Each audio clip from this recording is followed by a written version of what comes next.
Hey there, travelers. My name's Kai. Welcome to Proudly Radical. Amorous was first. For those of you that are actually trying to figure out who was in the room first, other than my bots and myself, it was Lord Amorous. Hello, Wither.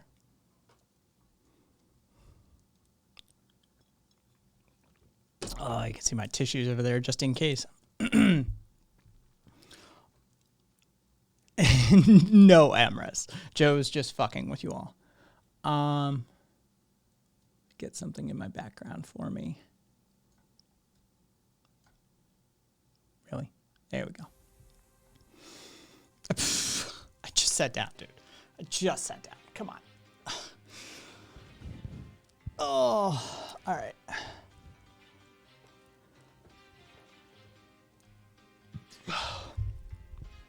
So,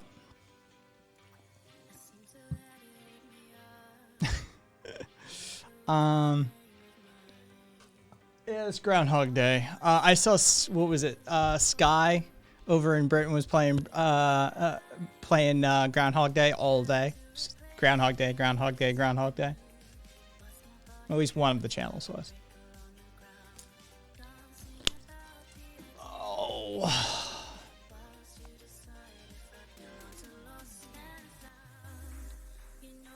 There we go. So I've at least stopped leaking. My neuropathy is absolutely killing me. That was as good a stretch as you're going to get right now. My neuropathy is killing me. It's full body. It's just resurged. This usually happens after I recover from something. It just sort of, my autoimmune system kicks into full gear. So head to toe, hands, feet, face, chest, head to toe, my neuropathy is killing me right now. But I've stopped leaking. Yeah. That was an interesting little 24 hours. Oh. I'd like to say I got like some reading done, but I didn't do any reading. Watched a few like military and historical documentaries.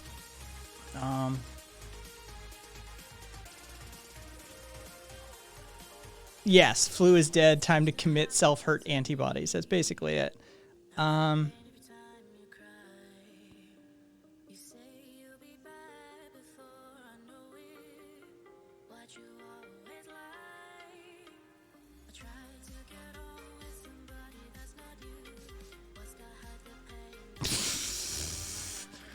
Crypto's more volatile than the dollar. You'll hurt more people pushing them over to crypto than you would pushing them away from the dollar. And yes, we've got not only one, but we've got two resident economists now at this point, one of whom won't go on the record, but one of whom does and actually has a YouTube channel, and you can speak to, Irish Swede. Finance and economics degrees, works in investment banking.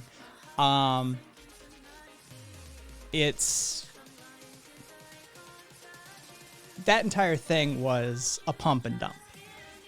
The fact of the matter is Wall Street Bets didn't do they took advantage of a lot of novices. Let's just put it that way. They got a lot of people to buy in at the 300 mark. And, well, yeah.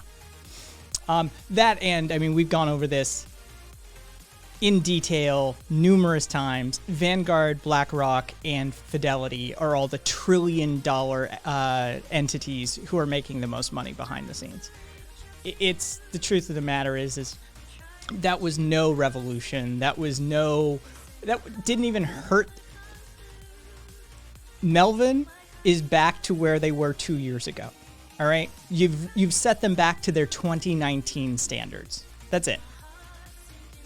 I mean, it's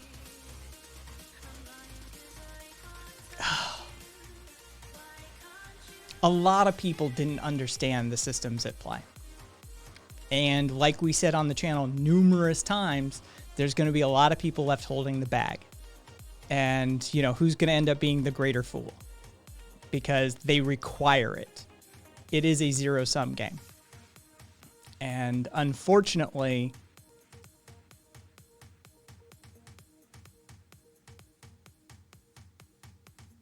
that's literally just what I said. except I put an L in there. Somebody in community check that. Yeah, brand new on the channel. I don't touch. Sorry. Hello, Cassidy.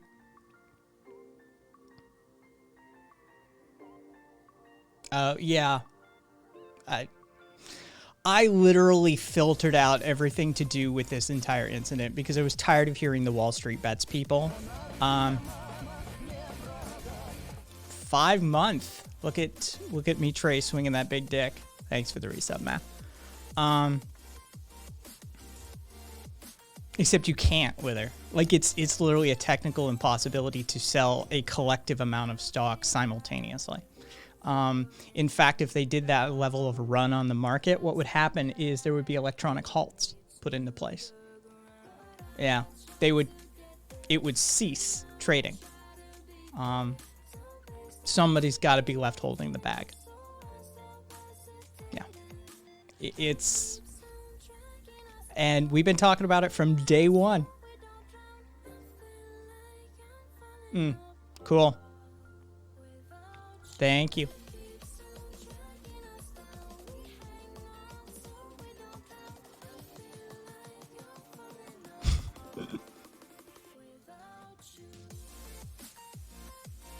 Yeah, there's no, like I said, we've literally gone through the analytics on this one.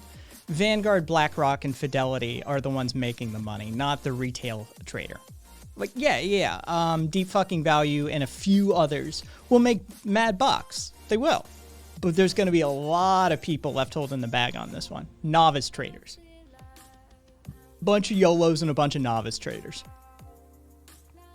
Yeah.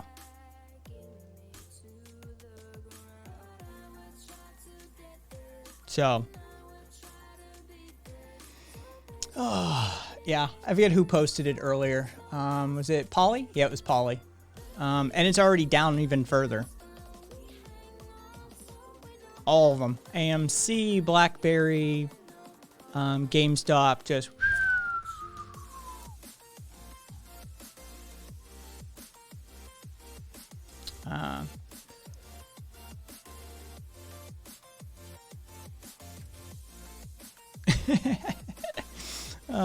It's an actual accomplishment. Yeah, true. Oh yeah, Estrella. That was Swede's fucking thing. I watched his video last night while I was working on my cheat sheet. We're up to 0.3, 0.4 alpha version of my cheat sheet. I got a bunch of legal system, criminal justice stuff put into it. While I was working on that, I had Swede going on in the background on his newest video, and he was trying to, because he's got a condition, right? He was trying to maintain his levels. He was trying not to get too angry and upset at it. But the idea that you could bring down the stock market this way is just, to somebody who's highly educated in this field and works in this field, you know. Yes, it is. cs.kaisthings.com. Eventually I'll get it up on GitHub premarital. But for now, it's just open to the public to use. But I will eventually drop it into open source for the community, and then everybody will be able to work on it collectively. As it stands, it's a single HTML file that is savable to the desktop from the browser, and everything that is on that sheet will be on that sheet. There's nothing linked out. There's, there's a small Kai's Things logo at the top. That's embedded into the page itself, literally. It is a self-contained single HTML file. And it's got some decent stuff in it. There's still a bunch more I want to add to it. But yeah, cs.kaisthings.com will get you to it.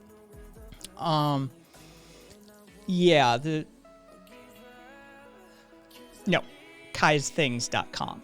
K-A-I-S things, Things.com.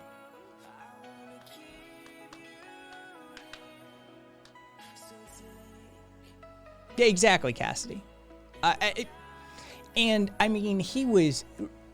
Swede was so pissed because, like, Jim Sterling was even out there fucking talking shit and saying how this is, you know, the beginning of the revolution and how it's the people taking back power from Wall Street and shit. And it's like, dude, shut the fuck up. I love you, Jim. I really love what Jim Sterling does most of the time, but holy shit was he talking out of his ass.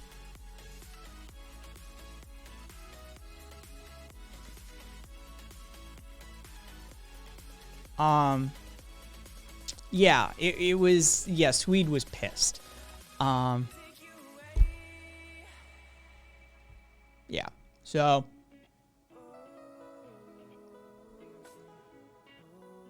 Yes, I saw, Kaiser, I saw in chat that you had accomplished that. Be more proud if you went the whole 9, but back in my day, the concept of sober consent didn't exist. We were all high fucking. I'm sorry. Like, I don't understand this concept. Like, you do realize most of humanity for most of time has been getting fucked up and fucking. Sell it.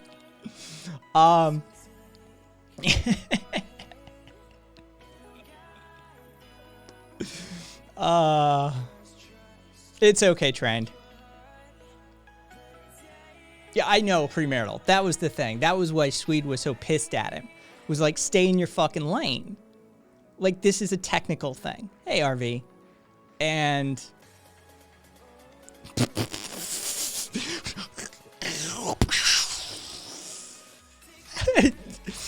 if by moon you mean the fucking landing pad. Oh...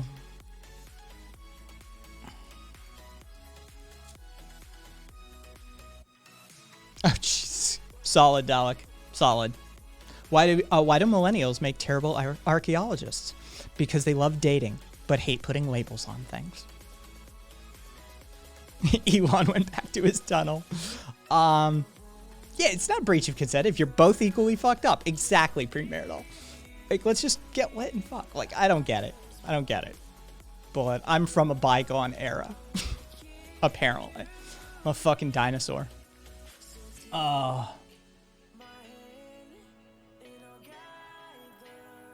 Should I be in bed resting? No, the thing that was wrong with me yesterday is no longer wrong with me today. The thing wrong with me today is the thing that's always wrong with me. My neuropathy has flared to my entire body, so might as well be on the air. Yes, peace, love, unity, and respect. Exactly, Bushido. Plur. It's been a while since I've seen one of those dropped.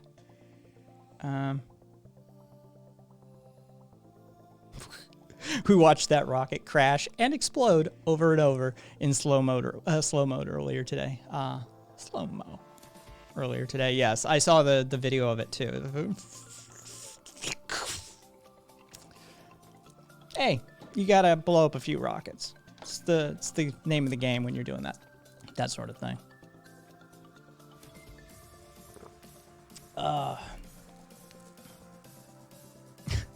Yeah, I wish that could work. Yep, it's either explosive or perfect. Just sort of how that works.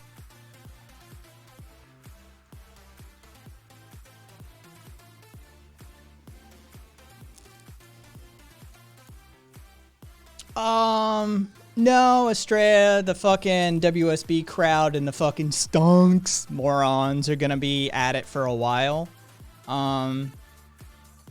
Did you see the Florida man shit? The dude who got high on PCP and stood outside of a GameStop for I think 36 hours yelling stonks. He arrested, of course, but I mean, bless his heart.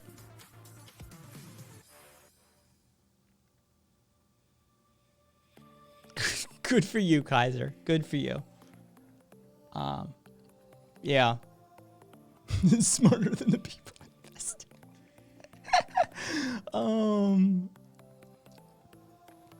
Honestly. Yeah. Yeah, we're not. It's not. You're not going to be done hearing about it for quite some time, unfortunately, Estrella. And then there's going to be like a made-for-TV movie or some shit like that. There's going to be a movie about it. I promise you. There's going to be a movie about it.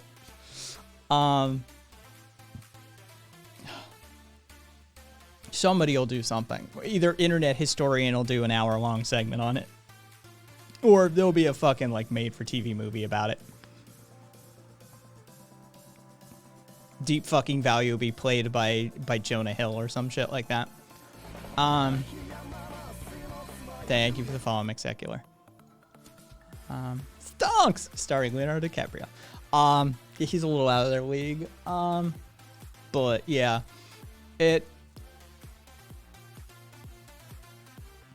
Classic pump and dump. I mean, yeah, they shorted the stock, but I mean, this is a classic pump and dump. If there's a movie about it, there should be an Irish Swede given facts. Oh,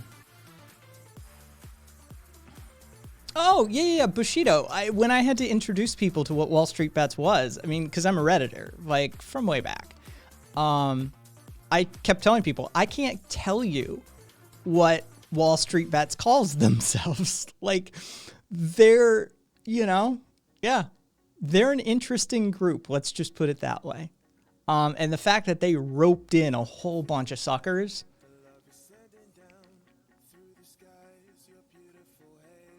Oh God, who, RV? Which boog and which leftist? Yeah, I want to know who. Name check them.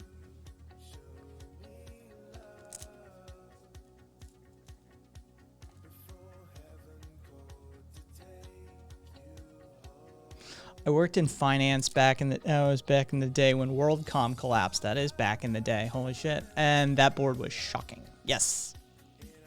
I mean, they're a bunch of YOLOers, right? Like they're not in it for like technical acumen. They're in it for stupid ass reasons. Like literally they just throw money at the wall. And if they lose $250,000 of their life savings, they're proud of that. It's not an investment group.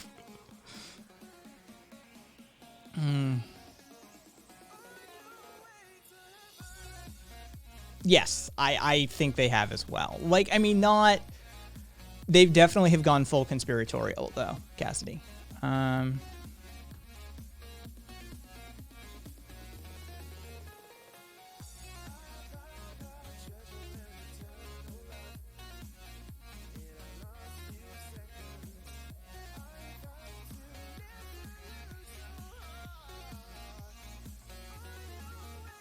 The fuck was this?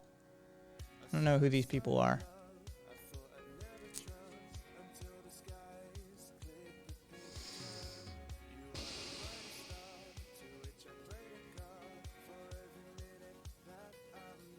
Who is this person? Okay, so it's the same Magnus fucking douchebag who's parading around as something. Who is this Nico House person?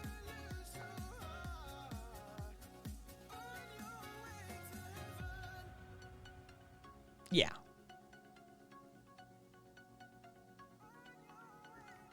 He's a Tulsi stan. Oh, all right. Well, that tells me everything I need to know.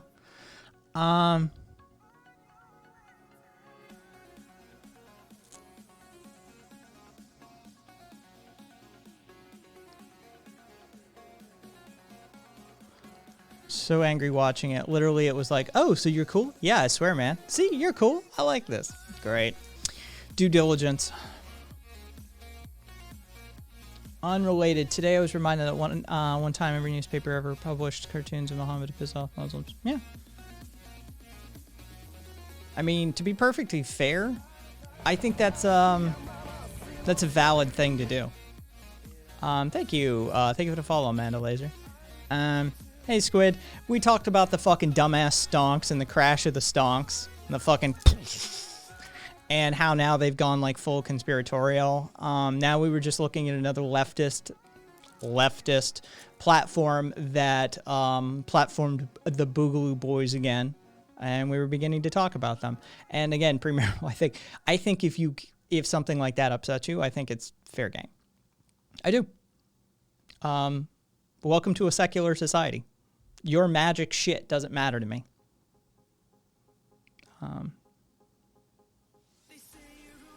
The freedom of speech should include the right to offend.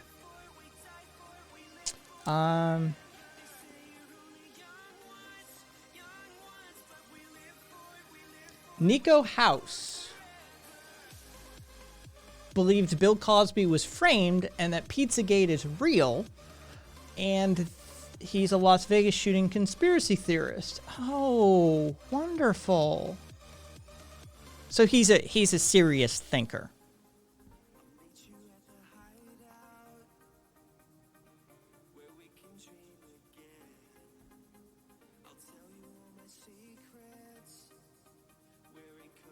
Seth Rich, WikiLeaks.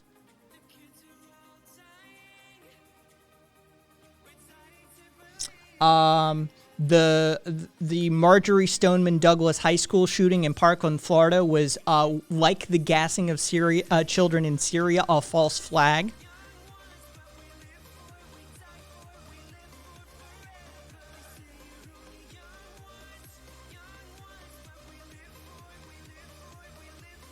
Ben Affleck and Matt Damon are CIA agents.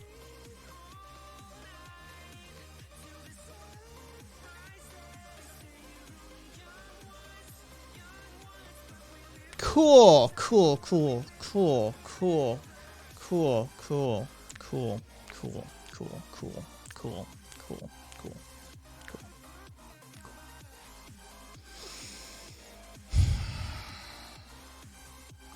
All right.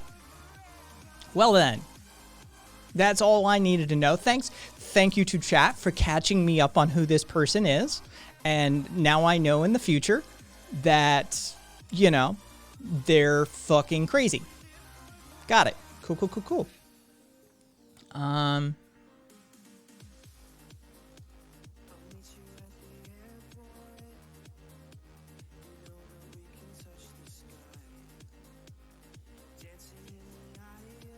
Do you think it's possible at any point in the far-off future that people could figure out a way to become immortal with, however, genetic engineering or something? Yeah, J. Miles. Yeah, I think it's entirely possible. We'll fix the aging thing. If we survive as a species, yeah. Yeah, we'll figure that out one of these days. I mean, not in our lifetime, but yeah.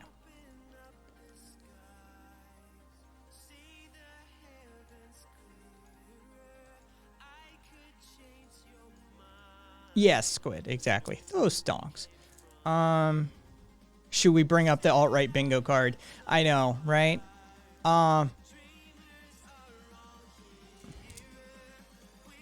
He's a real winner, yeah. Don't feel bad for them. All I can say is the journalist a bitch about getting death threats afterwards. Fair.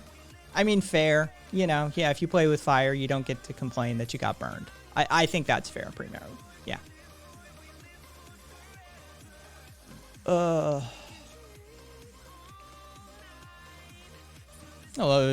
Deconzi. Just catching up on chat.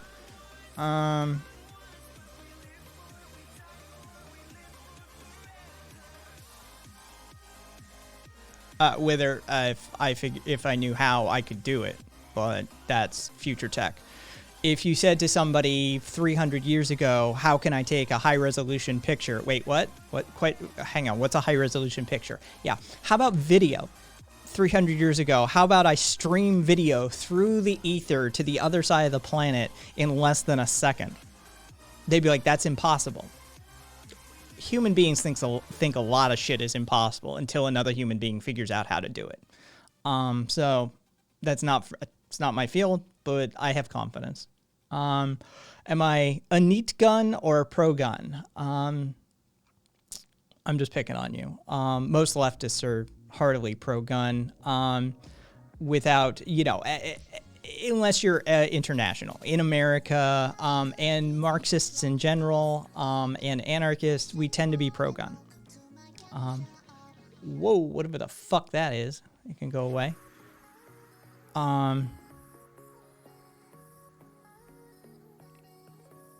I mean, Marx himself, any attempt to force a surrender of firearms or ammunition must be frustrated by force if necessary. Like, it's, I bastardized the quote, but that's it. Yeah, pro-people gun, anti-cop gun. That works.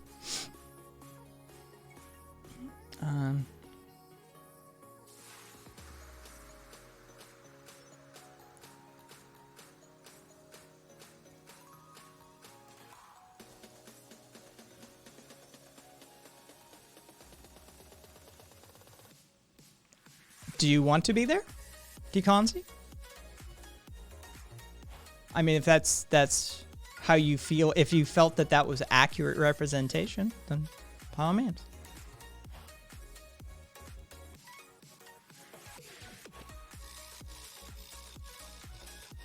What's a military-style gun, Marmar?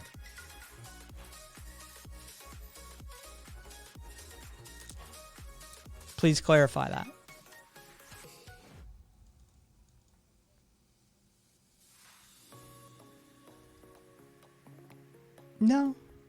No, Deconzi. It just... Yeah, exactly, Joe. Do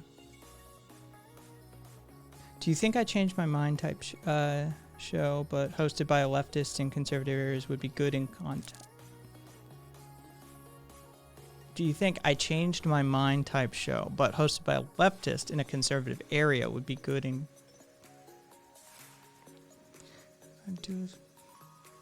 I mean, it's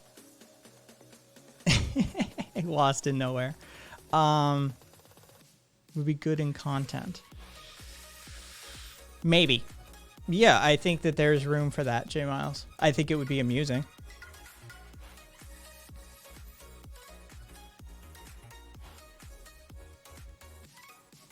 Yeah, I mean that is our quadrant. RV. That is where most of us hang out. Why don't you, Deconzi, type, you know what, I'll do it for you. Type, exclamation 8V. We'll give you a link. If you want something a little more accurate, feel free to use that link and go take. We'll be here. Just started streaming a little while ago. Oh, yep. But both those links are valid, by the way, Cassidy. The other one's just a subdomain redirect. So either one works.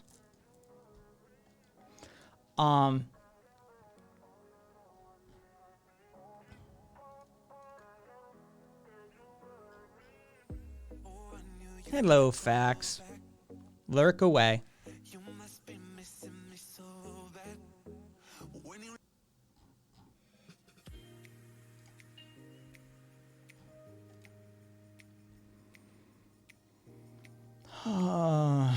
Let's see. Unrelated, but I tried to warn someone the other day who's new to leftist basis that tankies exist, and it hurt my soul to try and describe it to them, but they were streaming politics on Twitch, and I didn't want them to be turned away from the left.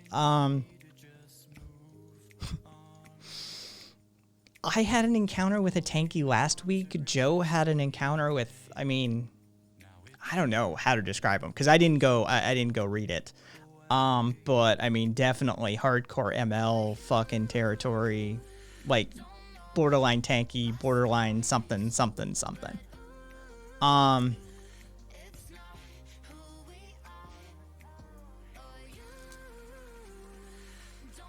There you go.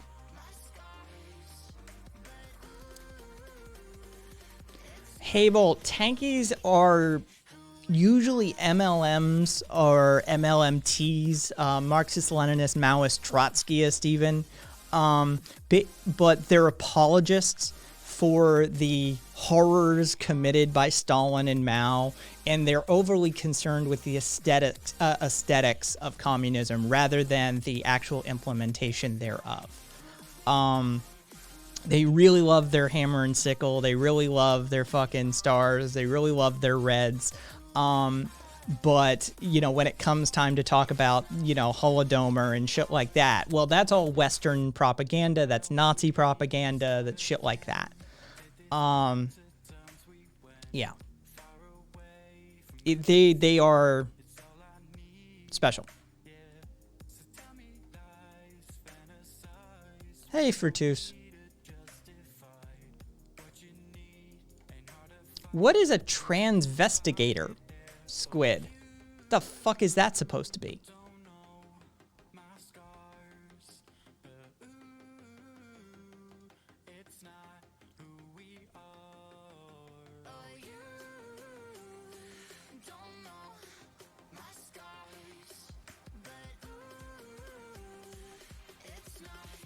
Oh, they didn't even get to communism. That's the thing. I mean, there's even a Wolf video on this one.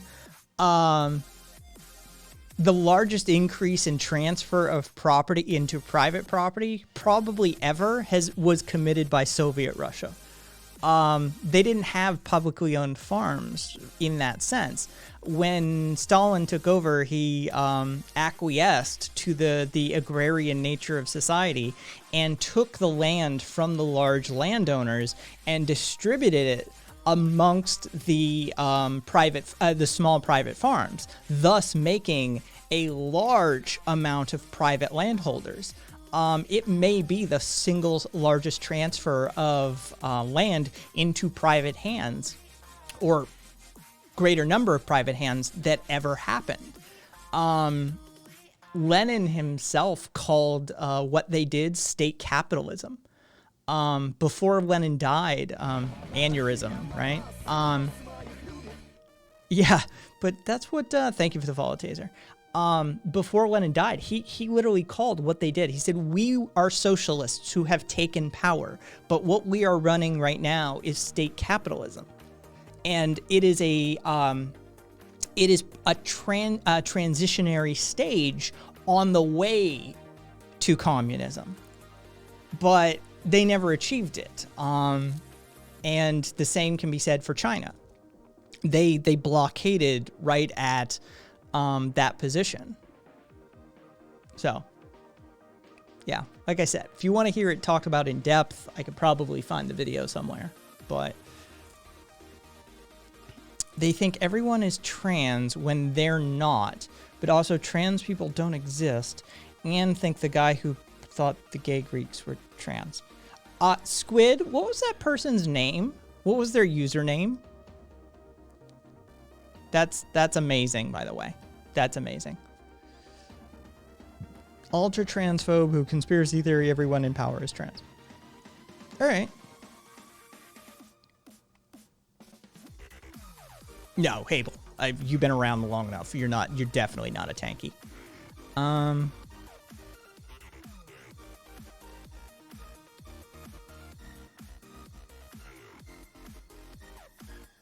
I just didn't want them to be blindsided when they inevitably show up on their channel when they were new, so new to the left. I feel like encountering a tanky too soon could slow down. That is true, Estrella. That is true. Any of the Puritopians, you should warn them about the Puritopians in general, Estrella. That there are these people that, you know, are going to, like, means test you as a leftist, and if you don't check all of their boxes, then you're fake and you don't belong with us, and you might as well be a fucking libertarian, or you might as well be a fucking fascist. You probably should warn them about those Puritopians.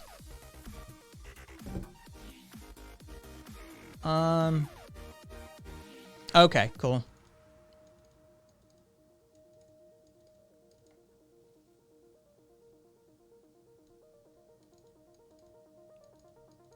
You said an imperialist psyop word. State capitalism was coined by the CIA. Really? Is that what that person came back at you with? Interesting. I know cops like to LARP as hardcore MLs at meetings when they show up. Do you know how much good the United Nations do? Not that much, quite frankly. They do some decent studies. I'll give them that. Like, as a research body, they can be useful, but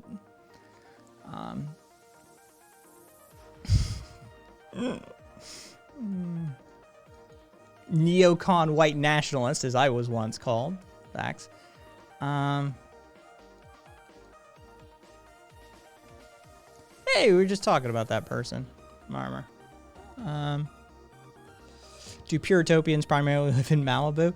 Puritopians usually are actually privately educated, well-off, not poor people. Yeah, there is a consistency amongst them that they tend to be from a sort of upper crust. They tend to have a higher quality education, and they tend to feed into this ideology with some level of economic or racial guilt. And it sort of creates this extremist version of it. There are tons of exceptions, but that is a pattern that most people who deal with those people notice. That, yeah.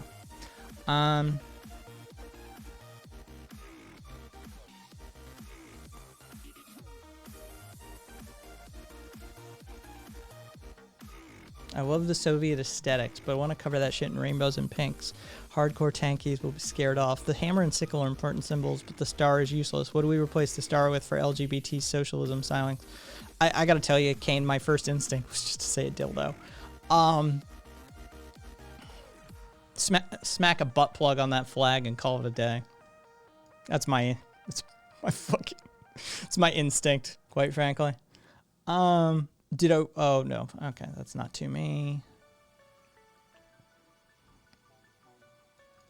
Fortus, I feel attacked.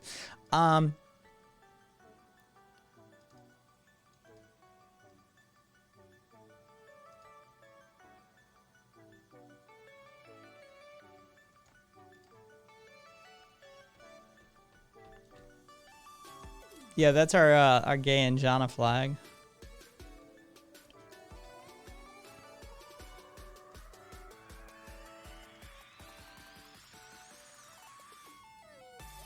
Oh no, Square. Puritopians are ideologically, it's a combination of pure and utopian. And so they advocate for extreme positions that can't be achieved overnight, and anybody who fails to meet one of the checks in their list is immediately cast out, hence the pure. They're ideologically purists, and they're, utopians to boot. That's the origin, at least on this channel, how we use the term. Feel free to, use it the way you want to use it.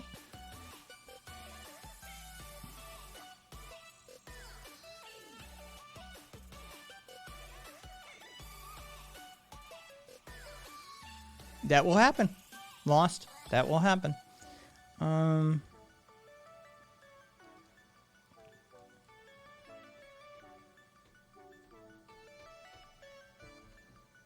Let's see. Squid to Cassidy. So there are only two genders.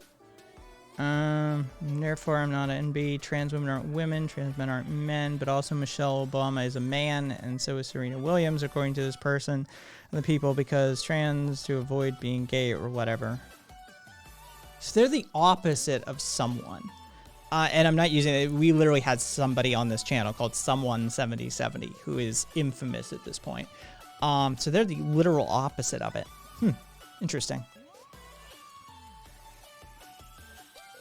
Kai, do you agree with my friend that individual boogs can be reached? Like, would it be easier to derad them, say, than an outright Nazi?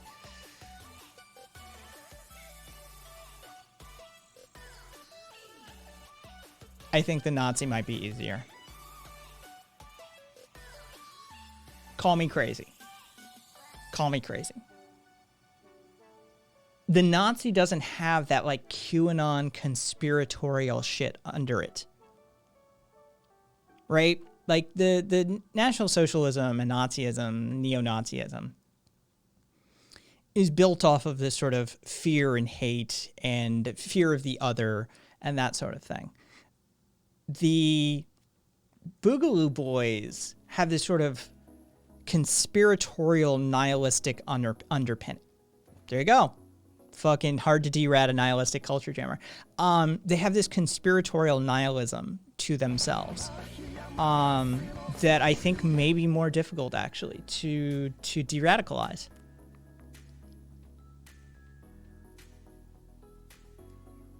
Most of them don't actually follow that, Square, at least the ones I've encountered in modern context. And I mean, even the classic even the classic Nazis, most of them weren't into the occult circles that some of the higher ranking Nazis were into. Most of them weren't utilizing that as an underpinning for their ideology.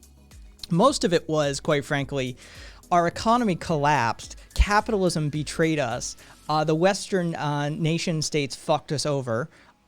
We've been defanged and disempowered. We've had land removed from us. Now we've got the Weimar Republic shit happening. We've got our currency inflating by double every fucking hour. And quite frankly, we owe half of Europe money that we can never pay them back. So it was definitely, like, for most Germans during that era, it wasn't about some sort of secret alien conspiracy. It was, we're getting fucked, and, well, here's how we're gonna deal with it. What's up, Joe? Hey. Got it. Stream catch up. Okay. How much influence do you think the CIA has on far-right groups? I'm sorry if this question puts you on even more lists. I don't think they have a ton of influence in the far-right groups, quite frankly. I really don't. But that's just me. I'm totally open to documentation that proves otherwise.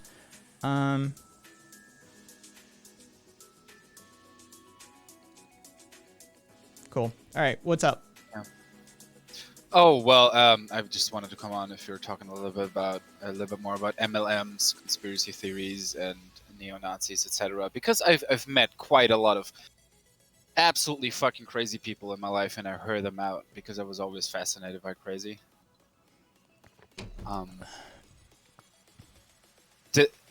For example, that certain I shall not name him, but that MLM I didn't really discuss with him. I was really drunk, so I just took some dumb pot shots.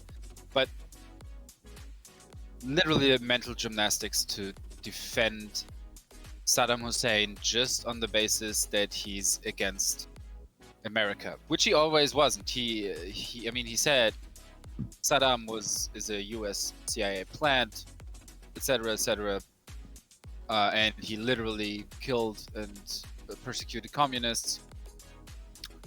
But just on the merit of being anti-imperialist, don't go against Saddam. I don't know if he said it exactly like that. I think he probably, if you would ask him about it, he would be a little bit more nuanced. But it's just the mental gymnastic. It is insane. And did not to the Nazis. I wouldn't. They have a different kind of. Some of them, a lot of them have a different underlying. Not all of them, but a lot of them have a different underlying, like bedrock of conspiracy theories. There's lots of crazy, insane shit. Like somebody else already said, the Nazis themselves were looking for the fucking Ark of Covenant and all that stuff. Very much into mysticism. And there's people now who fully fucking believe like Hitler's not dead. Hitler found a fucking time machine, like a time machine in the Swiss Alps and shit, and it's, oh my god, it is. You've got a message in chat. Yeah, I'm sorry, I didn't name him. Oh yeah, and the clones. Look at that! Look at that! The thing about authoritarian that is, squashing of Never mind. Yeah. I was just gonna call Lynx an authoritarian. Love you, Lynx.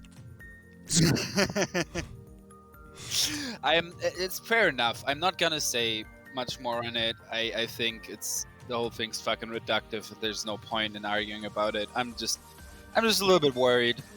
That's all. I think we can agree then that Nazis and Boogaloos are maybe equally crazy.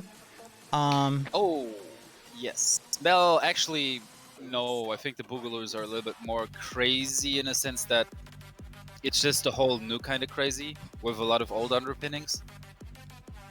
We don't understand it as well yet as the other ones, so it's easier to de-red a Nazi, I guess. Hitler's cryogenically frozen in the basement of Casa Rosada, waiting for the rise of the Fourth Reich and the establishment of the, something Argentine. Lynx. One of my favorite stalker from back in the day, who still bitches about me on fucking every channel they go into, apparently, because I get screenshots on a regular basis from my entire community that every place, is running for like some sort of political position. Yeah, somebody came in and told me that one the other day. They're like, oh yeah, isn't it so great that they're running? I'm like, oh, fuck me. Senator. Links, but... Senator. Wow. Yeah, Wow. they're running for a senatorial seat. I was like, ooh. Well, so they're not a senator. Lynx, you already know Lynx, who it don't is. lock the channel. Yeah, you already know who it is, Lynx. And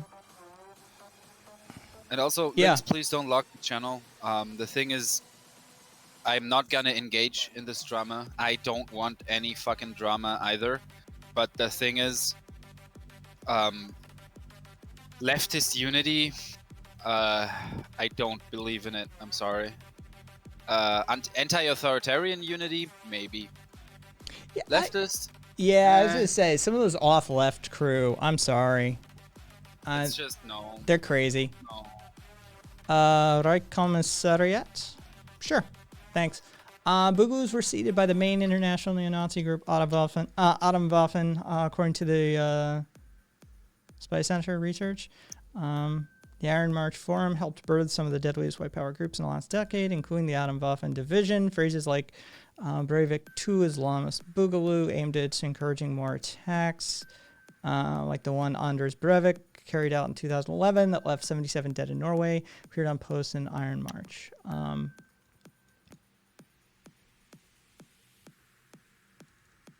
Yeah, Links, barely anyone knows about this. I'm not gonna use the name. I believe me, I do not want the fucking drama. The person has already made clear that they do not want to talk. So I'm over it. Well, I'm not over it. I'm honestly a little bit worried.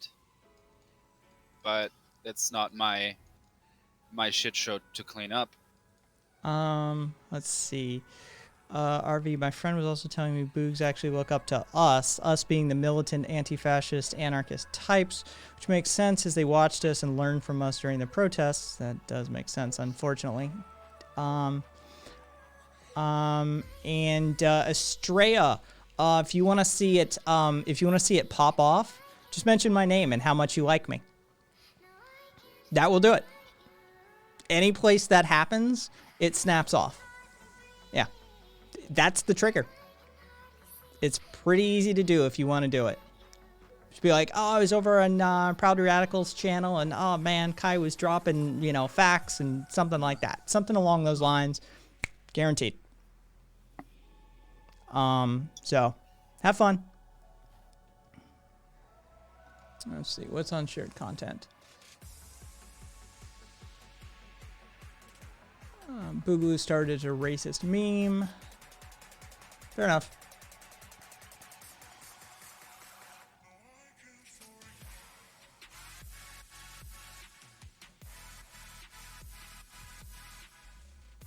Oh, well, that and Lynx, they also, they got into it with chat. And then left the space screaming, "This is not a safe space." Hence the origin of the Praxis statement. Yeah. That's, Oh, fuck. That is sad. Yeah. That was the origin of all of that. Just a dumb... This is literally what makes me most sad, is because I've noticed this as well in real life and when people talk in this, that most of, really extremely heated discussion most of the time start with a really dumb, benign misunderstanding. Basically a collapse of proper communication. It is so sad. Fair enough, Avocado. neo-Nazis and the Boogaloo Boys have in common now is they're a decentralized organization being controlled by social media. I don't think any one of them is more crazy than the other. I think that's fair. I will recount that. Yeah, J Miles, it just happened on the stream. Chat has successfully convinced me that the neo-Nazis and the Boogaloo Boys are in essence the exact same. They are two branches on the same tree, and that they are iteratively equally conspiratorial in their thinking, and that they're probably equally crazy.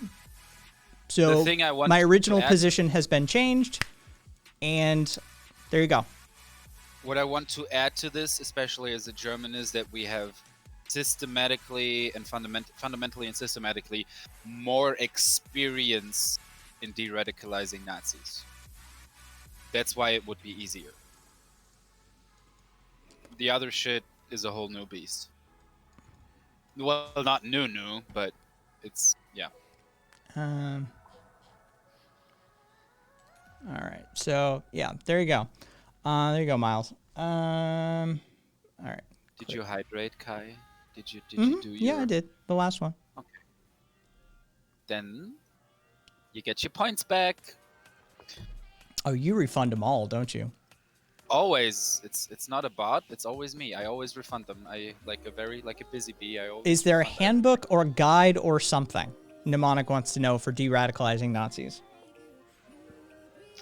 Yeah, there are lots of people who wrote books about that. I can hit you up with one, but I've recently found an interesting channel of an ex-multi-criminal Nazi turned biker dude who goes out, and a German dude who now has a channel on YouTube openly talking about all his experiences, openly even naming people and shit, and talking shit, and it's very interesting to see.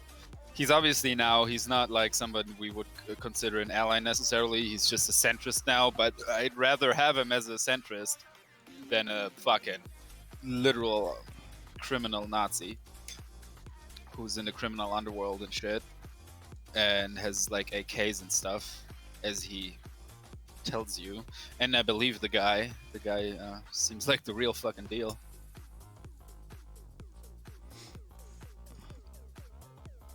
Well, we USA Cool Boy, we have we persecute extreme right wingers here way more, and we de-radicalize more, and it's way more of a thing here and taken way more seriously, obviously. But that doesn't mean that we don't have Nazis, and our Nazis are a little bit more. Let's just say they have more foundation and they're a little bit scarier, because if you're in Germany and you're still a Nazi, that's some fucking commitment right there. And there's some very smart ones that is like, don't think they're all fucking stupid. That's the biggest mistake you can make.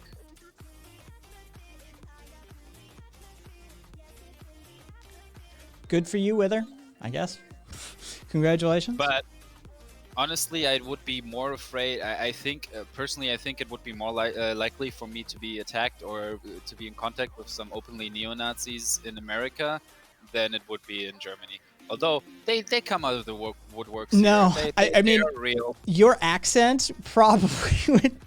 It's probably like a gold card with these idiots.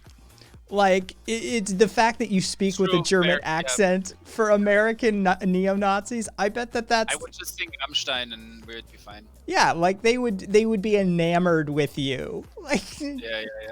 Up until the point where I can't shut my trap because I can't shut up, I would fucking antagonize them. Yes, exactly, premarital. Generally the same, and the same is not the same, Wither. If you answered identically, then the result would be identical. But generally, the same is not the same as the same. My accent is not that fucking bad. I don't have like a heavy German accent. Come on. Estrella, I have no confidence in my country people as well. So I guess that could be true. That's enough to change it, Wither. It's more than enough to change it. Because you have to understand the way the test works is a sort of a plus or minus tally system. And so if you answer on one, you've got this pool of scoring going on for one category. And if you answer one way, you could be subtracting. But if you answer another way the next time, you could be adding rather than subtracting. So that can create a large variation in scoring in the scoring rubric behind the scenes. Fax was thinking French Belgium. Yeah, I was gonna say we're not friends anymore. I hate you now. Fuck the French. I'm kidding. I'm kidding.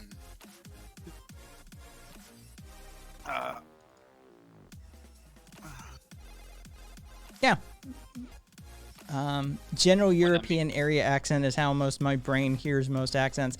No, you want to get fucked in the head by an accent? Go listen to a Ramsey. That's quite alright. I can speak Cockney for the rest A of the Ramsey is from the Netherlands and sounds like he's from the UK. Like no, he does not. Oh, to our ear, he 100% does. Okay, fair enough. Yeah.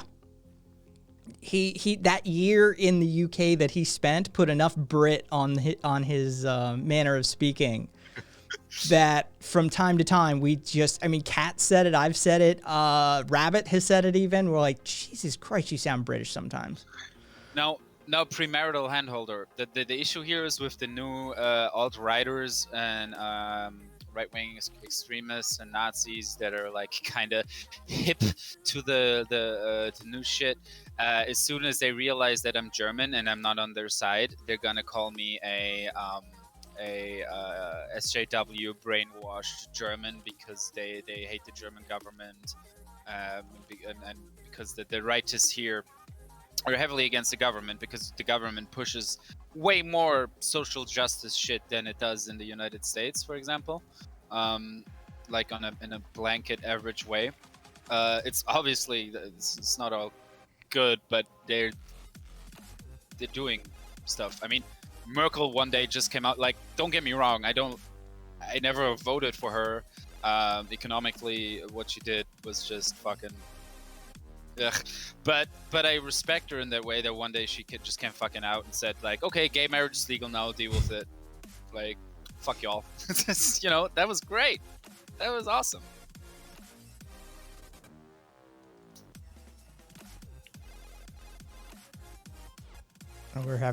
Looks like we're having a test night again. Everybody's obsessed with the test tonight. Well, I've got a bunch of you here.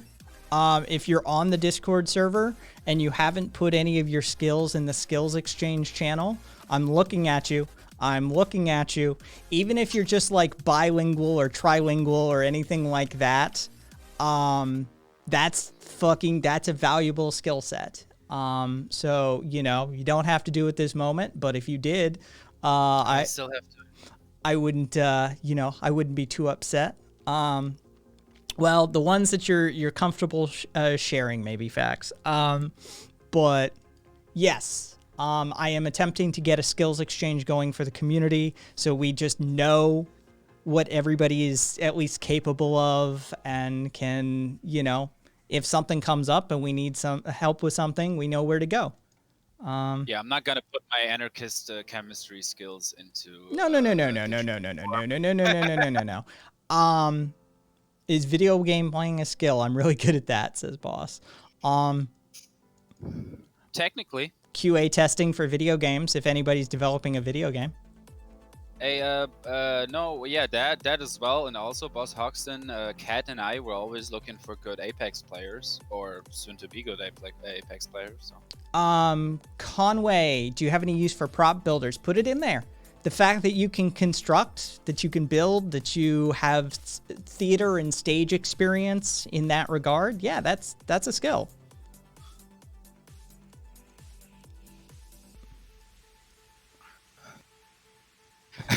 Being condescending, speaking semi-fluent French, and being somewhat funny. That's valid. That's the thing. And, you know, I just want to get a list going so we all know like who we can turn to if we need something. And, you know, like I said, it's no guarantee that you're not putting yourself up, like you're not signing on to anything. You're not guaranteeing your time or your energy. But it is something I think, you know, is useful to have within a community to know what we can all sort of toss in if we you know, push comes to shove and somebody needs help. No, Kai's lying. If you do that, you signed a 500-year contract, and you signed your offspring into it as well. And It's this 500-year shit. It's for eternity. I'm going Scientology on this bitch. Fucking full-on Scientology. It's forever.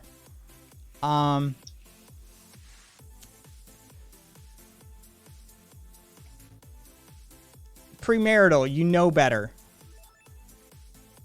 What's that? I had to delete it. Yeah, I see. Yeah, that's no. But you are a PhD, you know, you have a PhD in what, English language studies? I mean, come on. We know what your actual skill set is. It's the communication part, not that other part. But yeah, I'm gonna hammer this for a few, like probably this whole week. Every show I will be talking about the skills exchange, so I can get people in there and fucking get them to put up those skills. I will make my profile today or tomorrow. By the way, is it still? It's still. How do you actually? Because you once asked me, and I feel a bit shit that I haven't got around to it because I wanted to do it. To what you call again? To make the tags for the YouTube videos. You know the no squid. Not the tags, the time codes. Yeah, time codes. How do you do that actually? Can you do that without having any special permission? Can you do that as just a random viewer? What do you mean? Oh, right. No, I just write it down, give it to you, and then you just put it. Yeah, just put it into a notepad. Gotcha. Because I'm feeling better. I got a little bit away. I'm drinking way less, and my brain's working better again, and my mood has increased. It's funny how alcohol, a depressant, makes you actually depressed. Weird how that works, huh? Hey, Viva. We're just talking about the skills exchange. If you have any skills of particular interest and you're on the Discord server, put them in the skills exchange channel, please and thank you. But welcome. Spanish to English to cat because I'm lazy. Yeah, well, fucking drop that PhD shit in there. Premarital. I can speak a little bit of cat. Let's see. All right. Now, let's see. Did I have anything? Because there were some things. Let's see. It looks like Navalny got 3.5 years in a penal colony. Oh, this is a fun one.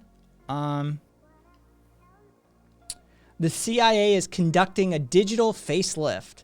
They're gonna do a whole new website with dog training tips, an advice column, and an advertisement blitz to recruit younger spies of, wait for it, racial, cultural, disability, sexual orientation, and gender diversity. More trans drone pilots. No, not more trans drone pilots. No, I know. I was just doing the thing. More trans people overturning South American democratically elected socialists. Yay. Yep, we're going queer spies, baby. Woo! Fucking, I mean... In a way, that's progress.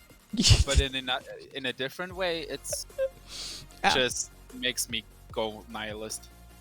Yeah, that's I mean, really, if your democratically elected socialist government in South America isn't being overturned by, you know, a trans handicapped, you know, person of color, then really is it worth overturning that democratically elected socialist government in South America? I have to say that really, you know, we have to end this system of racial supremacy, and we have to end this chauvinistic system. We have to bring diversity to our spies who overthrow democratically elected socialist governments in South America. Yeah. And I would agree. Sorry, go ahead. Cool. Viva. If you're in, I don't know if you're in the Discord server or not. Hang on, let me peel off an invite for. We don't seem to have any chuds in here right now. I should be fine. Discord link being spammed. If you're not in Discord already, there you go. We will find you. We will topple you. We will evade you. This coup is run fully by Queer CIA. What a win. Let's see. All right, there's that. So, let's see. I know it seems like if I go eat now, I'll be running away from the queer drone pilots, but I'm gonna go eat and let it look like I'm running away from the queer drone pilots. I'll be back. All right, fair enough, Squid. Mnemonic, I'll definitely fill it out later. I want to take a pass at building a workers co-op game dev group of some kind. We've got at least one other person. Fertus does that sort of stuff. Fertus is in there. Gadge is in there with software development. Fertus, all things artistic, anything you need to make a video game. Currently a visual effects teacher. So, there's stuff in there that could help you out with that project. Fact, communist candidates in South America just want to get dumped by the CIA.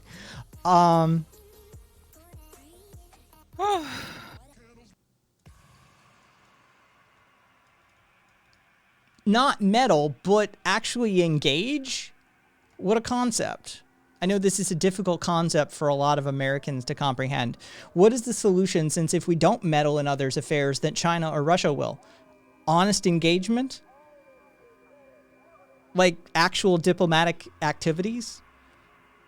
Like not undermining their democratic process and accepting that maybe some of them are going to elect socialist leaders and to understand how to work with them on their own terms? Rather than send in a whole team of CIA sleeper agents to overthrow their elected government by funding guerrilla armies who are going to commit genocide in the jungle. Like, there are alternatives. Just saying. Yeah. Like, if we don't meddle, somebody else will. Yeah, well, don't meddle. Just establish a working relationship. You think China and Russia don't meddle with the UK or Germany? Of course they fucking meddle. But you can have an honest working relationship too. To be fair, that kind of exists.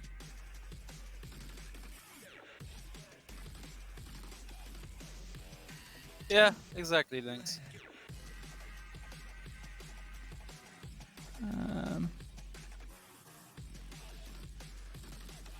Honest democratic diplomacy on my planet? Nah.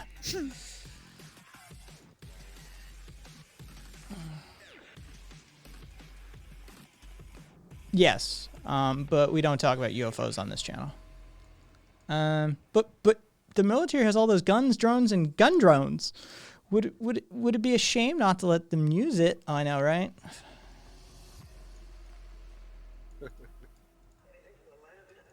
By the way, I was wondering, why is there no response function in this chat? Did you turn that off?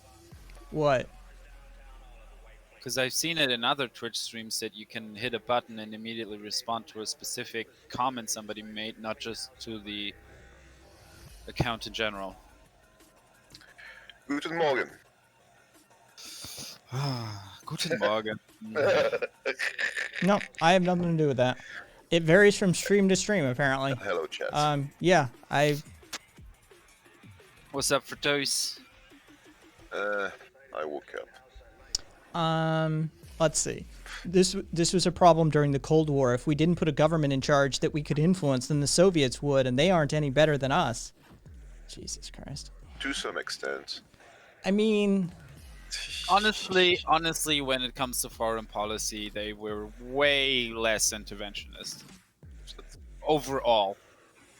And, I mean, there's other ways to get a country on your side than to topple their government and install one of your own. Just saying, there legitimately are. There are other ways to get allies in this world than to commit genocide in a region as a side effect of you installing a dictatorship. It is possible.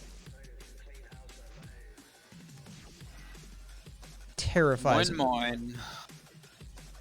But what are we gonna do with all the queer spies we just recruited? Let's see. Yes, exactly. Fertus is on the line now. Yes, we don't engage in speculative thinking.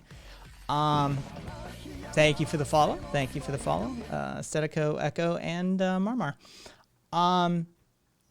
USA topples democratically elected government, replaces it with genocidal dictator, and funds terrorist organizations after they died. China gives free medical supplies. USA, why do these third world countries hate me? Must be commie meddling.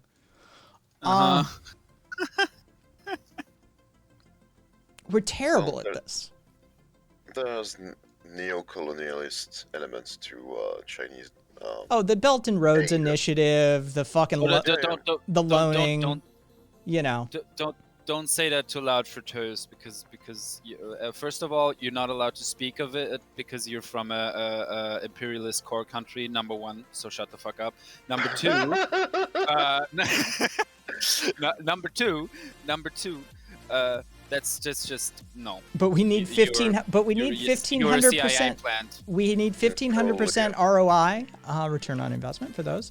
China's smarter in theirs, yes, as y'all are saying. Yeah, the Belt and Roads Initiative is far more subtle in its sort of colonialist manner. But you want to know how the U.S. could probably do this just fine? Slash the military budget and feed the world. That right there. You want the PR program for the U.S.? Slash the military budget and feed the world. Everywhere that there exists abject poverty, the U.S. installs with no other secret agenda, nothing behind the scenes, no NGOs that are secretly running a CIA op out of the back door. Literally just go to every corner of this globe and say, are you in abject poverty? Do you need food? Run supply lines and get them food reliably without a deadline or a limit on it. And voila, you'd be amazed how many people would be fucking chanting USA on a global scale. It would be that easy. It'd just be done. Fucking so many people would love us because of that. We wouldn't have to worry about much. Undo the IP restrictions on the COVID vaccines, make them free. That would help a lot. I mean, fucking our pharmaceutical industry is fucking just needs dissolving at this point. Drop them into a vat of acid and call it a day. Fucking Who Framed Roger Rabbit style. What a world! What a world!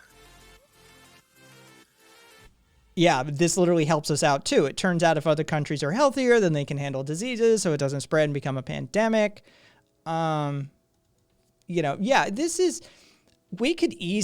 got the resources and the funds, especially given our military technology, which I watched some of the documentaries that I was watching when I was, laid up yesterday, were, both historical but also military. The new Ronald Reagan class of the USS Ronald Reagan aircraft carrier.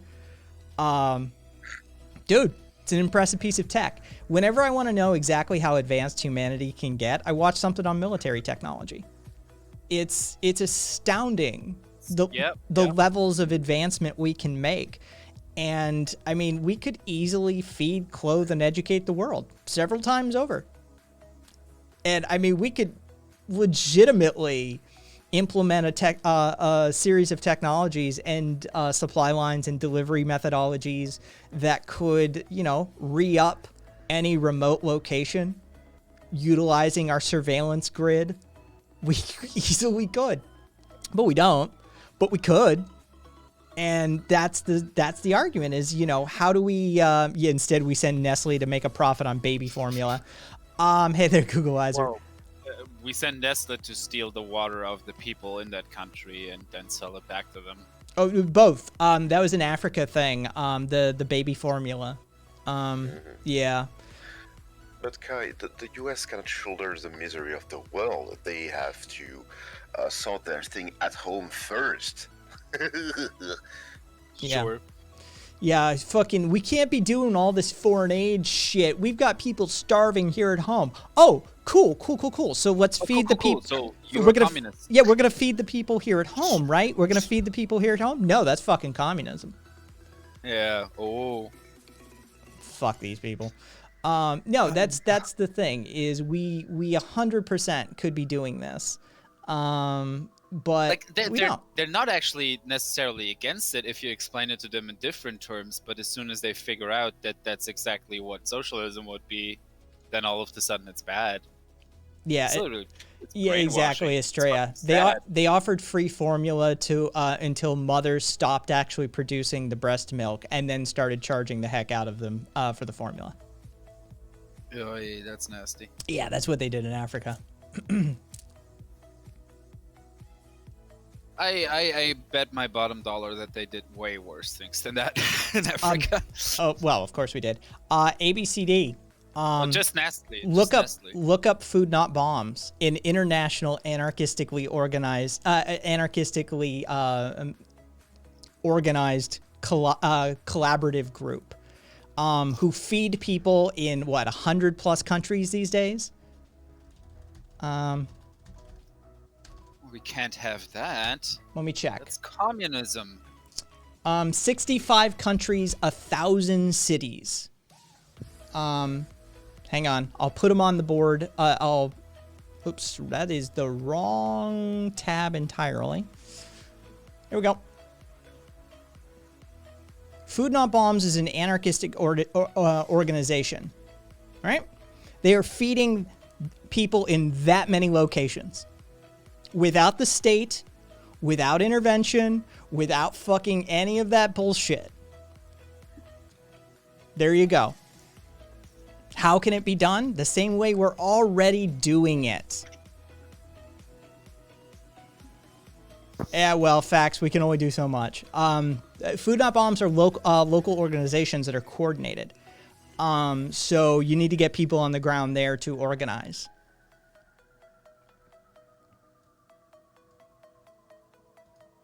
Yeah.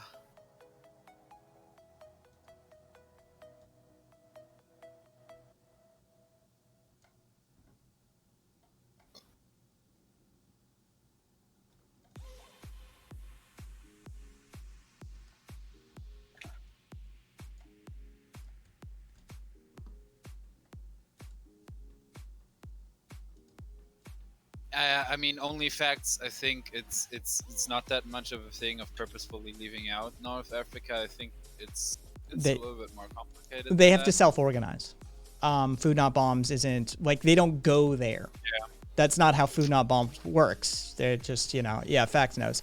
They're able to exist and operate because states provide the services and infrastructure that enable their good work. No, people do. This is what most people don't understand. As evidenced by the COVID crisis, it wasn't billionaires, it wasn't the nation state, it was the essential workers. Right? This is the topic du jour for the COVID crisis. Oh shit. If these people don't go to work, then nothing works. It's not an idea such as the nation state. It's not an idea such as the corporation.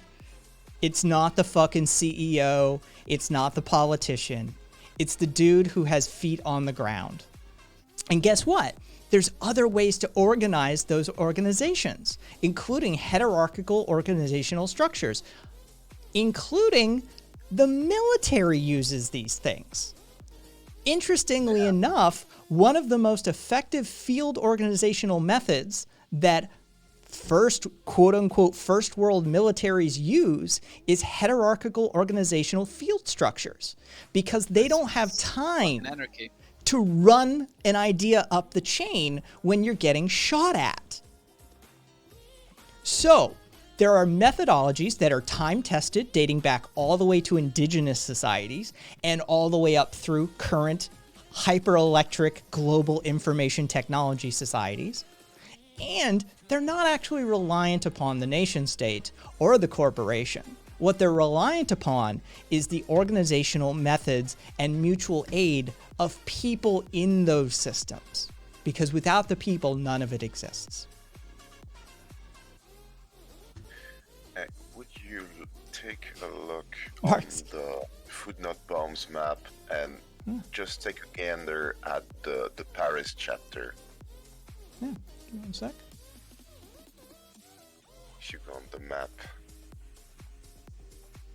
Ladies and gentlemen, Alex Jones here, Proudly Radical. Since I owe Kai a few favors from back in the old days. Shit, I probably shouldn't talk about that. Wait, why are you still recording? Fine. Just be sure to edit it out. Anyways, as I was saying, this is Alex Jones, and I just wanted to teach the proletariat a few things about anarchism. Anarchism isn't about chaos. In fact, it's quite the opposite. Anarchism is about the people. It's about solidarity and mutual aid. It's about removing unjust authority and hierarchies. We should all be anarchists. The world would be a better place. Now, I'm going to apologize again to all those parents whose lives I ruined because I'm such a douchebag. Jones, out. All right, guys, this has got to make us even for that incident you helped me out with. Baguette Brigade. The fucking Baguette Brigade. I can't. That is amazing. The Baguette Brigade. Okay, so it's just not me, right? No. It's not just me. It's beautiful. Nope. And out of curiosity,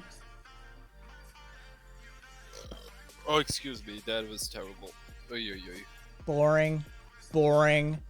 boring. Dude, you guys are kicking the shit out of the UK ones just with one name. So fucking boring. Like the Brits have like no sense of humor when it comes to this. How's it look in Germany? It's the same, it's just Food Not Bomb X. Ugh. I'm gonna. Props to the Parisians on that one. Yeah, that was fucking great. The fucking Baguette Brigade, man. That's some shit right there.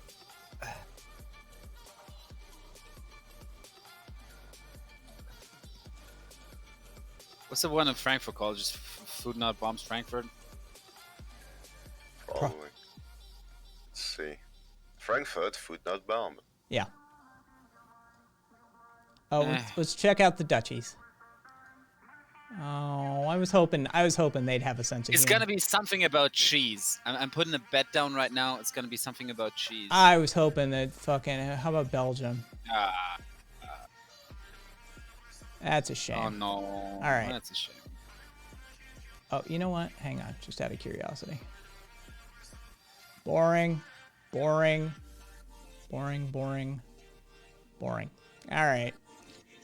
Mad props. I think the winning Food Not Bombs group is in fact the Parisian Food Citizen Not Bombs. Supply. Okay, that's Citizen Supply. Yeah. It's not very. It's There's an effort. Croquettes, not bullets. at least they just didn't copy and paste it.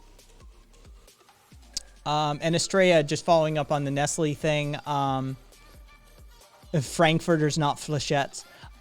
Just to put it into perspective, the infant formula led to literally tens of thousands of infant deaths, more than 50,000 because the mothers didn't have access to clean water, also because of Nestle, but capitalism's still good, right?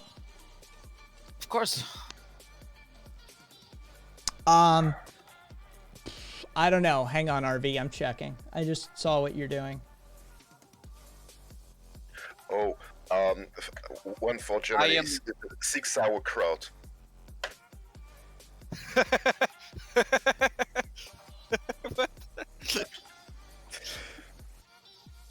Yes, I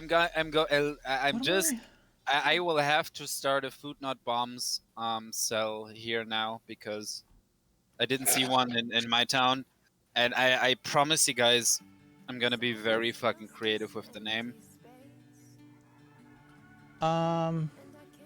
Although honestly, I sometimes rely of food Oh, I'm donations. not getting in that shit fuckery, RV. There's no fucking way I'm wading into that pond of fucking raw sewage.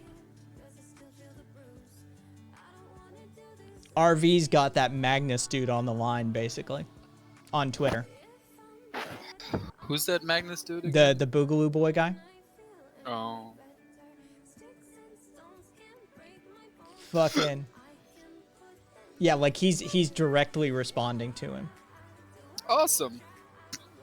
Um, Post it and share content. That's up to RV to do. Of course, of course. That's a thing. Okay, what about basic things like contract enforcement or monopolization of the use of force that ensures public safety? Okay, first, I'm going to refrain from laughing out loud at that statement. The monopolization of the use of force that ensures public safety. Yeah, that's gone real well.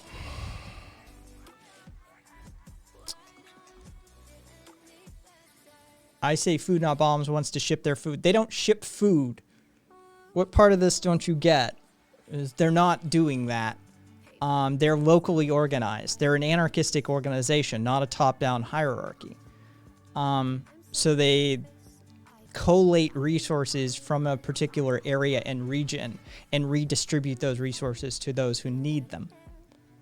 They don't charter a ship and ship fucking food products across the Pacific. One, that's environmentally unsound, and two, it adds a level of capitalism to what they're doing that they would never engage in. Yeah, I think there's a giant hole in Adam Smith's assessment that, like, the idea that your country should specialize in the creation of some type of good, like having national industries allows for specialization allows for better productivity. I explained it very, very badly, but my point is, if you encourage, promote international trade, the problem then becomes the externalities that come from shipping goods, and the fact that in this age it demands a lot of energy. Oh, the top 6, I think. It may be 7. The top 7 shipping container ships, as far as size go, contribute more pollutants or equal pollutants to all of the world's automobiles. Like, it's literally that simple. Like, the massive shipping container ships that we run are far more polluting than all of our vehicles. It's absolutely ridiculous. Could be 14. Just a second here. Habel Farnrex, in which country are they getting arrested for feeding people?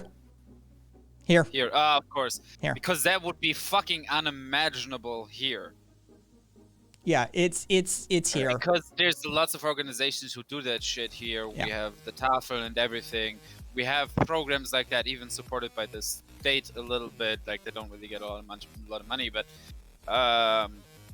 it's like they're actually barely get any money at all. But they're like a foundation of our society, like the TAFL, for example, or something that's been around since forever. It's like it's a thing of our culture. It depends on the area. Not enough people contribute. It depends on the area, Googleizer. Vegas's fucking laws finally got shut down like last year. But we had it was a health and safety code that it was in violation of. And to their credit, there was 2 groups here that were flagrantly violating it. It was Food Not Bombs, and it was a Baptist minister. They both organizations were like, yeah, you go fuck yourself. We're still going to be down at the park feeding people. And so, it was that 2 groups that were continuing to do it. Las Vegas has a war on the houseless all of the time. This is a very hostile city towards the houseless. Yeah, it is. But it kicked off a few years ago, like 5 years ago in Florida. Florida had a whole host of anti-houseless laws and anti-feeding houseless laws. And then it spread across the country. And there's numerous municipalities across this country that make it illegal to either give money to, give food to, or otherwise aid someone who is, sleeping rough. Fucking pushing people into the sewers. God damn. If that ain't a dystopian nightmare, I don't know what is. Yeah, it's difficult to get the estimate, but usually it's something in the 1,000 territory is where we put it. As to how many people are sleeping in our water diversion systems under this city. Water diversion. Yeah, they're called washes, named after an actual desert phenomenon of a wash that when it flash floods, there's sort of these canals that go through the desert where the water floods through. But we constructed artificial ones underneath the city to divert water. And at any time, there's several hundred to upwards of 1,000 people living underneath Las Vegas. Having done we've talked about it before. I've done my urban exploration days. I've been down there. I've met some of them. Never had an issue. Little sewer people. Yeah. Well, Crazy. It's not the sewer, but yeah. Oh, okay. Sorry. Yeah, it is a separate system from the sewer. It is clean for the most part. It only gets that's nice at least. Yeah, I guess. it only gets used. Denver is incredibly anti-houseless, as Lawston. It only gets used when when it rains. And if it flash floods here, there is a possibility that you could drown down there. Yep. Yeah. So that. Let's see. Are we Good. Are we encouraging civil disobedience? Is this TOS?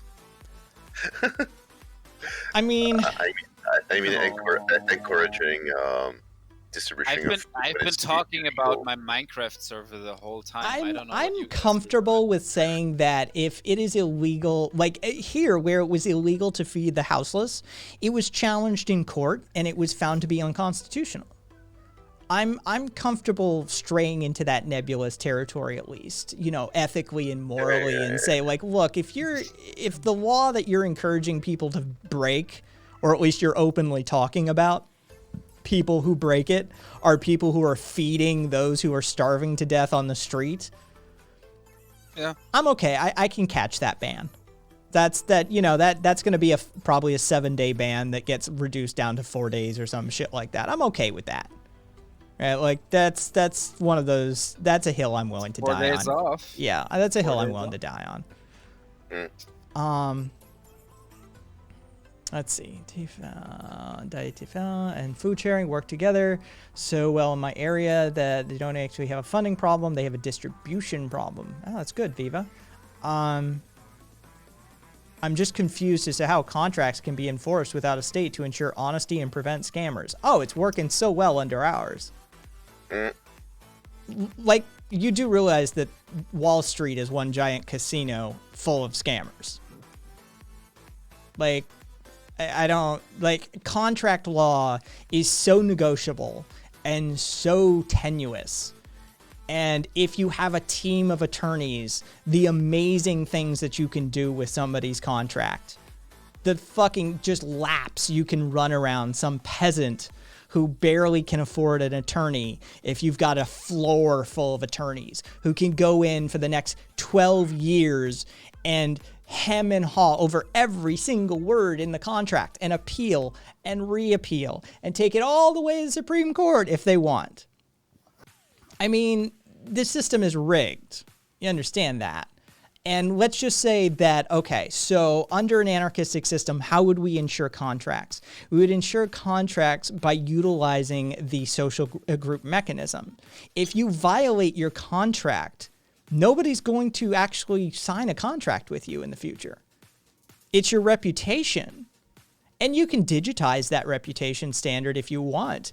But the fact of the matter is, in a system of free association, what happens if you become known as somebody who backs out of or violates their contracts numerous times is nobody's going to actually do business with you.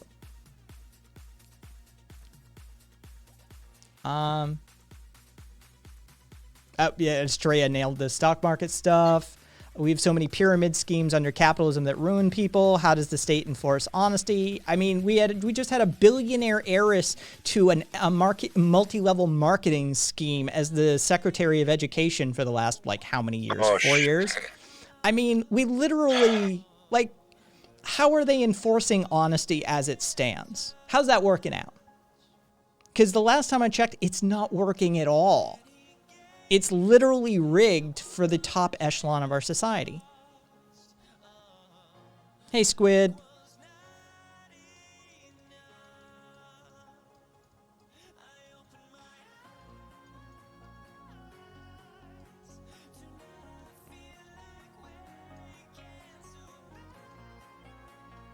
How's the kleptocracy going? Says Radio. Oh.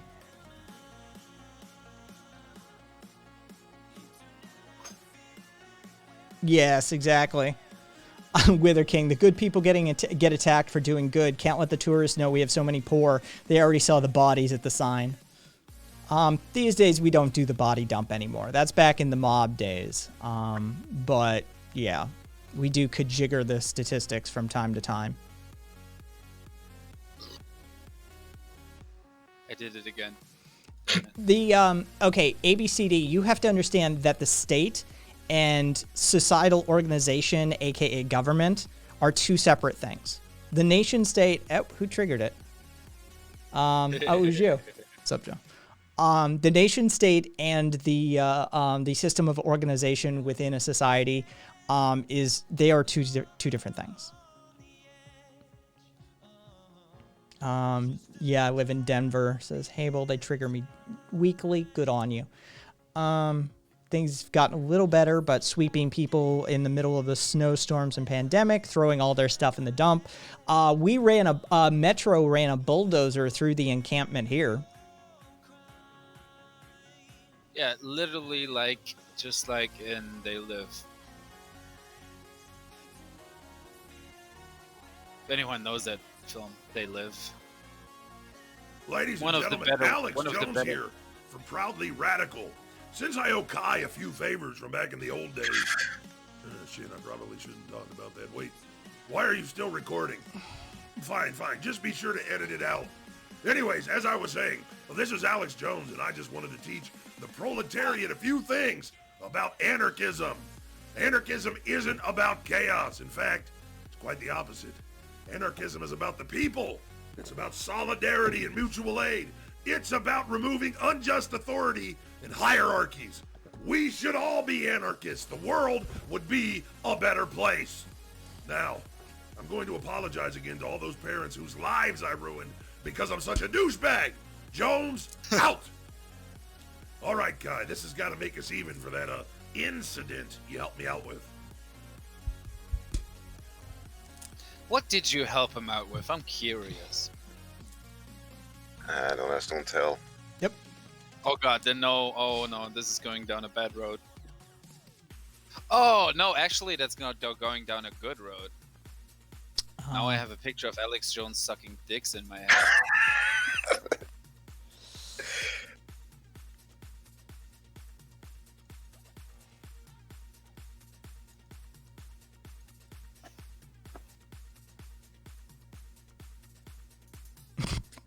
Kai dragged a body to the sign with Alex Jones.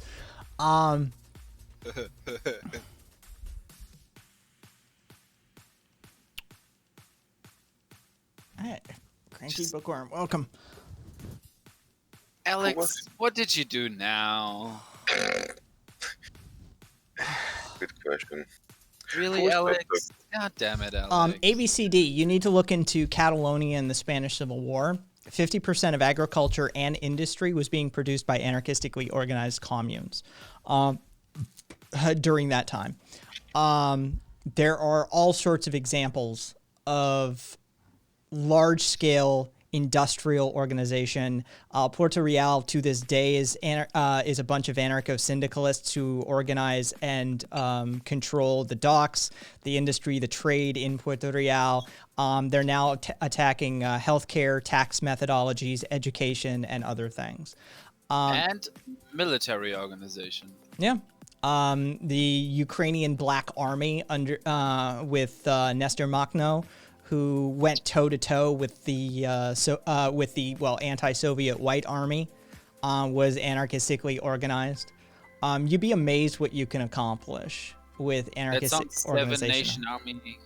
That song Seven Nation Army has a foundation that a lot of people don't understand. You don't understand the history. You need to read about Catalonia as written by actual historians. Blair is one way to go. Chomsky's another way to go. Somebody who's actually paid attention to Catalonia as, a thing. It took a combined effort of, who was it? It was Germany. It was both your guys' countries. It was the UK, Germany, France, Italy, Spain, the US, and I think we tagged in some Russians there as well. It was the combined efforts of major nations that actually undermined that effort. And to be fair, there isn't a system in the world that could resist that. It wouldn't have mattered if it was capitalism. It wouldn't have mattered if it was hierarchically organized capitalism of the neoliberal bent. They would have fallen with that kind of pressure. That's just the truth of the matter. But they managed to produce and change and support their society on a level that is impressive. We've got Zomia to this day that's got an estimated 100 million people in it. It's a Tibetan highland. It's the Vietnamese highlands all the way across the Tibetan plateau, all the way to Afghanistan. It's a geographical region with approximately 100 million people in it. It's literally seen as an anarchistically organized set of societies. Even China and Vietnam don't have control over these sort of out-of-reach areas. The Zapatista autonomous municipalities, anarchistically organized. Ain't nobody fucking with them. Medicine, education, food, other essentials. They have what they call GGCs, the Good Government Councils. They replaced actual councils with. No policemen, no prisons. They actually respect like their criminals as members of society. They banned alcohol and drugs as a collective. But due to like the influence of them on the indigenous population. But violations of it is actually surprisingly rare. And if somebody does violate it, they just do rehabilitation. They teach them why it's bad and why you can't have it in the areas. They have decentralized, non-authoritarian style of what they advocate. They abolished prisons, police power, and capital punishment. They have general assemblies that gather during the week to decide on various things that are, various topics that are facing the communities. The assemblies are open to all, no formal hierarchies. Any decision that are made by the communities are then passed to delegates whose only job it is to give the decided upon information to a council of delegates and reflect back to the voting populace. Like anarcho-syndicalist organizations, the delegates are recallable and are also forcibly rotated. This way, massive numbers of people are able to decide things with no formal hierarchy and without people actually having to speak to them directly. This is just one of multiple examples. The Stranza commune, that was Bulgaria.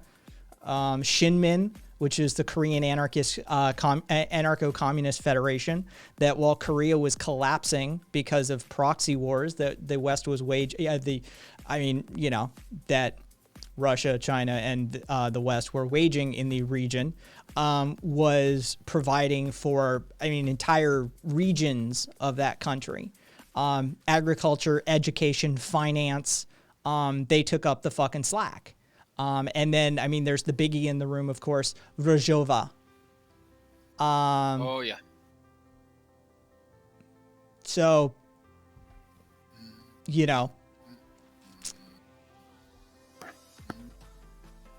state communism didn't work on a global scale, and therefore a failed system. All hail capitalism.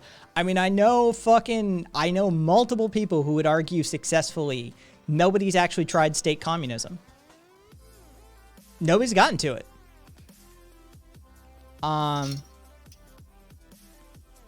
It's just the truth of the matter. Ooh, wait, why is that off? On. There we go. Russia didn't try it. China didn't even bother trying it. They just used the word. They use it for the CCP. They use it in the branding, but nobody had actually tried it. They end up stopping at bureaucratic, state-run capitalism. Chinese characteristics. Yeah, it's... What's the closest example of state communism? Shinmin, maybe? Catalonia, maybe? No, because Catalonia wouldn't be state. I'm thinking maybe Shinmin.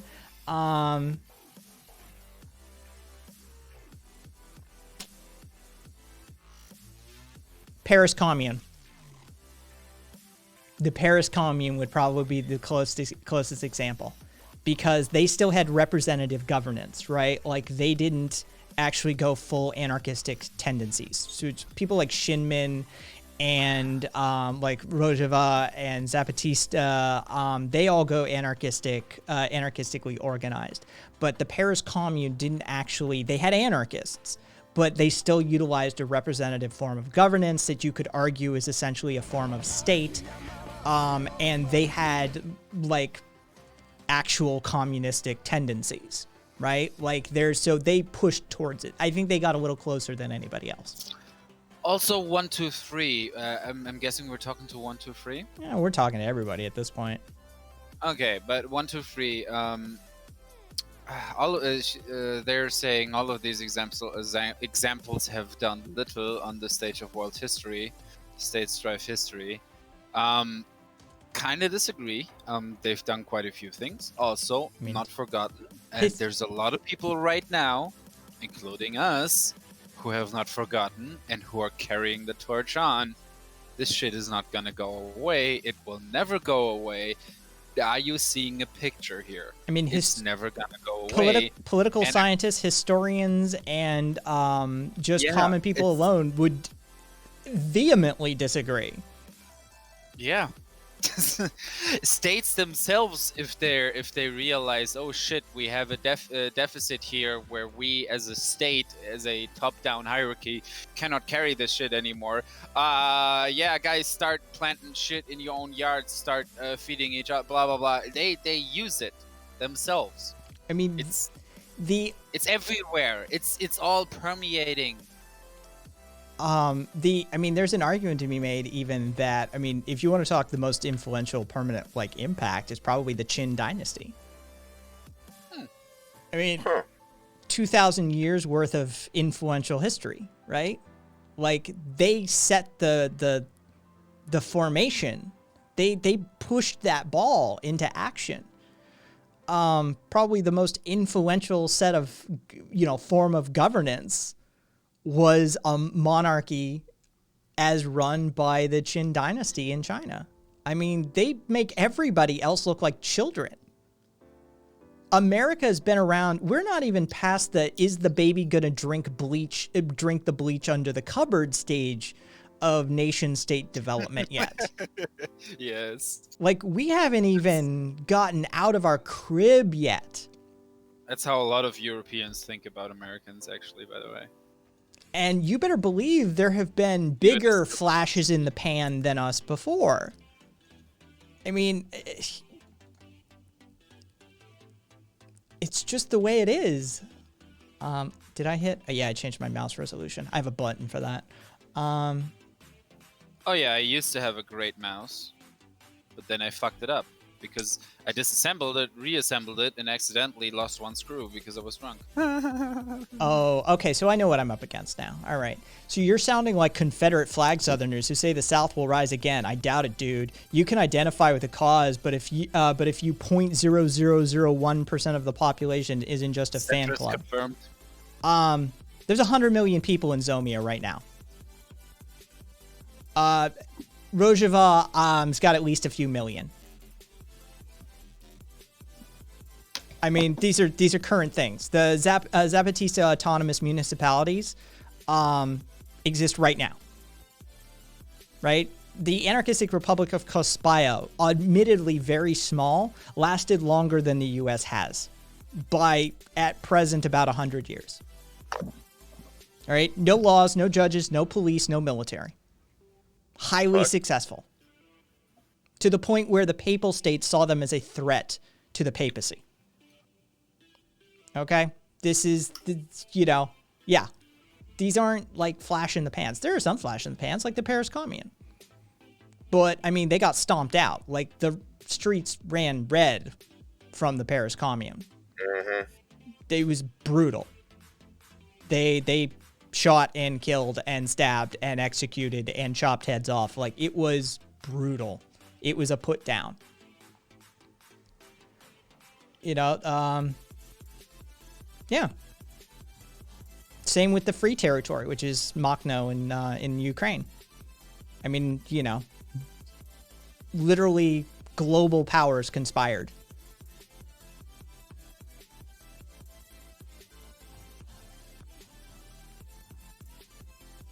How many were at the founding of the U.S.? ABC? How many people founded the U.S.? What was our population during the Revolutionary Way War? less than 1%. Jesus. No, their argument is basically all hail the psychotic, violent murderers. That's their argument.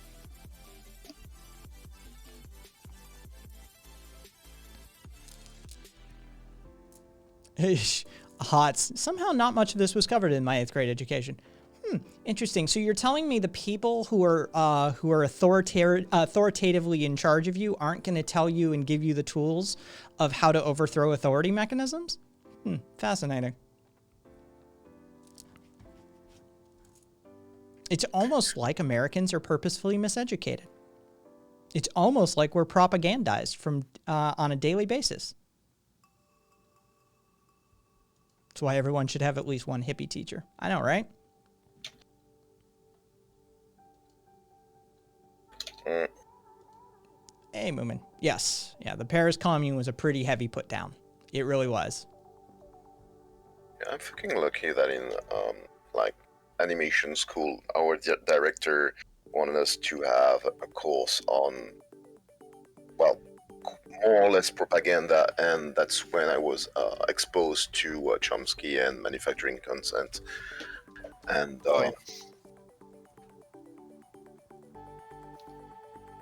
It took me actually a long time to actually have like an ideological awakening. Like, in my heart, I basically always was, more or less, I felt like that I was kind of like an anarcho-socialist, but I never really understood it, and until I got the education and just heard from people and others, and that happened shortly before I also met Kai. It was interesting, really, because I could never put my disagreement with the system of shit goes and how society explains certain things. I could never really put that somewhere, and it's real funny. Nice facts. Wait, what did Estrella say? Oh. I just always knew I disagreed with them, even though if I was like begrudgingly part of them. Squid, if I get a vote and it's about ways in which to drive forward humanity, I would like to propose we bring back warlords. And as evidence, I would like to present Genghis Khan, which I believe the closer pronunciation is something like Chinggis Khan. Something, it's in that territory. I've heard it pronounced correctly a few times. Genghis. Genghis Khan Genghis Khan. and his Genghis. and his implementation of mail system being revolutionary. Yes, clearly warlords are the way to go, way to push evolution, societal evolution forward. I think you are correct, Squid. Yeah, let's go there. Hey, me, Trey. Good thing we have people that are really good at sneaking, and I'm not gonna add anything else onto that. It was toss. Fax's dad was a PhD in mechanical engineering, had books on Palestinians, Mossad, and Chomsky. That's where they got their start. Yeah, and Wither, nice going. Genghis, I'm sure will that will last a long time. Oh wait, it did.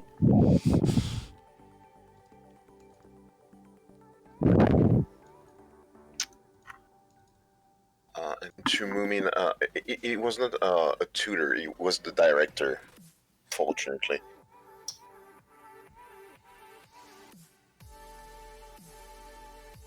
You know, the guy he had to teach us had been, he was a journalist, he worked for Al Jazeera, among other things. Interesting dude.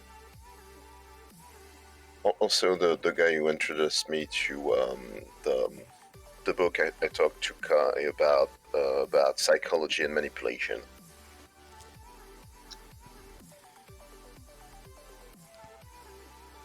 Except they don't. Also, I just love how people like 1-2-3 just think that we're still that the end of history was a thing. Oh fuck! The 90s You know, was like wild. it's over. Oh no, the game's over. The score. This is the score. Permanent this is score. The score now. Yep. No changing the my score. God.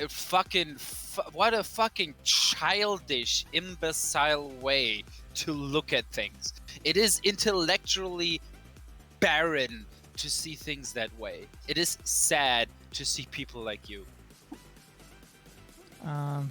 My hippie Sorry for the my hippie art teacher was more hippier than yours. Her name was Ms. Daywaters. Total flower child energy. This cool boy. She was fucking cool as shit. We'd take knife hits from a Bunsen burner while we made jewelry. And she even did glass blowing for a semester until some kid made a bong, so that got put to an end. God, she was cool. She sounds it. How early can one be exposed to our politics, social systems, etc.? My wife and I are expecting for the first time this upcoming July. Do I start reading to a baby which books and which month? Third month too early? Facts, go for it. I've got a couple of kids' books that are anarchist. Animal Squat and A Rule is to Break are both children's books for anarchism. So, I mean, feel free to start reading literature above their level. I know my mom had me reading stuff that, you know, was way above my level as far as understanding. Early on. Get the reading comprehension going, get the vocabulary going, get that stuff going early on. Yeah, all right, yeah. Go for it. I think, hang on, let me try and find it.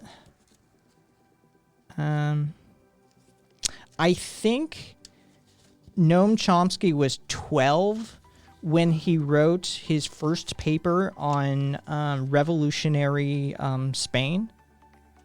God damn. So he was obsessed with it a little earlier than that. So, I mean, if you want to like if you want to read On Anarchism to your kid at like 11, go for it. I held fucking I was really good at doing presentations in school, conveying something if I really liked it. And I think like in 8th grade or was it earlier, I had like a really fucking good presentation on fusion. Yeah, but I don't want to. Hots says, Jeff of Hots says, I'm 55. Welcome, by the way. While I've been watching, history has changed dramatically over the years. No. Viva, not squad, squat, as in an anarchist squat, SQUAT. It literally is. It's it's like a picture book using animals that break out of their cages. And they go squat at a disused, unused factory warehouse. And they set up a squat for all sorts of animals, of all kind. And then the state busts it up. And there's even a picture with like a wolf or like scratching the shit out of a cop car. Yeah, it's animal squat. You've been political since you went to Hong Kong 4 years ago. How old are you, Bookworm? And congratulations. That's one way to go. A rule is to break. Sounds like something I would have loved. No. But Kai supporting the people in Hong Kong is you're being an imperialist. Yeah, well. I ordered that a rule is to break an animal squat for an 8-year-old. Oh yeah, animal squat's probably too young for like an 8-year-old. A rule is to break might be edging there as well. But yeah, they're kids' books. Like, they're little kids' books. 21. Oh, rock on. Well, congratulations, Bookworm.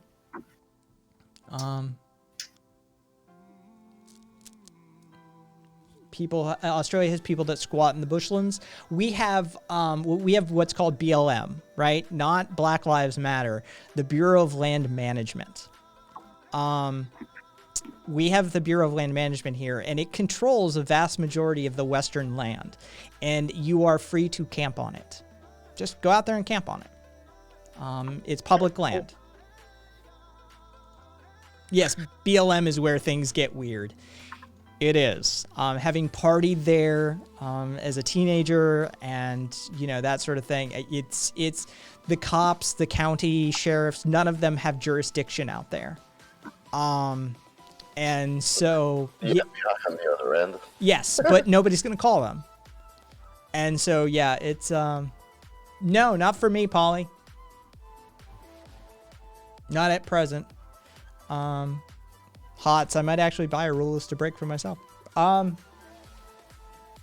if you want to see it before you buy it, Hots, just give me a heads up, and I'll go grab it off a shelf. And I'll show it to you really quickly. No, Wither. BLM is where people go to party.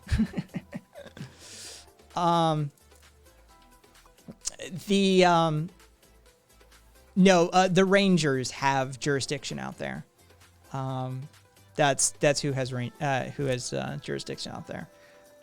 So yeah, there's like 3 of them for an entire state, basically. It's near impossible to get busted. We used to, fireworks and fucking partying and blowing shit up and firing off guns and getting drunk and doing drugs. There's literally, I mean, you'd have to set the desert on fire for them to even give a shit about you. By the way, Kai, there's nothing in stream wants your thoughts on crypto. Most of it's a pyramid scheme. Yeah. Who was talking about making a co-op a video game company earlier? A co-op of what? A video game. Oh, that was, I don't know. I don't remember. But if you're still here and you were talking about creating a video game co-op, let me know. Hots, my brother lives out there and his wife is a ranger. Yes, then Hots. You know what's up. It's incredibly difficult to get busted doing anything on BLM land.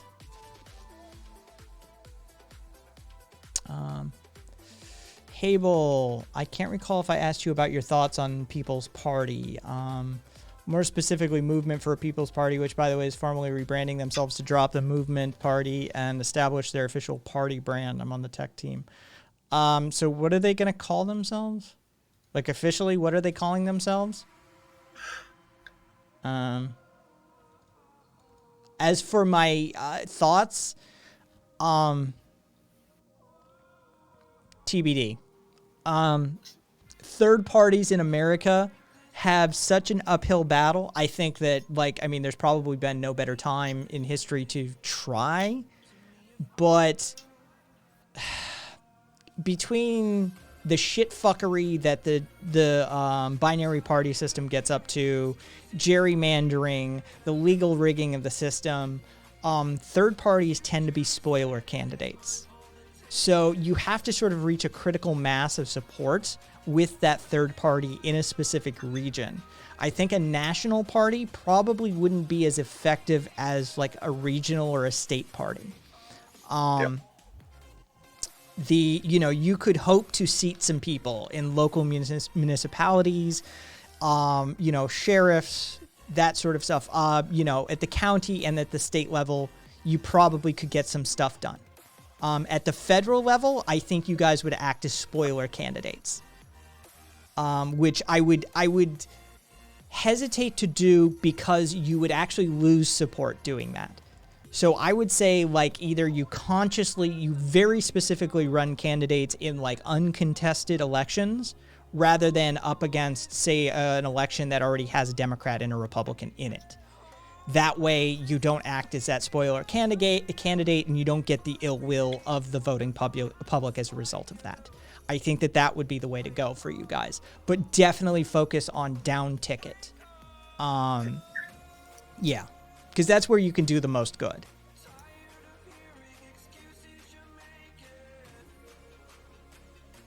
I'm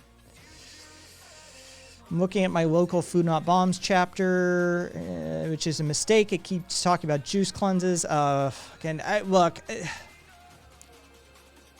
Some of the Food Not Bombs chapters are run by hippies. Know that. Just know that. They get a little weird sometimes. Goddamn hippies. No. I used to be a bit of one, but it's honestly, it's culturally tainted at this point.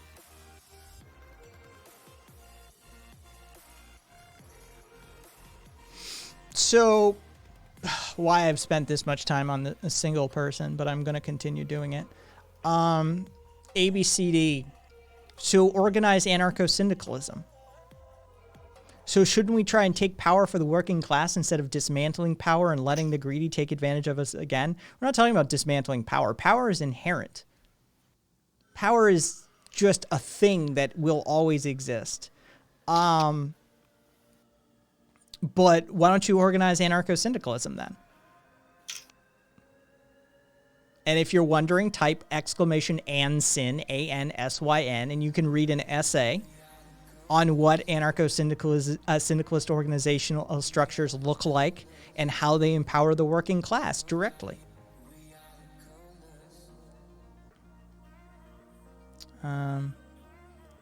SMDP voting system makes having a viable third party very difficult. America, where you choose your voters and not the voters the elected. Yes.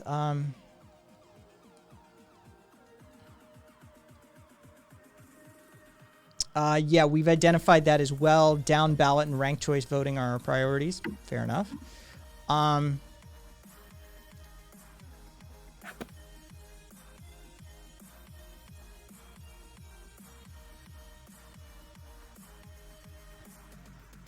I mean, I'll support them by, literally supporting them if they have somebody that's worth supporting. Parties, I'm not a big fan of just inherently. Party politics devolves very quickly. But the individual candidates that may identify as whatever the People's Party thing is going to be, fine. Put them in front of me and let me run them through the litmus test, as it were. Ranked choice voting is pretty nice. Ranked choice is my lowest rung of things I'll accept. I prefer approval for voting systems, and outside of that, consensus decision making. But yeah. Facts. Reading about Rojava. Very interesting. I love this quote. For a former diplomat like me, I found it confusing. I kept looking for a hierarchy, the singular leader, or signs of a government line, when, in fact, there was none. There were just groups. There was none of that stifling obedience to the party or the obsequious deference to the big man. A form of government all too evident just across the border in Turkey to the north and the Kurdish regional government of Iraq to the south. Yep, facts. A-N-S-Y. Okay, Estrella got it. Thank you. Oh, fuck. I think they were all doing it intentionally. All right. Sleep well, devil. Take care of yourself. Devil going off to bed. She's a Democrat, right? Like, hang on, let me pull her. I've looked at her before. Oh. Yeah, I don't care about her career. Give me what she supported. Oh, she's the Men's Health fucking thing. I remember her. So she's got a propensity for passing like satirical or putting satirical legislation forward. She proposes things that take the... I can dig that. Yeah, that's awesome. She proposes bills that like restrict... Like the first one that she really got on the scene for was the Men's Health Bill that basically... It required a prescription before getting erectile dysfunction drugs, and that the man would have to have a notarized affidavit signed by a recent sexual partner affirming his impotency, then consult with a sex therapist and receive a cardiac stress test in order to do this. You know, it was taking a piss out of abortion legislation. I gotta jump in here. Radio Yerevan beat me to it, but we actually have a literal party in Germany that does that, and they have seats in the European Parliament. It's called The Party, Die Partei, and it's amazing. Yeah.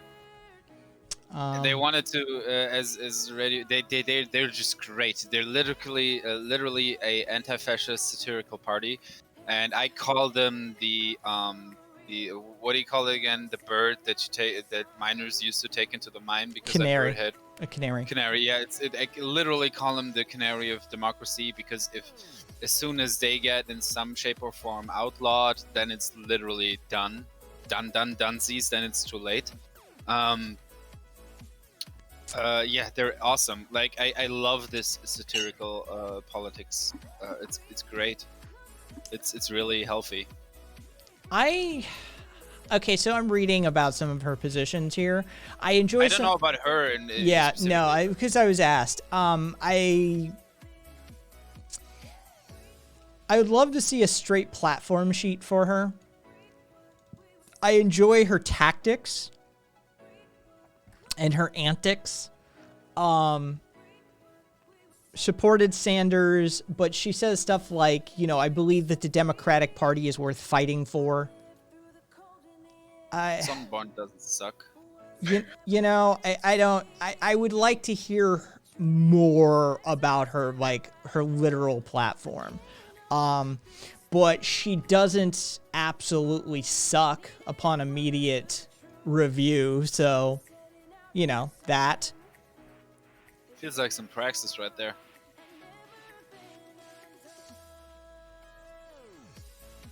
Why would you say that Sonnenborn starts to suck? And in what way do you mean that, Vivala?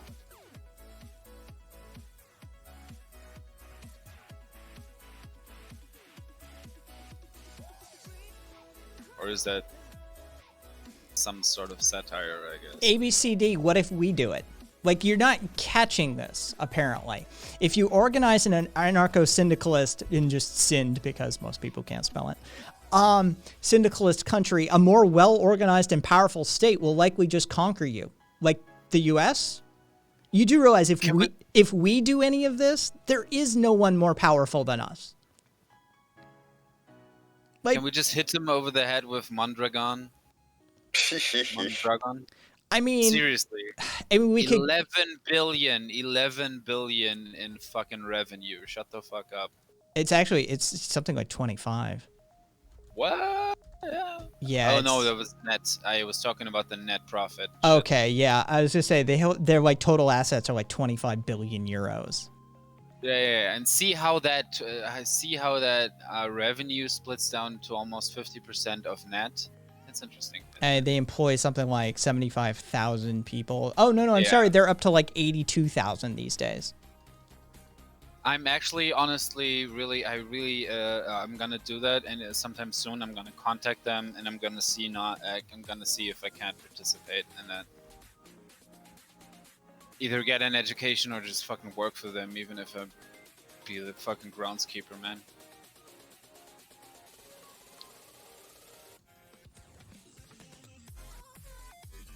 But why are we even arguing with someone whose fucking username is basically like Gibberish? someone who just learned how to spell? No, it's literally somebody who just learned numbers and learned how to spell and just, you know.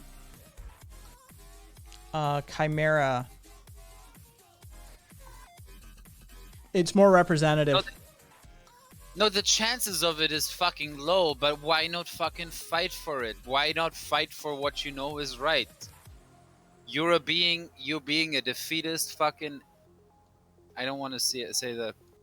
God damn it. Chimera, where do you need me to start? But I mean, the fact of the matter is it's actually it's a form of organizational structure that actually is a bottom-up organizational structure. So it is a system of organizational structure that empowers the individual sovereign to the benefit of the social group, right? It's about lifting up the social group as a whole through the empowerment of the individual. So you, yeah, I'm still fucking, my gear is still fixed for ABCD. Oh, yes. Wait a second. 1, 2, 3, 4 doesn't understand that we're incrementalists. No, Like, see, this is the problem with most people is that they think you can only fight for one thing. That's the truth of the matter. hey, You can have a multifaceted policy. You can temporally stretch your policy. You can advocate for something today that would actually lead to a different path tomorrow. Things like Medicare for All and UBI and housing rights are all what a French socialist referred to as the leading edge of radicalism used within capitalism to erode itself. Right? If I implement a system tomorrow, magic wand, just snap my fingers, UBI, healthcare, and housing. That means the poverty of philosophy, the financial hamster wheel issues, the 2 out of 3 tent poles that repress Americans are resolved. That means I can push my other agenda. or at least starting to topple. Yeah. Estrella, no nuance, only black and white thinking. Hable, diversification of tactics and goals and milestones. Nuance is for the filthy French. Oh my god, 1, 2, 3, do you realize what dumb shit you just put there? So you're literally saying you're a hardcore egoist, narcissist piece of shit that Calm thinks down, that calm political down. This isn't the type. It's that not the type political of. change has to happen It's not in the your type of lifetime. praxis I do. I'm sorry, but things take time. It is not all about you. It is not all about us. This is a process. There are things that Right, are Estrella? bigger than you. I'm kind of not unsure of very the difference in democratic socialism and anarchism. I'm a little bit drunk. I'm sorry. Clearly. I had 3 days. I had 3 days sober. In the last 3 days, I only drank 2 beers, and that is sober for me. I take that as sober, and so It's not a bad effort. I it's advocate. an effort. I tell people all the time, ABC, that you can't have. It's a Marx quote. You shouldn't write recipes for the cookshops of the future. In anarchism, there is no project of projects. It's about that empowerment of the individual and the elimination of unjust hierarchies and the collapsing down of hierarchies and the elimination of unjust power and authority mechanisms in society and the replacement of them where they fail to meet that philosophical challenge, right? This is the goal. The goal is to empower the individuals to have free association, the ability to set up their own mutual aid networks, the ability to create communities that exist outside of the system if necessary. But you can still have, no, Joe, no. Okay. But how am what I'm talking about different from capitalism? Capitalism is inherently hierarchical, inherently exploitative, inherently authoritarian. It is a system that utilizes exploitation of the working class in order to drive revenue. Look into labor theory of value. Though it is credited to Marx himself credits Smith and Ricardo with the actual creation of the ideas. Marx just puts his own spin on it, but in essence, what it is that all profit is derived from labor, and all value is derived from labor, and excess value is scooped off the top like cream off of the milk, and that is what profit becomes. So capitalism is this system of private ownership of the means of production. Anarchism is a system of organizational structure in which the individual becomes the sovereign and then organizes utilizing free association with affinity groups in societies within communities, and then utilizes a system of either approval or consent, direct democracy or consensus decision making that then represents and reflects the will of those people directly. You can then tackle the scope and scale issues utilizing federation to replicate this out. It is essentially, if you're familiar with information technology, a distributed network topology, if you happen to understand that. I have a nice thing to say about 1, 2, 3, 4, ABCD 1, 104. And that is, they said at 10:53 my time, whatever, doesn't matter. I mean, I'd rather fight for Medicare for all or something that could actually happen. Ignoring the ignorance in that statement, are you actually fighting for Medicare for all, or is that just something you say as a rhetorical device? But if you are actually fighting for Medicare for all, good on you. That is great. I think that's a good thing, and I'm happy you're doing that. Okay? If you do that, so you're awesome. You're literally financially invested in the furtherance of this political system. Oh shit. Here we go. This is some Mark Twain shit right here.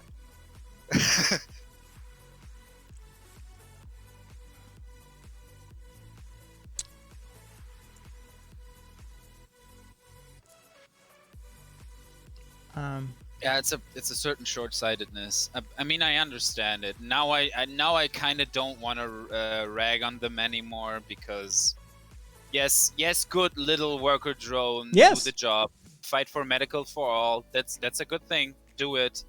We support you. Great. Yeah, I'm actually financially invested in capitalism because I exist within capitalism. There is no ethical consumption under capitalism. And those that critique capitalism and are anti-capitalist contained within that system recognize that inherent paradox. No, Chimera, taxes don't exist within an anarchistic system. What they would utilize is something commonly referred to, common resource pools. Due to the communism. Yeah, due to the organizational difference within a property system under an anarchistic system or an anarcho-communistic system or even like a syndicalist or a socialist system.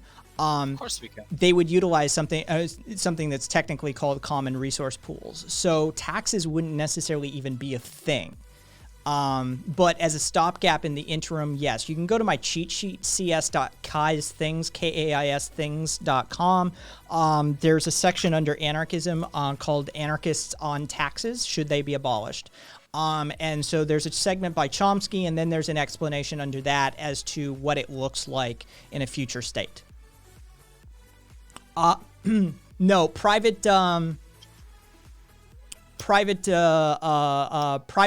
personal ownership, yes. Private ownership, no. Chimera. So you have to understand the technical economic distinction between personal property and private property. Private property is essentially the means of production. It's the land. It is the factory. It is the building. It is that is currently being rented out. It is the tools. It is that sort of stuff. I gotta. No, One, two, no, three, four. no. No, We're done. just I'm gonna be very, very, very polite. I was before.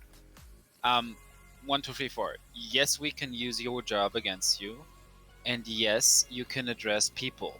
Are you saying that psychology and sociology is not a thing?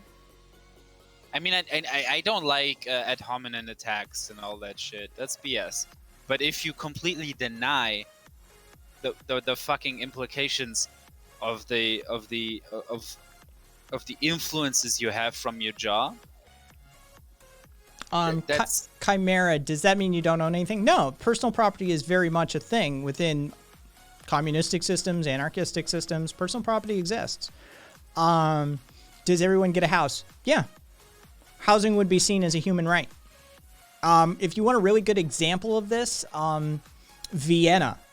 62% of the city of Vienna populace lives in public housing. And the public housing is amazing, by the way. Pools and parks and gyms and like medical facilities right on site. It was done during what was called Red Vienna. It was an era, it was a time of overturning political systems within Austria after the collapse of the Austro-Hungarian Empire. And so you get to choose which one you get. That's the same way it works in Vienna. Who builds the houses? We do. The populace does. And yes, there are bigger ones, there are smaller ones. And I forget what the average cost for public housing right now in Vienna is, but it's far, far, far less than what any of us pay. No, you don't. Chimera. Nope. See, this is the thing. Yeah, Estrella, a critical cut, 600 to 800. Yeah.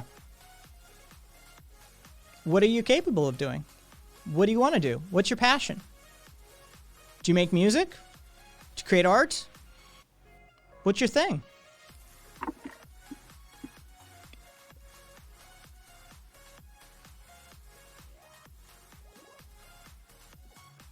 Oh, I know, Ride. I know. Well, there you go. Welcome to a system without authority. Welcome to a system without unjust hierarchies. It is so foreign to most people who grow up in a neoliberal capitalist model that they truly cannot even conceptualize how it works.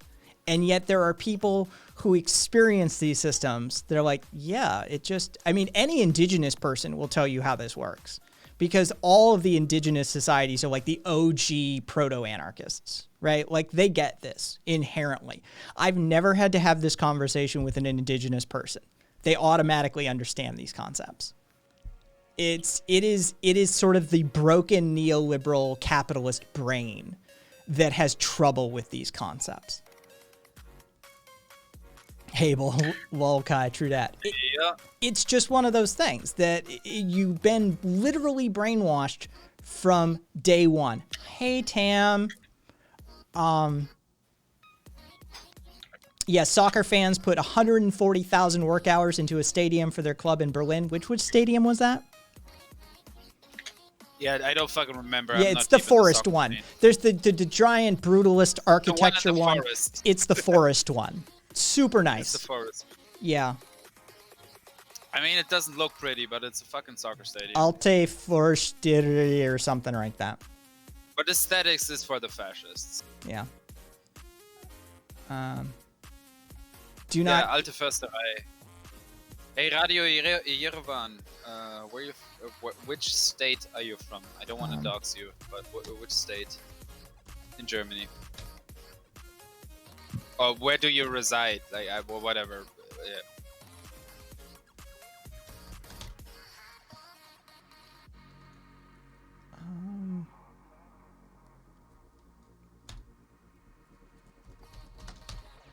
Yes, Wither King, anarchism can indeed exist with another system, and it can exist despite of other systems, and it always has. It's just, HH, fuck yeah, man. My best friend lives in HH. He has a fucking media production there. Actually did movie. He actually did music videos for fuck, blanking, shit. All right. Best So, actor does. all right. So let's take a minute here. Just one example of how an alternative housing model got started in beautiful red Vienna.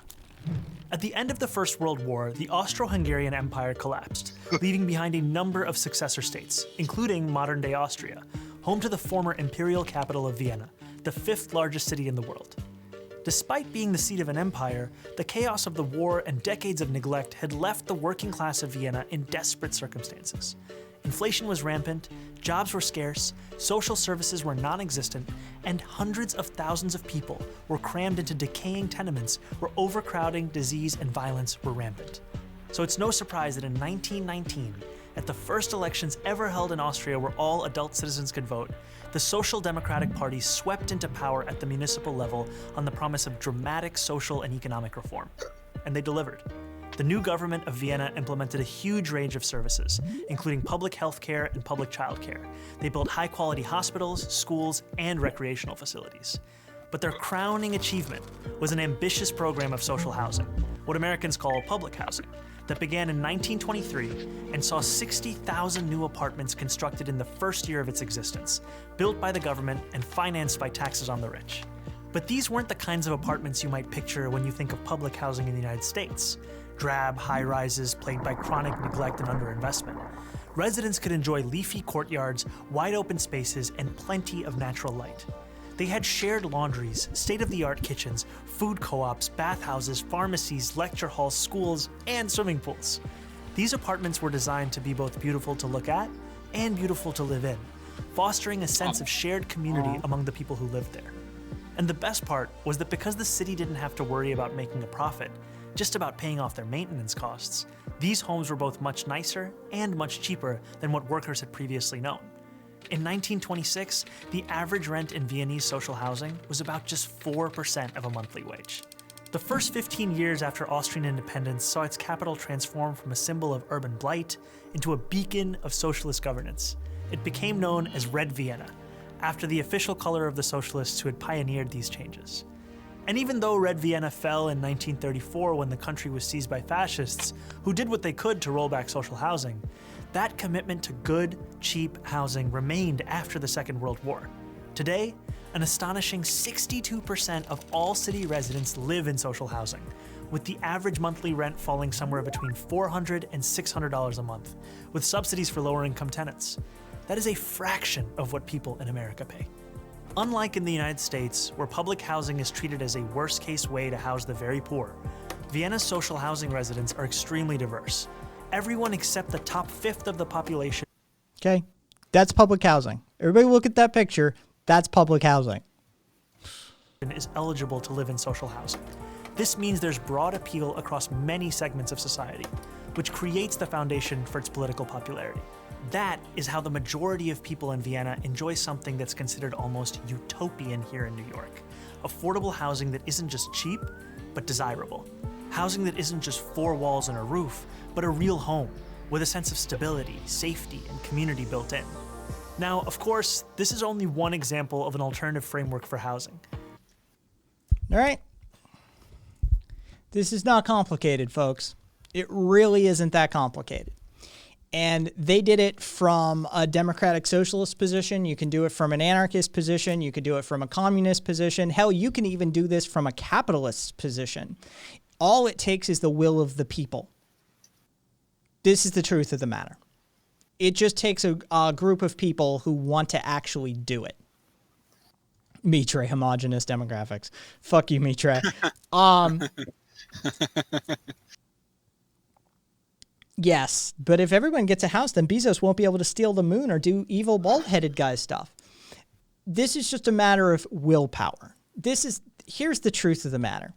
this is, let me give you the true sort of, this is a post-anarchist philosophy, right?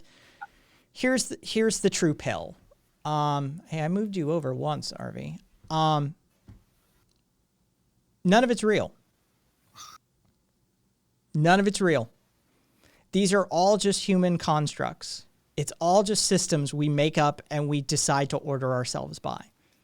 It's the will of the people that actually makes something happen, right? It doesn't matter whether it's communism, whether it's fascism, whether it's authoritarian, whether it's capitalist. The truth of the matter is, if there's 500 people at the top and there's 10 million people at the bottom, and the 10 million people say, no, we're going to do it this other way, it happens the other way. That's the truth of the matter.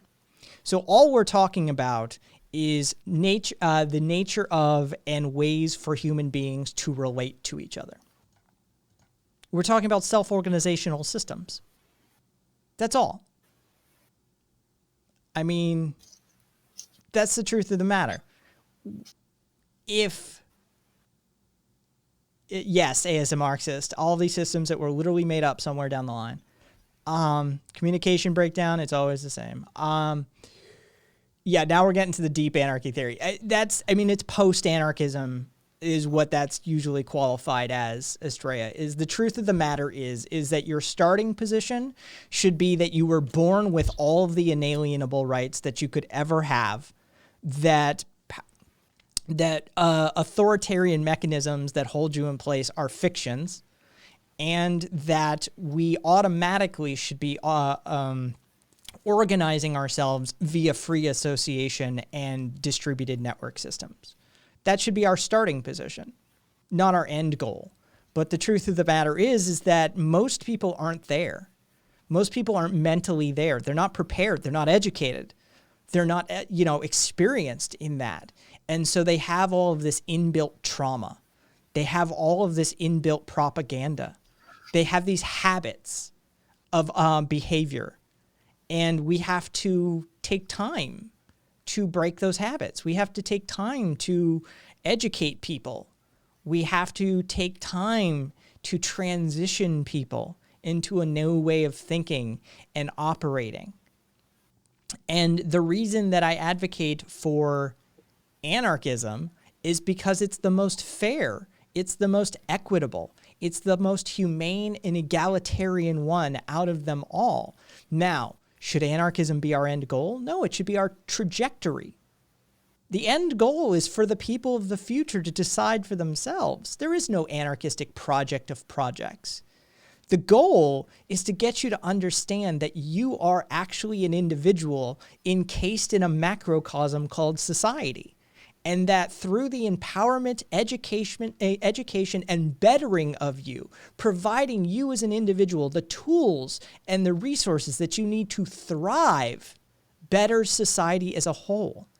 And the best way we can organize that while maintaining those egalitarian principles is one that you don't utilize authoritarianism in. If you step on people's inalienable rights, if you trample them, if you coerce them, then you betray those goals. And so anarchism is, as I see it, the most honorable one out of the batch as it stands. But you have to understand that the end goal of anarchism ideally should be the starting position for most people, but most people aren't ready for that. Rant over. All right, let me scroll back up. Yeah. Let's see. Came from Debate Channel and stated that anarchism relies on consensus rather than democracy. Got roundly shut down by another anarchist. Did I get it wrong? No, Tam, it ideally should run off of consensus, but there are many forms of anarchist organizational structure that can utilize direct democracy. So yeah, technically you did get it wrong, but an idealized version of anarchism would utilize consensus. But yes. You have to be gentle with people's brains. Don't break them. I know, right, Squid? General strike would be nice. Refusing to pay off debt would be a more reasonable place to start. Well, sorry. Don't know, RV. I keep putting you on. Well, stop. I don't know what's going on your side, RV, but... there. I'm increasingly convinced if we were ever going to strike, we would have done it already. I'm an advocate for the Japanese style of striking. Just stop utilizing the financial system and utilize the system as a whole. So if there were a general strike in that regard, the bus drivers would keep picking people up, but they wouldn't take any money. The gas station attendant would turn the pump on, but wouldn't take any money. The grocery store checkout clerk would check you out. Be sure to index, like run them through the scanner, but don't take any money. I've heard it. Yeah, I was going to say, I'm not using the IWW's terminology for the good work strike. I'm sorry. The IWW has some high points, but anarchist, right? I'd rather ascribe it to fucking Japanese than I would the IWW, to be perfectly honest. What am I looking at?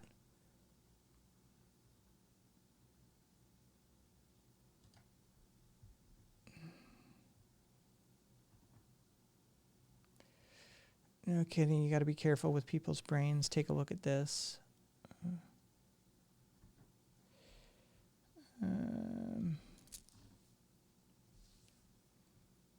Oh, I didn't turn the music back on either.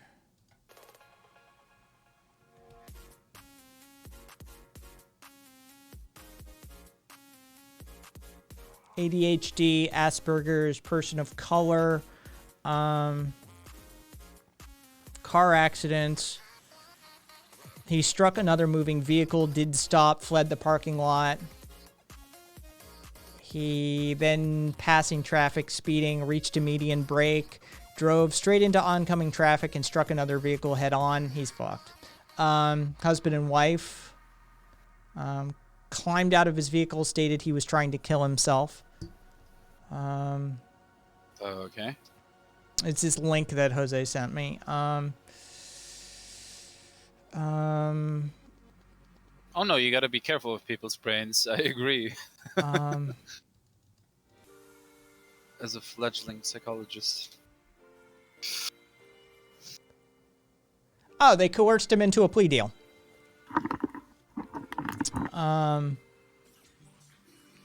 He believed signing the plea deal would allow him to come home. Instead, he was ordered to serve 10 years of a 50-year sentence. Yeah, it sounds about right. Never forget, folks, prosecutors are cops.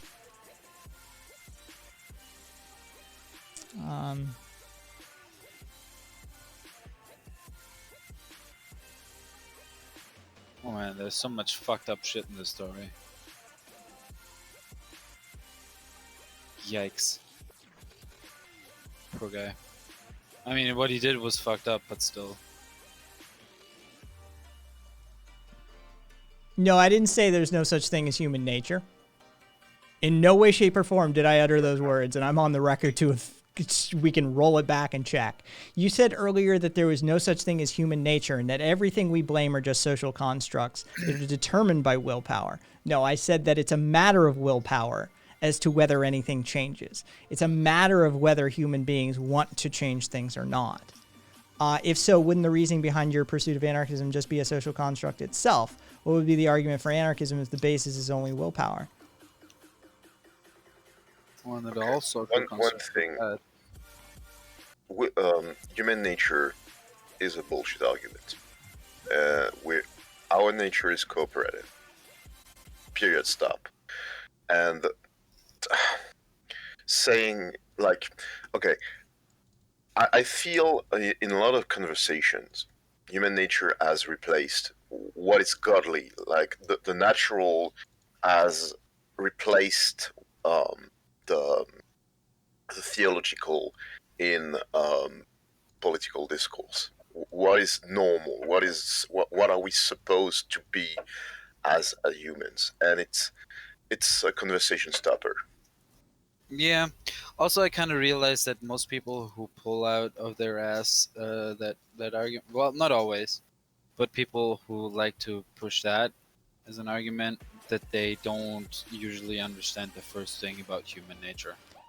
I also, They haven't actually really looked into human nature, barely into their own, into the human nature of their fellow human beings. I find it vaguely teleological as well, to harken it back to Yeah. your sort of religious callback for twos. Absolutely. It is vaguely teleological. Mm-hmm. So, hey, let me try and not 100% we are on the same side, but thanks for stopping by. Anybody who would utilize an authoritarian hierarchy to influence society to get their way, not rocking the same side. Goodbye, 123. Didn't want to hurt your feelings. If I did, I'm sorry. If I did, I'm sorry. I didn't. I'm sorry. I'm not sorry, actually, but I don't want to, Take care of yourself, though. I'd still want all of the best for you. and fight for that universal healthcare. Yep.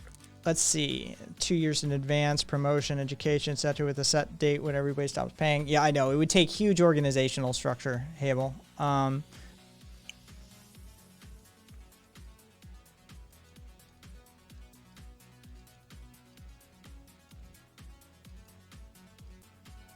Yes, exactly. Okay, so Tam and Estrella are having that sub-conversation. Where did Tam speak up? Yeah, well.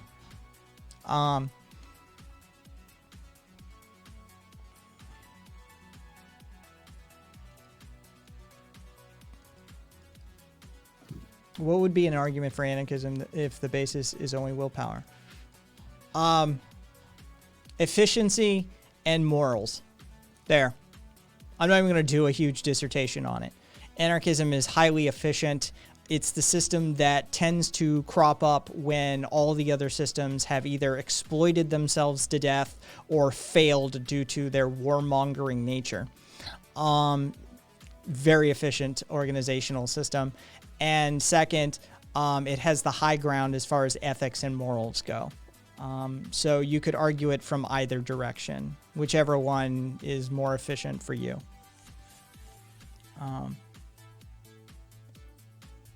Let's see. 1 to 2. Nope, wrong. Yes, right one. There we go.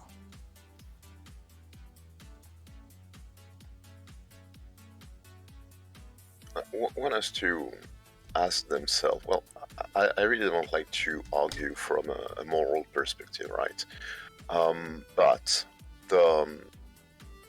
the idea that we get what we deserve, and in that logic, we say there are some people who are not deserving of food and shelter in that process, like, irks me.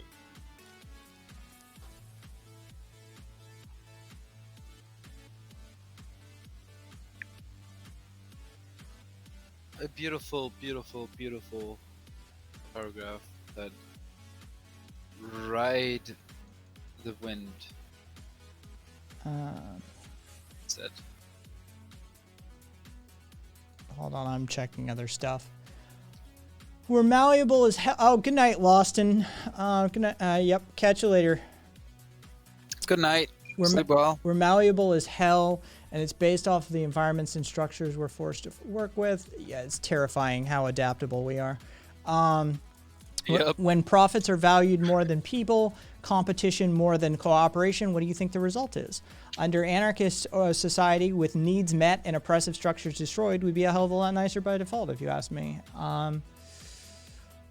And there is evidence of that. For those of you who've been around long enough, fucking have heard me talk about the multiple meta-analyses that are in the Corsini Encyclopedia of Psychology, Volume 2, page 811, if you want to find them, of global societies.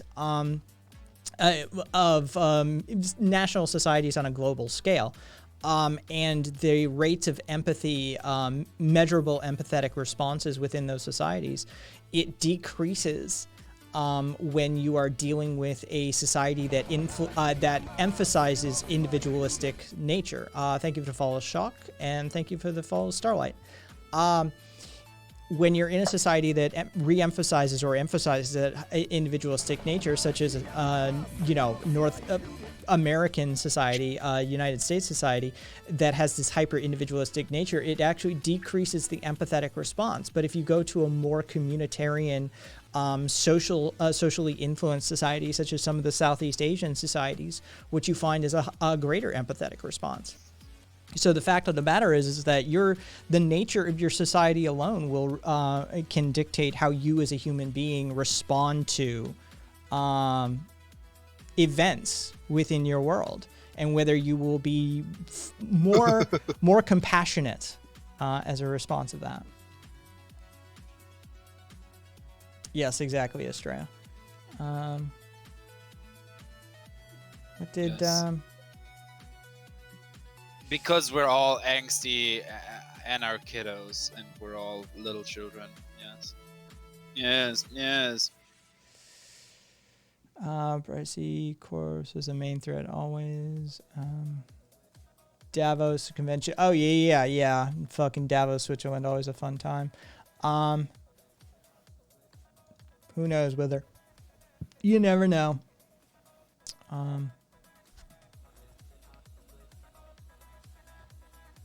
Oh, well, congratulations. I'm glad you enjoy it, Jose.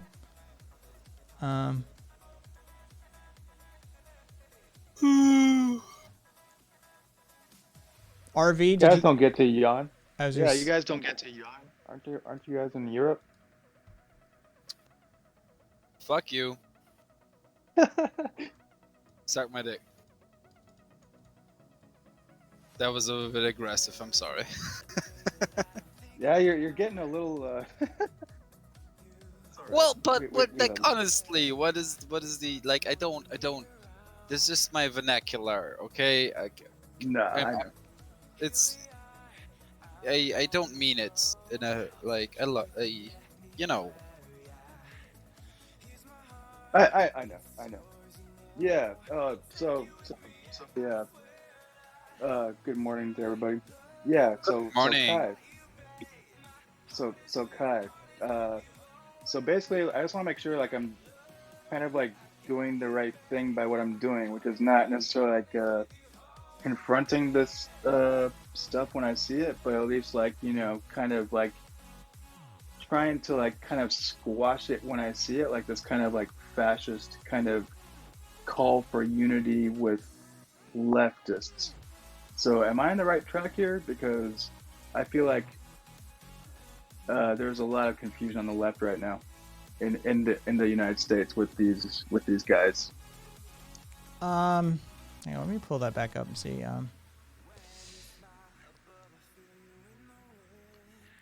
Okay, so who the fuck is this Josito Durick person? I'm just following this. Anarcho-commie cyberpunk disguised as a game developer. I do think anarcho-capitalism is a very flawed ideology, but so is anarcho-communism in many ways. What would be the common ground in the current world? I couldn't hear that from all this screaming. Oh, Jesus Christ. People.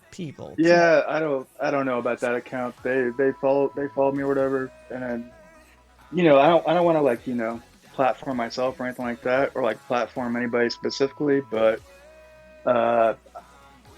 like as far as like these people that are kind of platforming the boogs, I don't think they know what the fuck they're doing, or if they do, yeah. So it's pretty crazy because like, okay, we've had like 3 so-called leftist like personalities or streams platform the same guy, and then the 4th person was Alex Jones. Alex Jones was actually the most skeptical out of the 4 people. Can you fucking believe that? Yeah, that's I can't believe that. Yeah, actually, that does make sense. But I mean, makes sense. Right. That makes sense. Yeah. It actually does to me. But it's like, why? Okay, so can we get like somebody who's like a little more consistent, but like on the left? So that's kind of what I'm trying to push for, and I don't, want to like force this on anybody, obviously, but I I mean, think that would be a good idea. But I don't think he's going to do it. I don't think he's going to go for it. He's too fully consumed by the grift. Let's be fair. Yeah. Oh, I have a question. I was asked by someone who was very angry at strikes, and well, in this case, student strikes, where they blocked the buildings and kept teachers and other students from accessing the facility. And the question was, what makes you think that you know better than the other, and therefore what grants you the right to keep other people from I want to say being scabs, but no, doing the things that they want to do, basically. well, what was the student strike over? Don't quite remember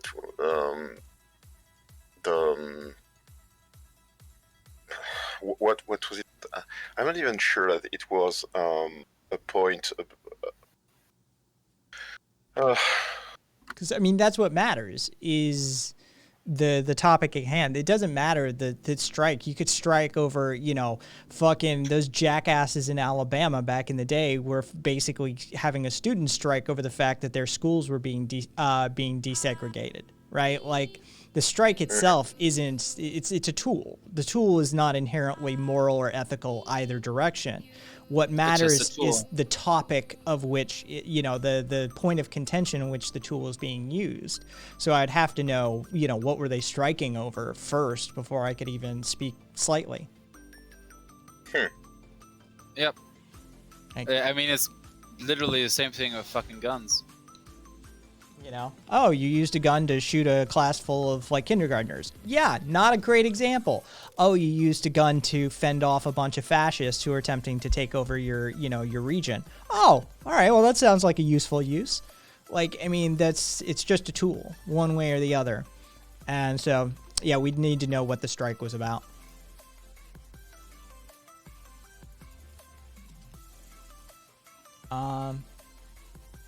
I'm ancillary at best, mostly an organizer and activist. I do know many people in the industry, though. My industry is tech. And then just Canvas. I don't know. Yeah, but still, like, even like, if we imagine, let's imagine that the reason there was a good reason for it. Even still, the question of what gives them the moral authority to cut access to. There's an argument to be made either direction, quite frankly. But if it becomes down to do the means justify to the end, or do the ends justify the means? So you have to ask yourself, one, what is the damage caused by the student strike? So you have to sit back and sort of do some moral and ethical calculations. What is the potential damage done by this student strike? Weighed against the potential of the rectification of their issue. So if, say in the example of like Alabama, you've got desegregated schools, which has all sorts of knock-on. You're working to desegregate schools, right? You've got all these sorts of knock-on effects from segregated society. You've got all these sort of generational, multi-generational effects from teaching people that it's okay to segregate society in this way. You've got the furtherance of the Jim Crow laws. You've got all these sorts of effects. What are the negative effects of denying somebody an education for a time? all right, they might actually be set back, say, 6 months of learning. What is 6 months of learning versus several lifetimes worth of racist policies in society that actively get people killed, that actively that fuck them financially, that screw them in, from everywhere from the church to the bank to the real estate market to, getting a job to working in politics. So it's sort of, you have to do that calculation based off of, what is going on, what is the downside, what is the upside, and work forward from there.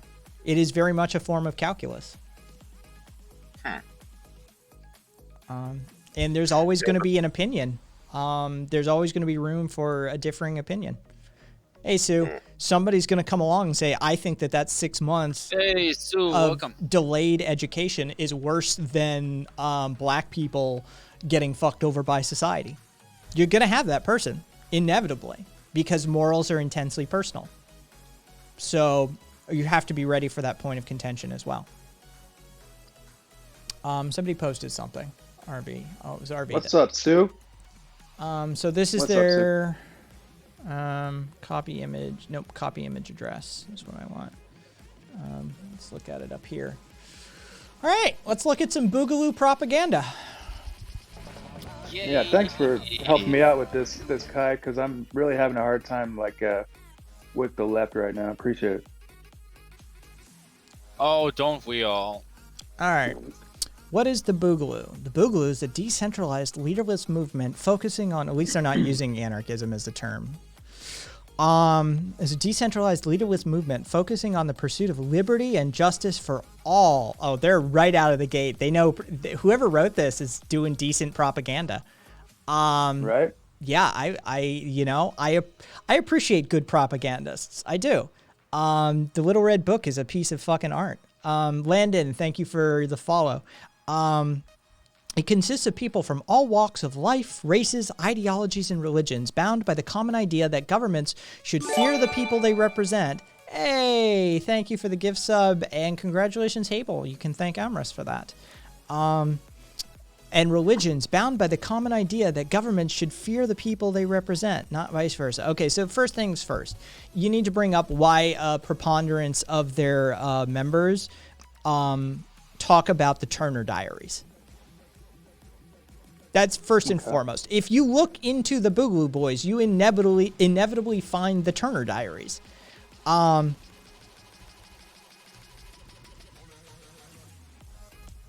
Let's see.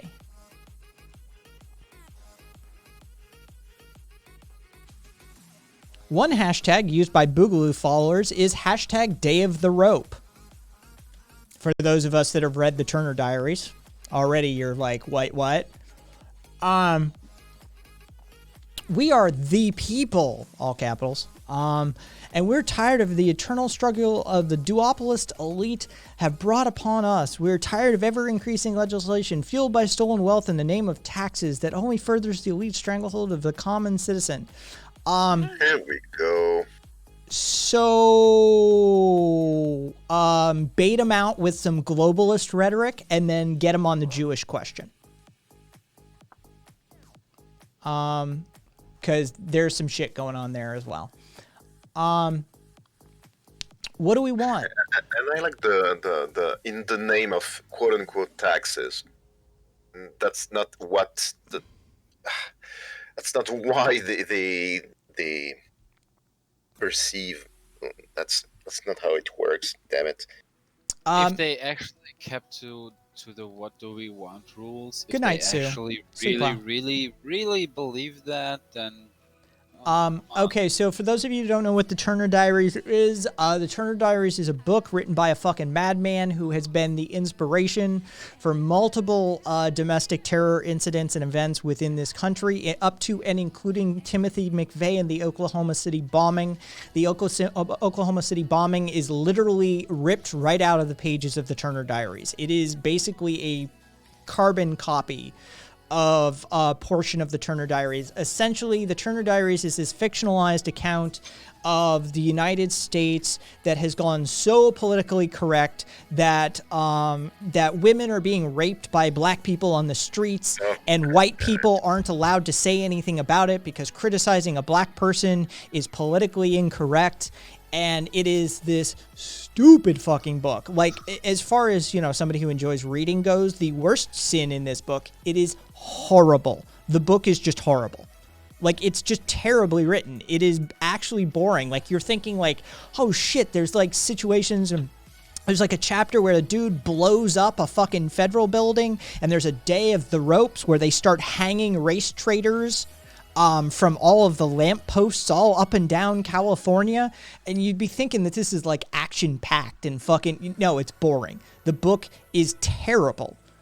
Like, it's just chock full of this fucking... And there's this secret... what is it called? The Organization Squid. What's the fucking secret group that's working behind the scenes to free us from the fucking... the shit?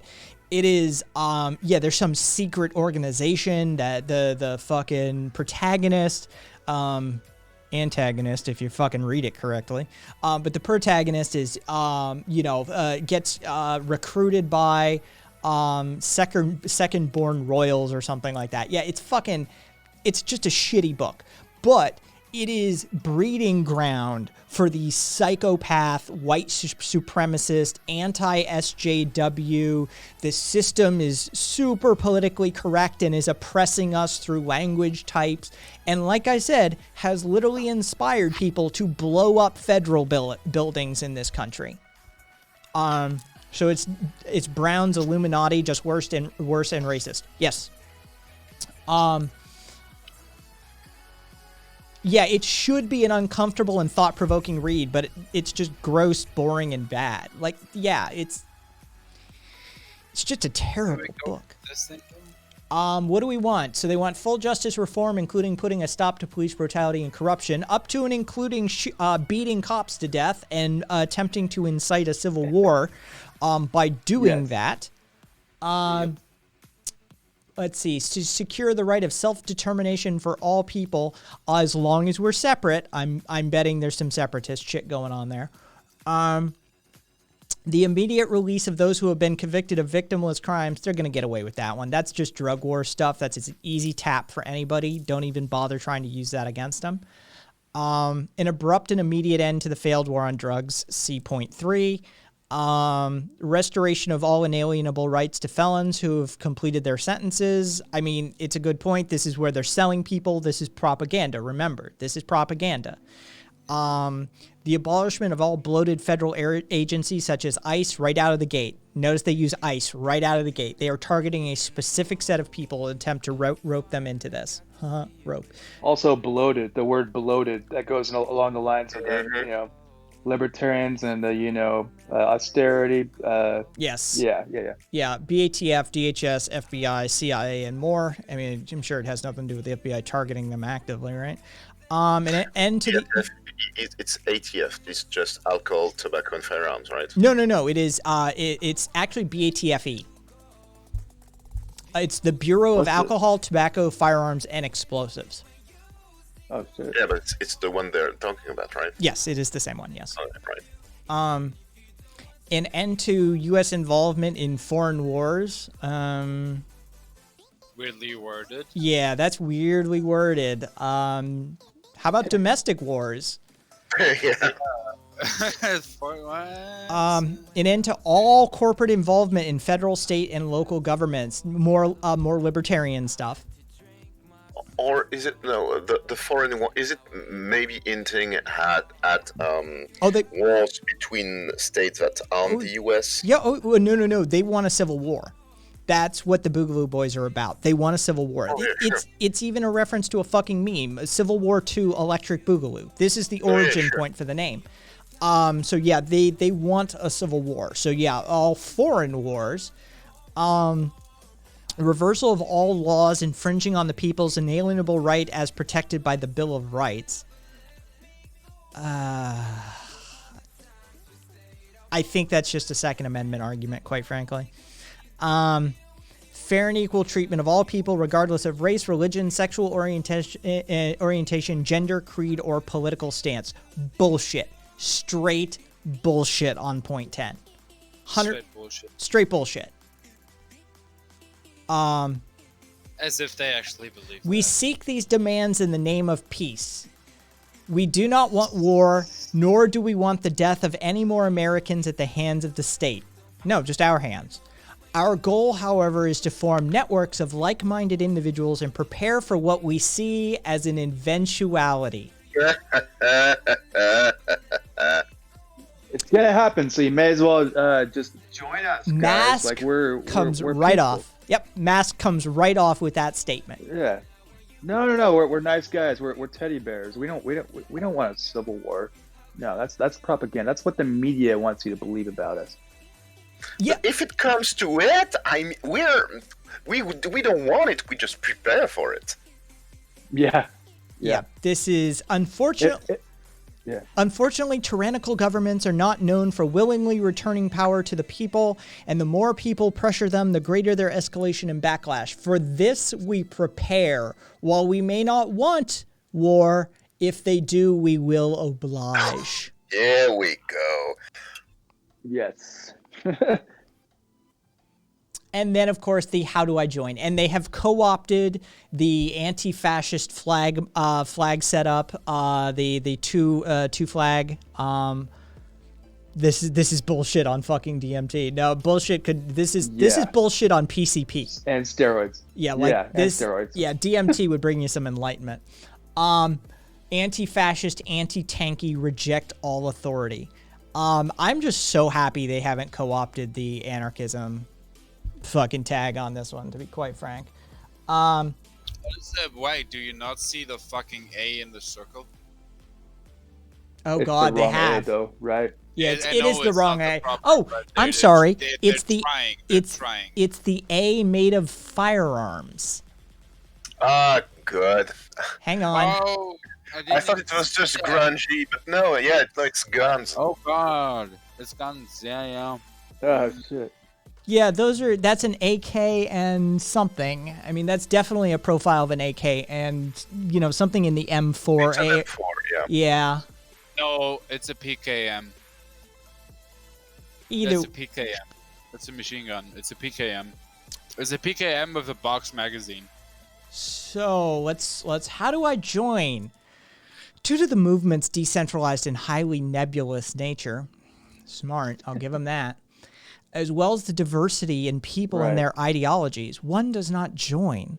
Instead, one who identifies with the movement's goals is considered to be part of it. They learned from Antifa. This isn't to say there are not ways to help the movement grow and better itself through actions.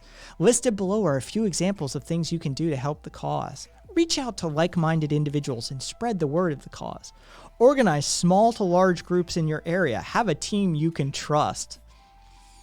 Help out your community through voluntary action. Yep, what's his name? Pablo Escobar was beloved by his local community. They wanted for nothing. Keep an open mind when facing those who may be defensive to our message. Many of them do not share our core values once you open a dialogue. And then, of course, a TJ quote, I prefer dangerous liberty over peaceful slavery. Pretty remarkable, right? It is a good piece of propaganda. I mean, Not bad. if Really, yeah. if Like they- anyone without a political education would immediately fall for this shit. if they had left out this portion, these two paragraphs take the mask off. If they had left off just these two pieces, this would be very difficult to pin down. But with the It starts out nice and sweet, and then you look at the second paragraph. It's like, oh shit, no, they actually are preparing for some shit to go down. Like in a They sense, have been for quite some while. yeah, I've been following because I'm interested in the history and guns in general. It's just a sure, hobby. I've been in, obviously, because most people who you can get those resources from tend to be on the right, and yeah, those gun channels, they've been talking about the Boogalos for long time now. Yeah, I agree, Squid, but 9 out of 10 propaganda, easy to fall for if you aren't familiar with them or, if you don't speak the language, right? Like that's, if you're unfamiliar. Hey, Panda. One thing, Kai, that you missed, and I missed too. Like first time I was looking at this in detail, but the flag. Oh no, yeah. I skipped right over Oh, it. okay. Oh, okay. Yeah. No, that. So we have like like some of these common names that are used for like during BLM protests, kind of like as a kind of symbol of police and state oppression. So you have those right next to those of like basically white supremacists and like ranchers and like the Branch Davidians, those types who were killed by for instance like the FBI like during raids over those raids of those movements and their compounds. Their unofficial slogan above the igloo, of course, is "Come and start it." Yeah.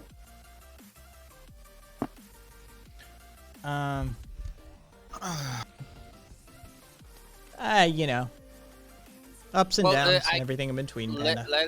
You can draw a direct parallel to the NSDAP calling themselves socialists for marketing purposes, because there was no way, because they needed to get the workers on their side, and there was no way in Germany back in that day to get the workers on your side if you were not somewhat socialist adjacent, because it was all the rage. So I gotta tell you, these fuckers freak me out a little bit. They never did. Oh yeah. They never did before, but the fact that a bunch of fucking leftists are platforming these assholes. Yeah. Quote unquote leftist. There you go. Yes. Yes. Yeah, that worries me. This is literally 1933 Weimar Germany. You guys realize that, right? This is literally here's the exact same fucking thing. You want conspiracy, Kai? I created one on the fly.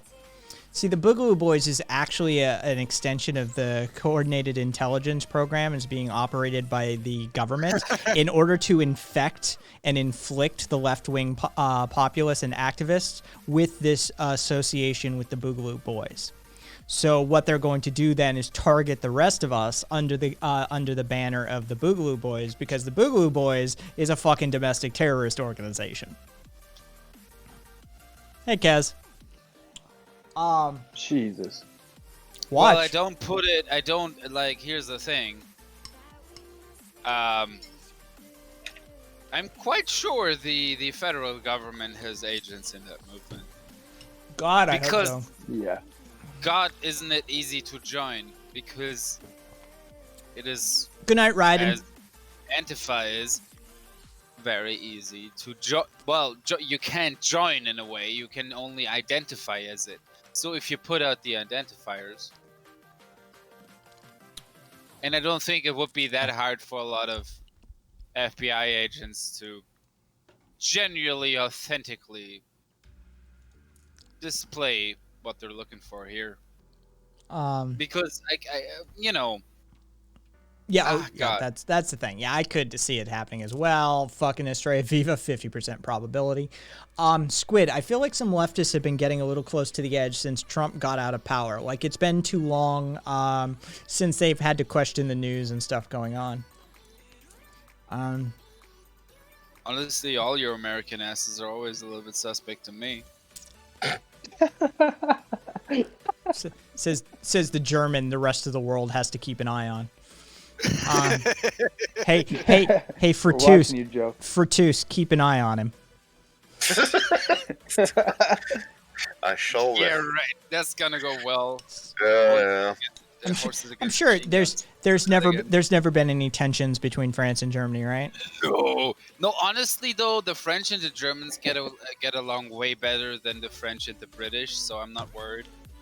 The French and the English, like, this is literally the thing.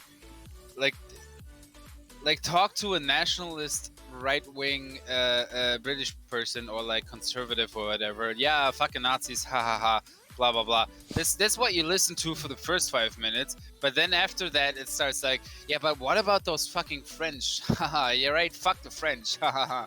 It's like it takes 5 seconds. It literally takes 5 seconds. That was the Oh experience shit! I had in England. Shit! It was Viva! literally- Viva's saying there's more than one German here too. Oh shit! We're surrounded. Keep an eye on him, folks. Keep an eye on him. Oh, fuck. The British think of the French way more than the other way around. Yes, Yeah. that's very true. I mean, the British and the French had a 100. The English and the French had a 100-year war. I mean, come on. They've infiltrated. Panda says, "I'll get the stick."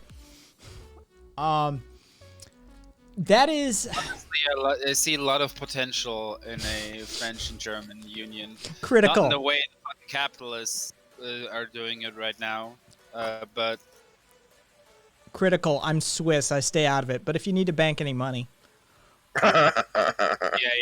yes, you stay in quotation marks out of it, motherfucker. I'll stay over here with the deadly animals. Sorry I'm for the slur, but um. it had to be done. So, quotation marks. Oh, choose. Yeah, I'm mildly concerned. I am mildly concerned. This growing boogaloo shit. Oh no, this Boogaloo Yeah, shit has that's- some real, that's where I'm real, at, man. real propensity to actually pop off. Yeah. Estrella just wants to know if y'all got any oil. America has entered the chat. Yep. Yeah, I'm legitimately concerned about leftists or so-called leftists or people who don't do their homework, who advocate or talk to leftists, getting conned by these fuckers. Yeah.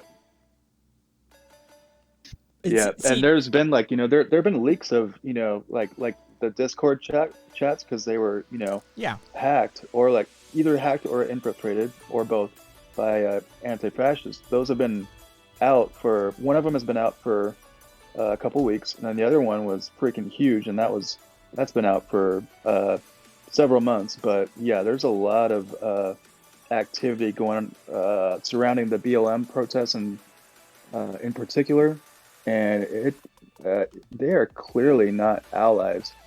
It's a con job. So I don't understand why this is not like kind of public knowledge at this point. So I share your concern, Kai. That's why I wanted to call in. Do you have the leaks on hand? Yeah, of course I do. Good boy. Hold up. Where do you want them? Discord? Yeah, you know what? Drop them in shared content. All right. What's the overlap between Proud Boys and Boogaloos? Proud Boys is sort of just it is a centralized group. Proud Boys are they are proud, what do they call it? Proud white male Western chauvinists. Like, that's their shtick, right? And again, chauvinist means fascist. Well, chauvinist, in their term, yeah. I mean, but I do want that word back. Because it's just in-group, out-group fighting, right? Like, that's chauvinism is an identifiable in-group versus an identifiable out-group. So most things are chauvinistic that we deal with. Not really, because chauvinism implies not only misogyny but nationalism. In a couple of its, okay, so it's got tertiary definitional sets. One, it does have a nationalistic. Two is group or kind, with gender tacked on as well. But three is the unreflected devotion to a cause. So I mean, the first one has a nationalistic influence, but I mean, secondary definition right out of the gate is just you're kind. Thank you. So that's the first one. That's a smaller one. It's more manageable. I'm sending you the second one right now. Okay. Or I'm sending all of you the second one right now.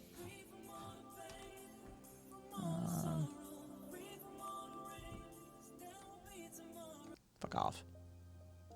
There we go.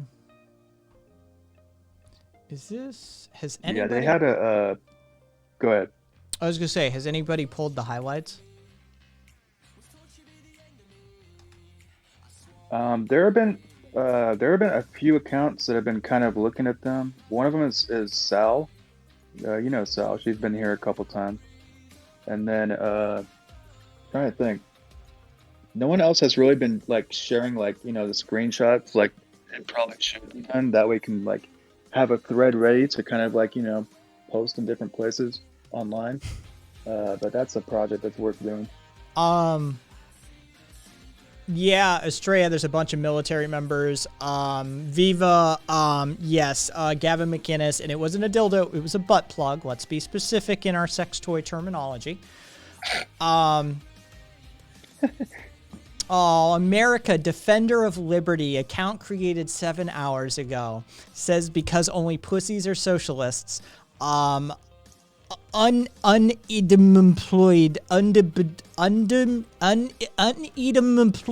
pussy best buy one-day workers. Cool.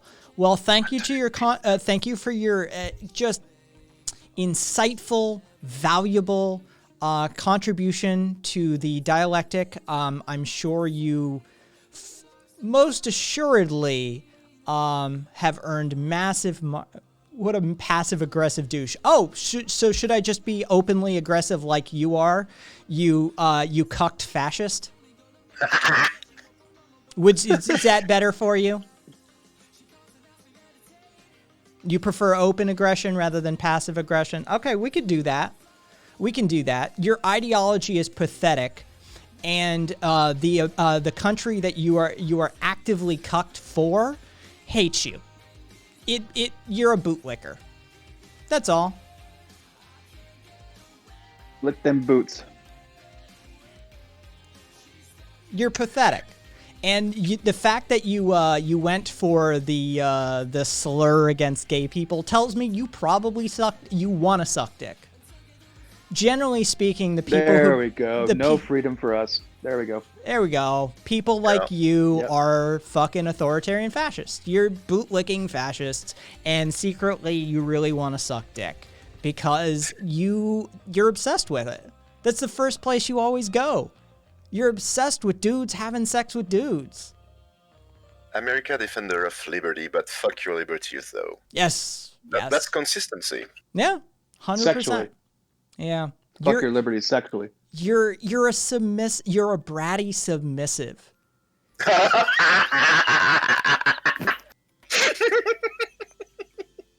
Okay? That's what you're about.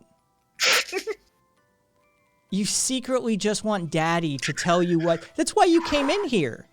You didn't come in here to actually espouse your rhetoric. You came in here hoping that some gay dude would put you in your place.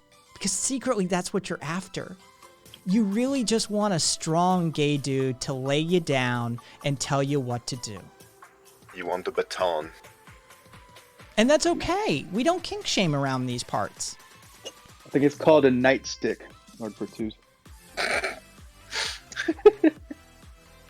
It's okay. If you want to get railed all night long, that's okay. That's what liberty's about. Panda, I'm gonna get the fucking stick. That's what those freedoms are actually about.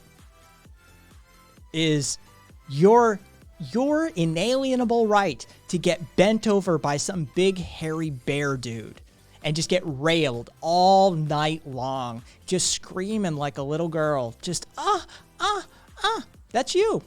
It's okay though. I will fight for your right to do that. I think no kink shame. Yeah, we don't kink shame. Fucking I will fight for your right to do that. Me too. So I'm guessing Capitalism is fiendom. Panda, Kai, you made tea come out of my nose. Win. If you go to the Oklahoma comms and scroll halfway down, you'll see that happened with FBI and Bomb Squad arresting a guy. All right. Cool. So I think we may have, I don't know. I think we may have driven them off though. I mean, it's pretty embarrassing. I mean, I don't blame him. Oklahoma comms. Relevant but not stream safe. Okay, cool.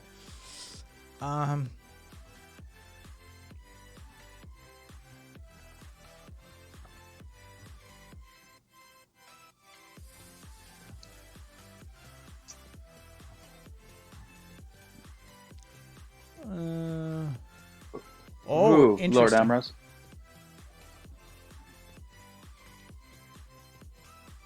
Yep. Timed Interesting. Yeah, there's okay. Thank you for the pull out, Estrella.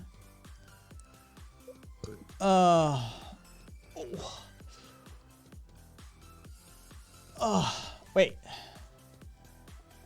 Who banned him? Not me. I didn't ban him. I was muted the whole fucking time. I'm sorry. Meatray banned him. Meatray Jesus, banned him. Joe. Fuck, I thought I was participating in this conversation. This is why nobody reacted to what I said. I realize now. No, Meatray banned him about 5 minutes, 10 minutes ago. Aw. Okay. Just kind of having fun with him. Yes, exactly. That's what But I said. that- I was muted. Yeah, I'm with you, Kai. That was fun.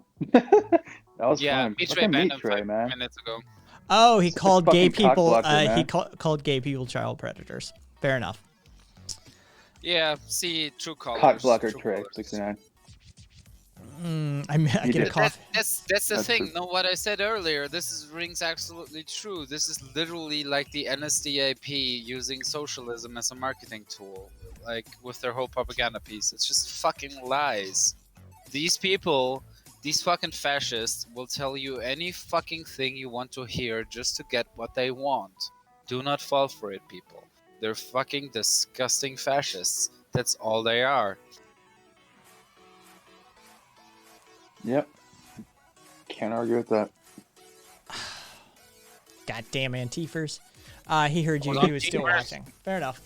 No, it just, we all know what their deal is. It's actually good that I was muted because I jumped on the bandwagon, because I jumped on the thing that Kai said and I made it a little bit more, my comments were a little bit less toss friendly.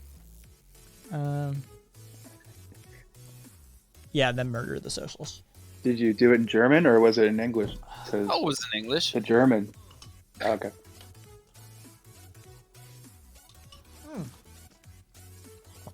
Man, I'm so sorry for these guys. They're so underfucked.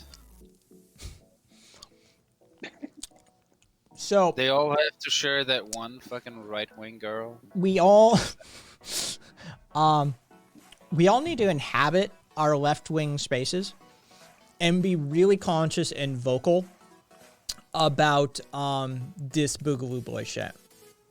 Like, I really think that this needs to be a thing that we needed to as a community and to spread that. If you're on the Discord server, we've got the comm leaks for the Boogaloo Boys, and you've got the talking points. You know about the Turner Diaries. You know about how these guys want to incite a second civil war. Yeah. So I think, we all need to be very vocal about this shit. And anytime somebody starts like, well, they make a good point with, X, Y, or Z, we need to be ready there with, no, fuck that shit. Here's what you're associating with. 100%. 100%. I gotta ask That's a where I'm question. at. I gotta ask a question in chat. Jose, of course there's fascists in Germany. We clamp down harder on them, though, than most other states and countries. But yes, of course, there's fascists in Germany. We fight them hard, though. We fight them. Oh, comment more than just the fucking Jimmy Dore shit. Like, apparently, who's Nico? Is it Nico? Fucking, who is this? What's this guy's name? Oh, Nico House. There you go. Nico House. Okay. He, they were on that guy's stream now, fucking, and now there's other so-called leftists and leftists keep platforming these people. And so, yeah, we went through a piece of their propaganda half an hour ago, point by point, and it's effective propaganda. Like, seriously, Squid called it 9 out of 10. It's effective. So we need to keep an eye on this shit.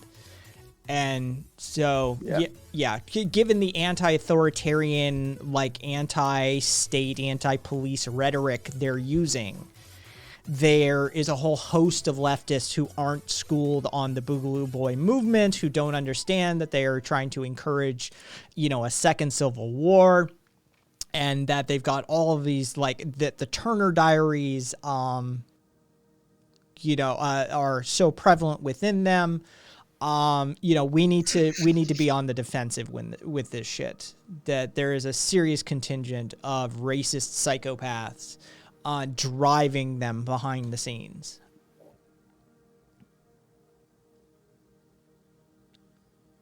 Yeah, I feel like they're very much like like you said, Kai, like about like capitalism is in a certain stage, and what that's combined with right now is just kind of like preying on our allies, sense of desperation and outrage, and then with that kind of effective propaganda, like at this moment of time, it's like we've said, it's very effective and very dangerous. Yeah, I sincerely think we need to start keeping an eye on closer eye on that, and RV's doing a fair job of it. So yeah, be aware when you guys are in your fellow like Twitch leftist streams and Twitter sphere and Facebookery or whatever the fuck your deal is. Don't be afraid to call out your fellow leftists on this shit. Like, oh, well, but they're anti-police brutality and they're anti-state. No, they're a bunch of libertarians who are trying to incite a civil war and have a bunch of racist ideology behind the scenes that they're tamping down on the front. That's all. Yes, exactly. Hello, fellow leftists.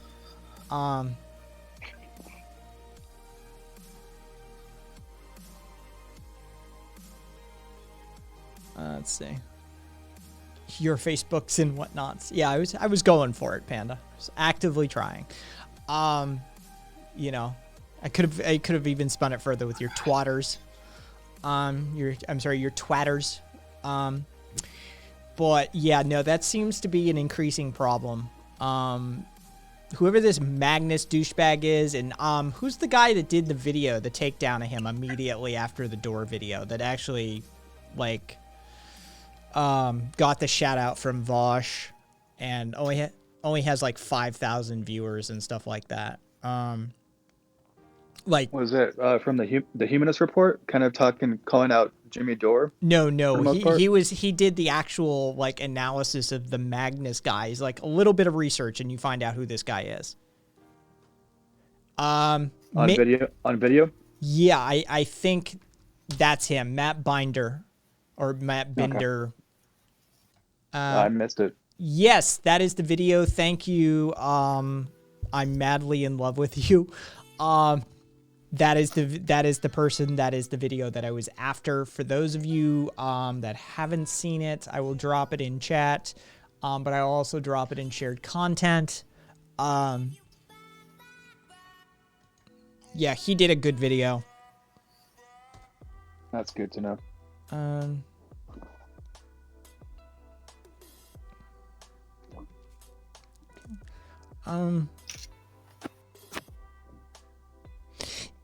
Yeah, exactly. On the bright side, we'll know tankies are safe as they're super vocal about being a tanky, and the Boogaloo Boys are anti-tanky. There's one useful, like, tankies as a litmus test. Yeah, honestly, let's just both of them take each other out. You can suss out the tankies. You can suss out the Boogaloo Boys using the tankies. That's just, you just sort of shove the tanky into the room.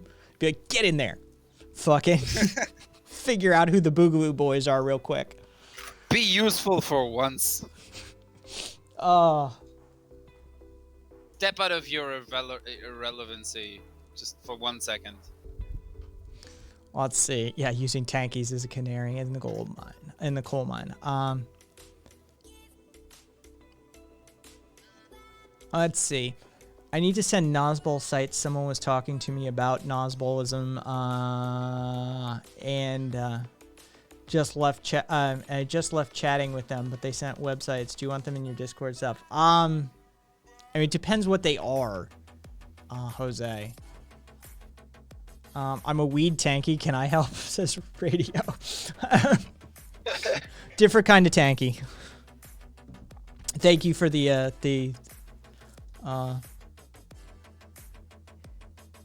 they're just easier. They're just sneakier Proud Boys who wear Hawaiian shirts, right? Easy to spot. No, they're worse. They're worse than the Proud Boys. I sincerely think that. They want to foment a second civil war. Yeah, and they're actually like very, very good at it. They're persuasive. I mean, that much is very clear by what we've seen in the last couple of weeks. Yeah. Yeah, I think they're way worse.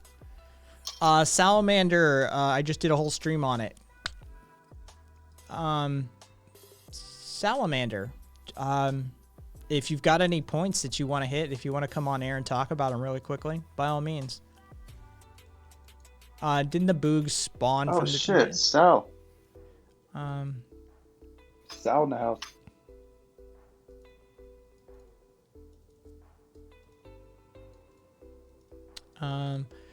if you ever want someone to tell people why weed needs to be mandatory, just saying, this is Radio.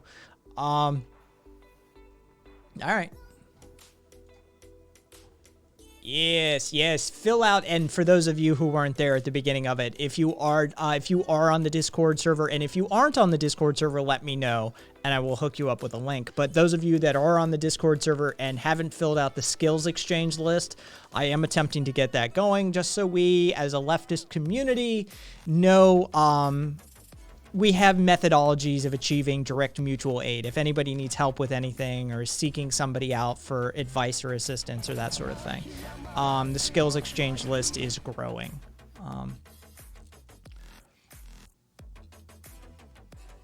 Riot Girl, thus far, but they've had a longer run.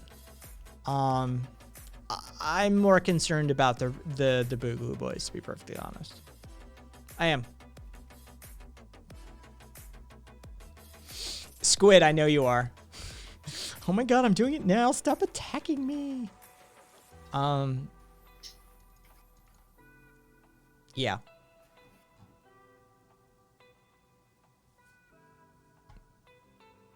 And I mean, it's not for a lack of trying, Riot. I mean, they're already doing stuff like building pipe bombs and, one dude, beat the cop to death or whatever the fuck, over in California, trying to incite a civil war / riot / uprising during the BLM protests. Yeah. And we went through a bunch of some of their propaganda earlier, and it's good. It's good. It could convince some people.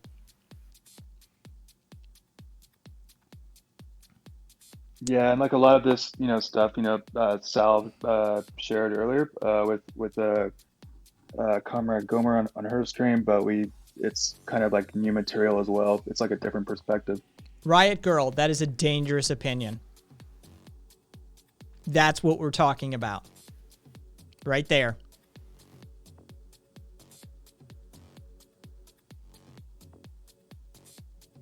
Because remember who the Boogaloo Boys are identifying with. BLM, Antifa, anti-tanky, they're going to rope a whole bunch of us into this.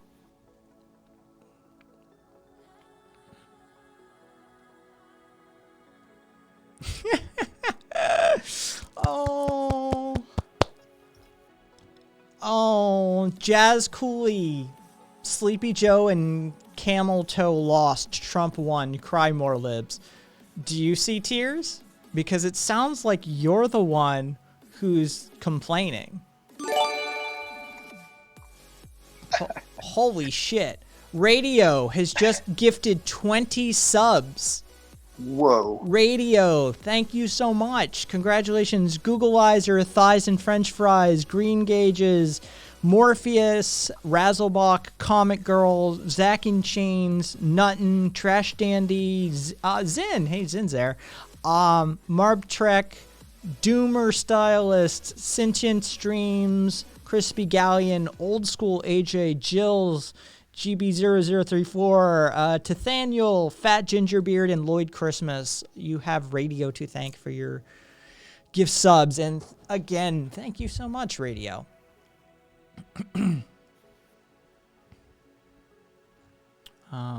Squid's gonna get really jealous and kind of territorial here. We'll see though. And yes, Salamander, that will get BIPOC killed. Yes.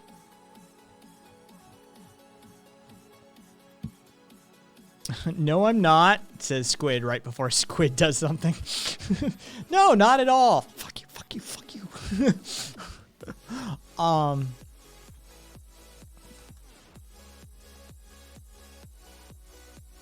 So, who was that? Jazz Cooley, if you're still here, I'd love to hear more of your complaining. It amuses me. Me too. But I have a feeling you already left. No. Bootlickers lick boots. Leftist in the South. I'm here to learn and to help organize good humans. Well, welcome. It's me, Juleed. We did a bunch of theory earlier, or at least anarchistic theory. Housing, stuff like that. Right now, we're sort of wrapping up. We're going to actually go back into it here with Salamander. We're talking about the Boogaloo Boys and how they're a problem. What's up, Salamander?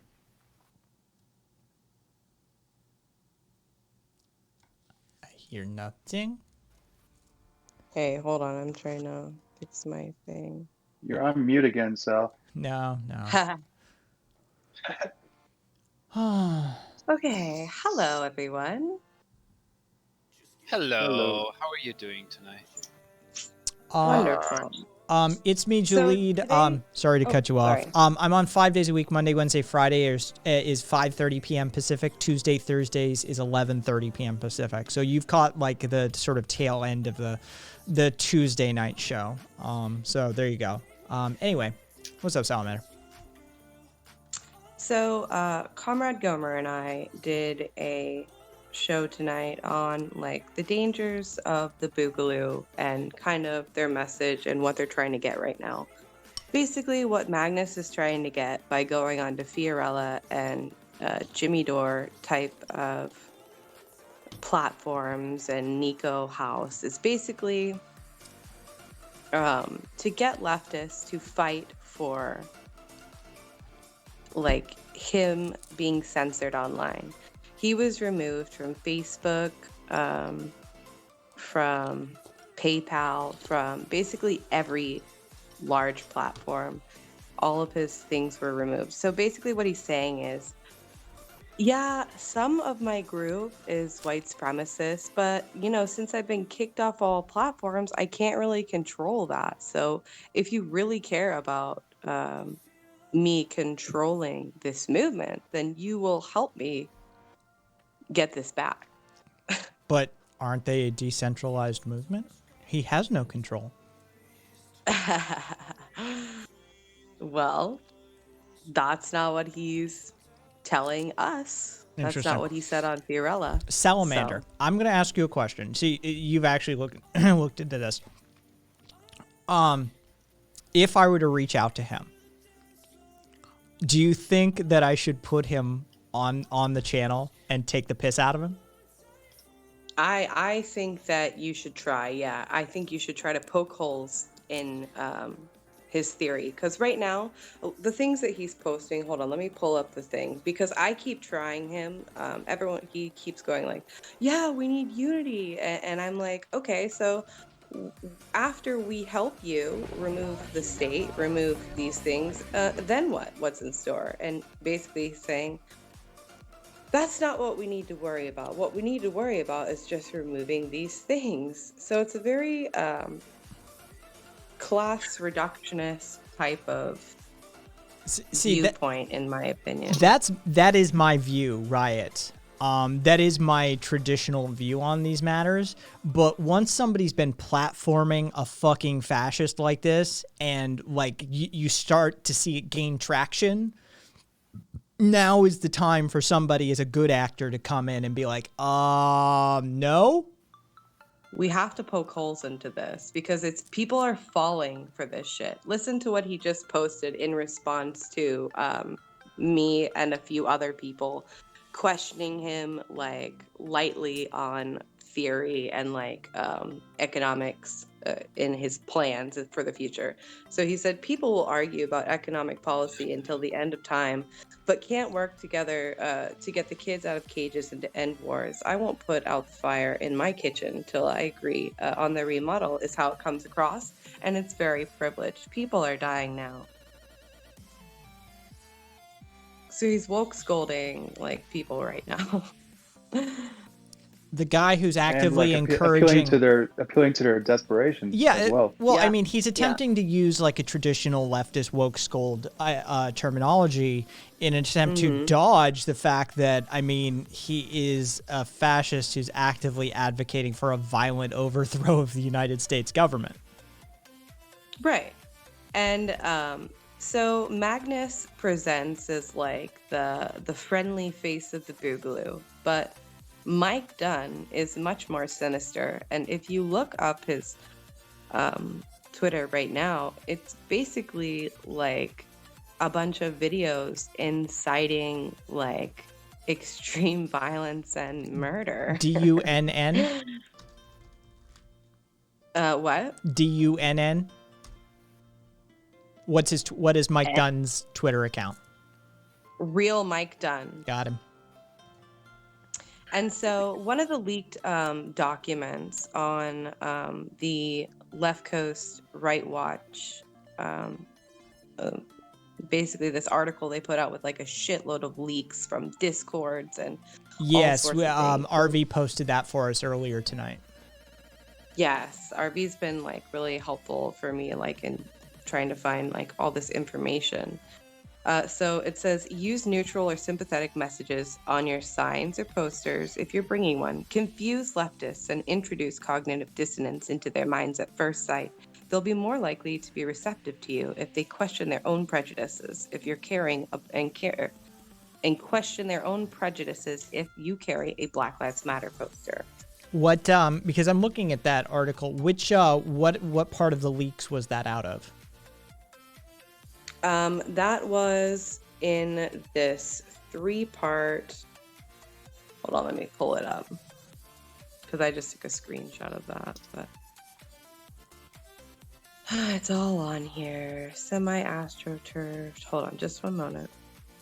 While you're looking for it, Sal, the last tweet from Mr. Dunn, our friend, is, I am 100% a revolutionary. I'm not here to preach peace and happiness. I'm about unity and war with the current issue. Yeah, there you go. War is peace. Right? War is love. I do this for love. Yeah, so, and also another thing I wanted to point out is the victims they have up next on the flag next to people like Tamir Rice is actual white supremacist terrorists. Vicky and Samuel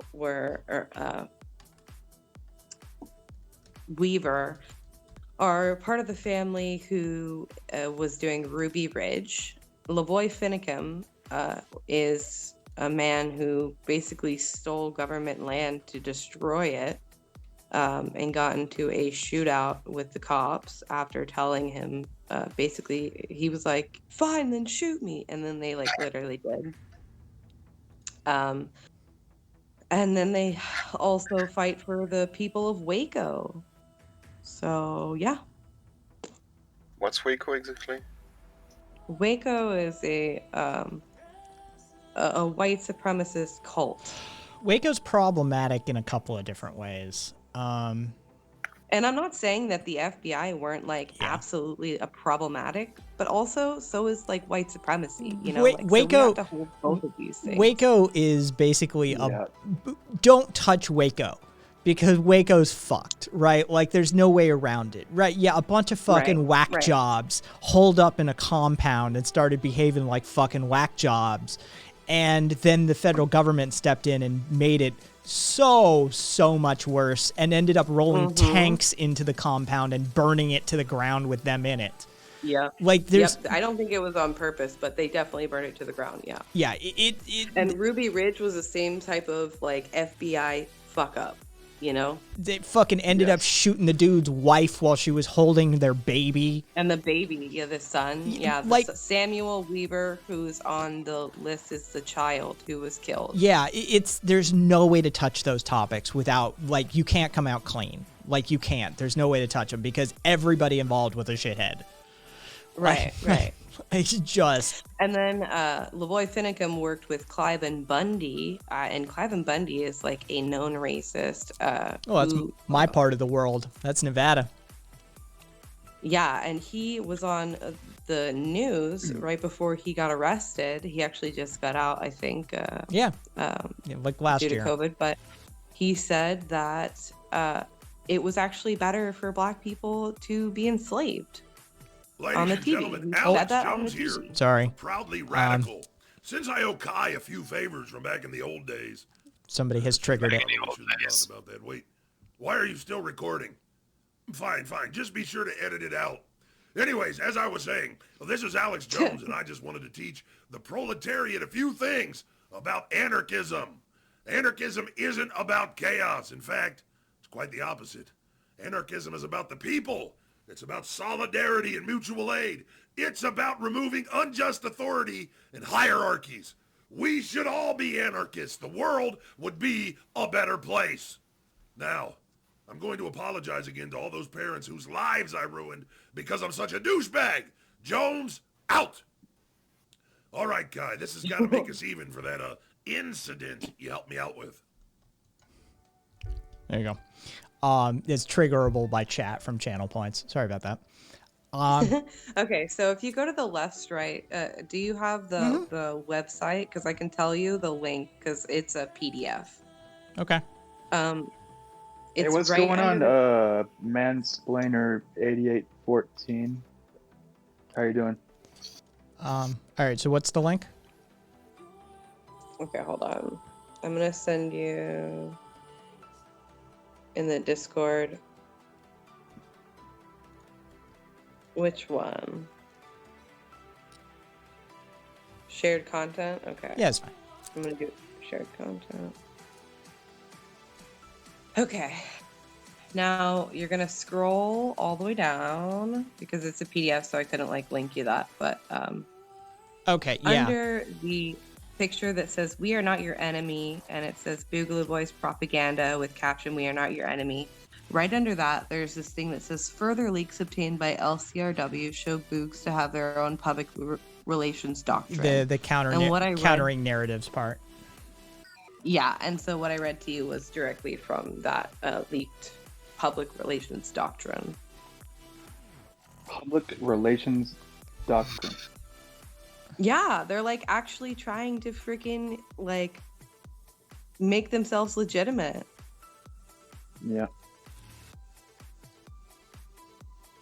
Yeah, they're very they're very clever. I wonder if there's some Steve Bannon type character behind this shit. I'm sorry. Don't put it past Steve Bannon. for being behind this shit. Not a Steve Bannon like character. Don't discount Steve Bannon quite yet. We don't know that. That evil motherfucker. Well, I don't engage in speculative thinking. I know. But it's the type of, tactics. Like it's that basically Gamergate was ground zero for Trump-like tactics to win over the. Bannon targeted, quote, intense young males. Yeah. So, Interesting. Again, I'm just asking questions here, but it seems like an evolution of those tactics. So this is literally like a point by point. You can literally go through, highlight, fucking, like the especially the countering hostile narrative section. This is literally listening to Magnus speak. Like, right? Yeah, exactly. It's exactly that. He's doing a perfect job. This is He's point doing by point. Wonderful, and he is tricking a shitload of us. Fucking counter any accusations that Duncan Lemp was a white supremacist by stating there's zero evidence of this. Acknowledge that the Boogaloo scene, like any movement, will have fringe minority, and that fringe does not necessarily represent the whole. Let's see. I found in the leaked Discord, which I've been going through like a ton. I've been going through pages and pages and pages of like just chatter, and it's so freaking bad. If you end up compiling something, I want that as well, please. Oh yeah, okay. Keep me in mind for the future. I have like stuff that I don't know if you follow me on Twitter, but that's where I like do all my work, and they're all following me. All the Boogaloos are following me besides Magnus. So What I will follow you, but I don't fucking I don't do let's see, Lady Oversteegen. That's just a good way to see like what I'm working on, There we go. Yeah, I don't fucking fuck around with Twatter. Yeah, Sal's. I could tell you, she's one of the voices of reason, and I see all these other voices out there. They're just like, well, yeah, they're kind of, they want the same thing as us. It's, come on, guys. Sorry to use that voice, but No, like for real. Ugh. Oh Jesus, yeah, there is some interesting. Like Arrivederci, Papa Glider seems to be doing a bunch of polls as well. Fucking Hitler was right. Yeah, do you see that? You're on that one now. Hitler was right about human extermination. He just had the wrong target. I want an excuse to shoot my gun. Antifa better fuck around and find out. I wish Kyle killed the third. Someone told me Antifa should attack everyone on the right because the end goal of right-wingism is fascism. I wish it was the GOP goal. I wish I was with Kyle. Oh, Jesus Christ. I'm not even repeating that one. Right. There's some of these that you're like... Hey, there's a Pinochet and Franco reference, of course, because they love themselves a fucking helicopter meme. They do, yeah. That's the ones that I found myself. In that beautiful thing. So yeah, good stuff. Yeah. Good let me old actually Hitler was talk. right about one thing. Jeez. Is there any indication that they use bots to amplify the narrative that they stand close to the left? I think they're real. I think all the people that are pushing this are like for real. I don't know, because they post pictures of themselves with guns and their guns all the time. Oh yeah. Hey Sal, you said that they've only been around mostly like since like December or January, right?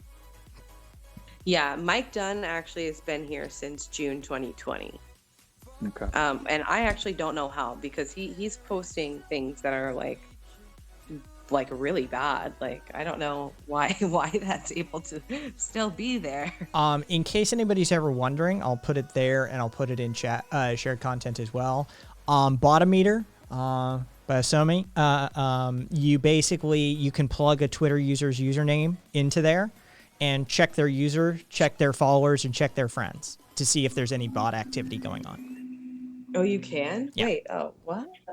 Yeah. That is so cool. It's Okay, I'm it's gonna it's a use that. score-based system, but I mean, so it's a probability. So a lot of Mike Dunn's content is posting him like actually running training and like here I'll send you this too.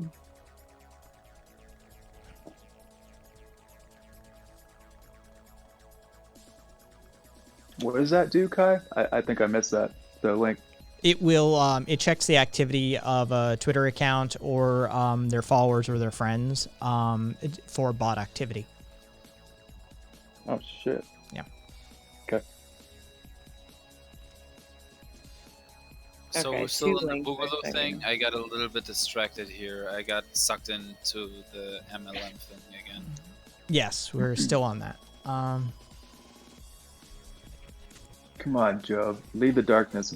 Come to the light. yes. You're right. Fuck fascists. What in the fuck? Yeah, right? I What's mean, going on? Yeah. Wait. that's. Hang on. That's for Yeah. departing, capturing. Dude, that's a kidnapping. Mm-hmm. That's training for a kidnapping. Mm-hmm. Are you talking about the black bag Those are video fucking stuff? domestic terrorists. Yes. Yeah, the black bag video. Yeah. That's training for a kidnapping.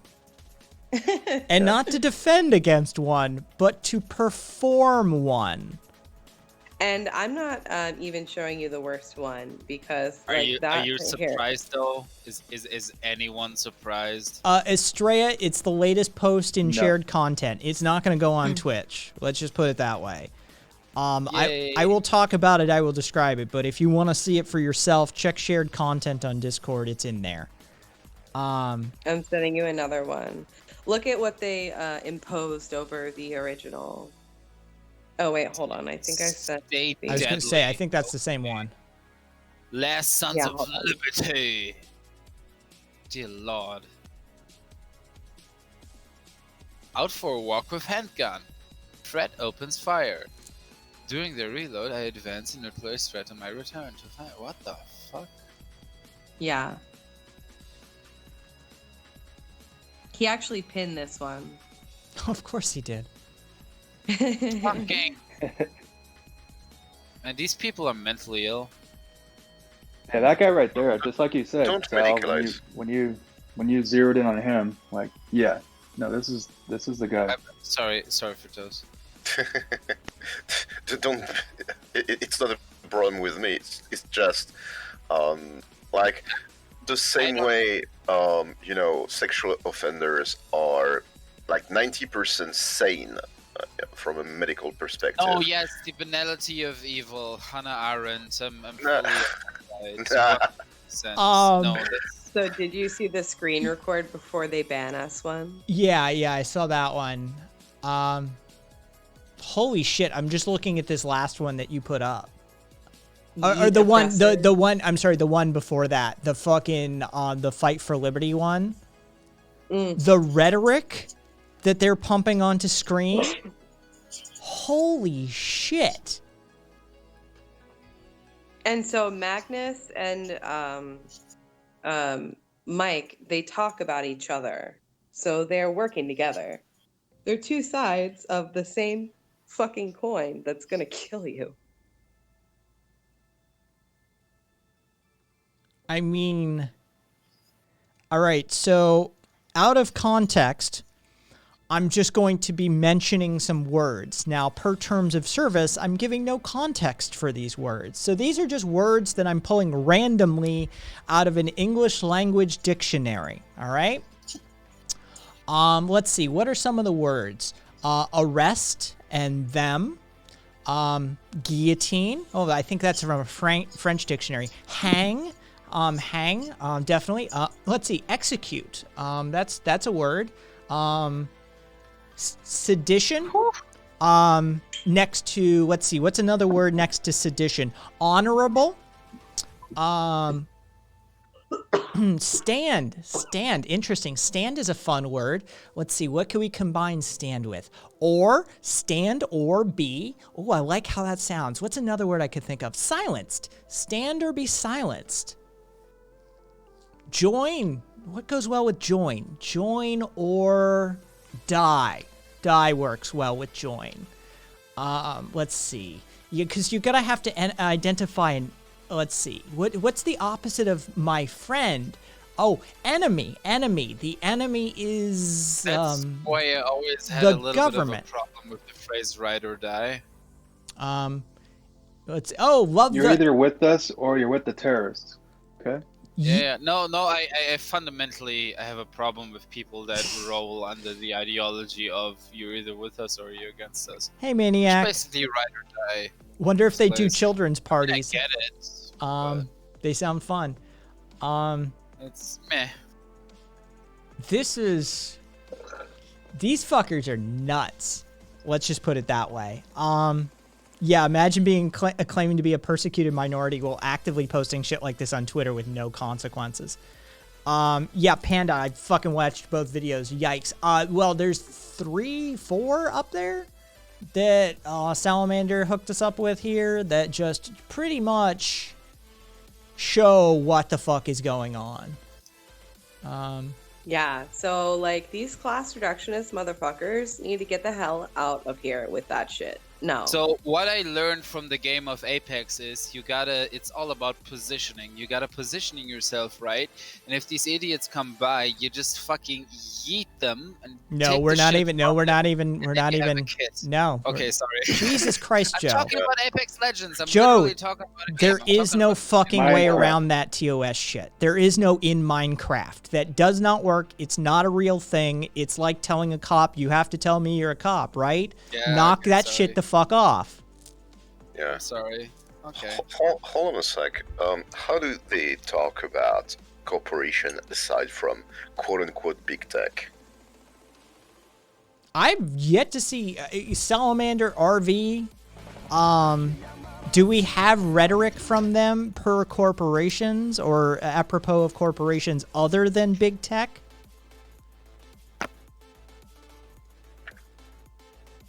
I I haven't think seen I've anything. heard like him talk about Amazon.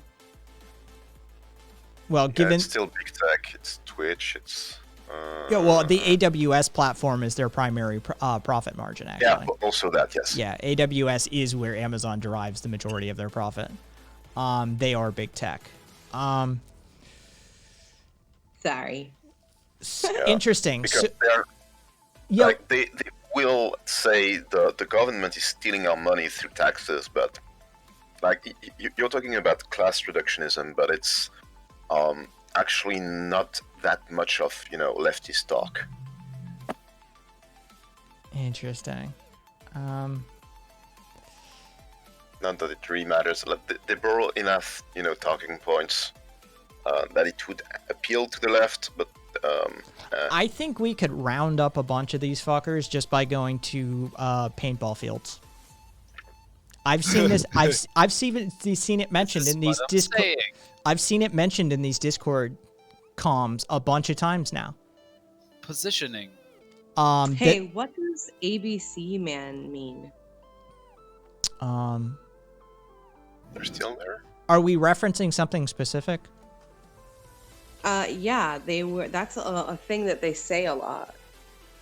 Don't know for sure. Hold It's on. in the video. It's like, hold on, let me. Able-bodied Caucasian male. No.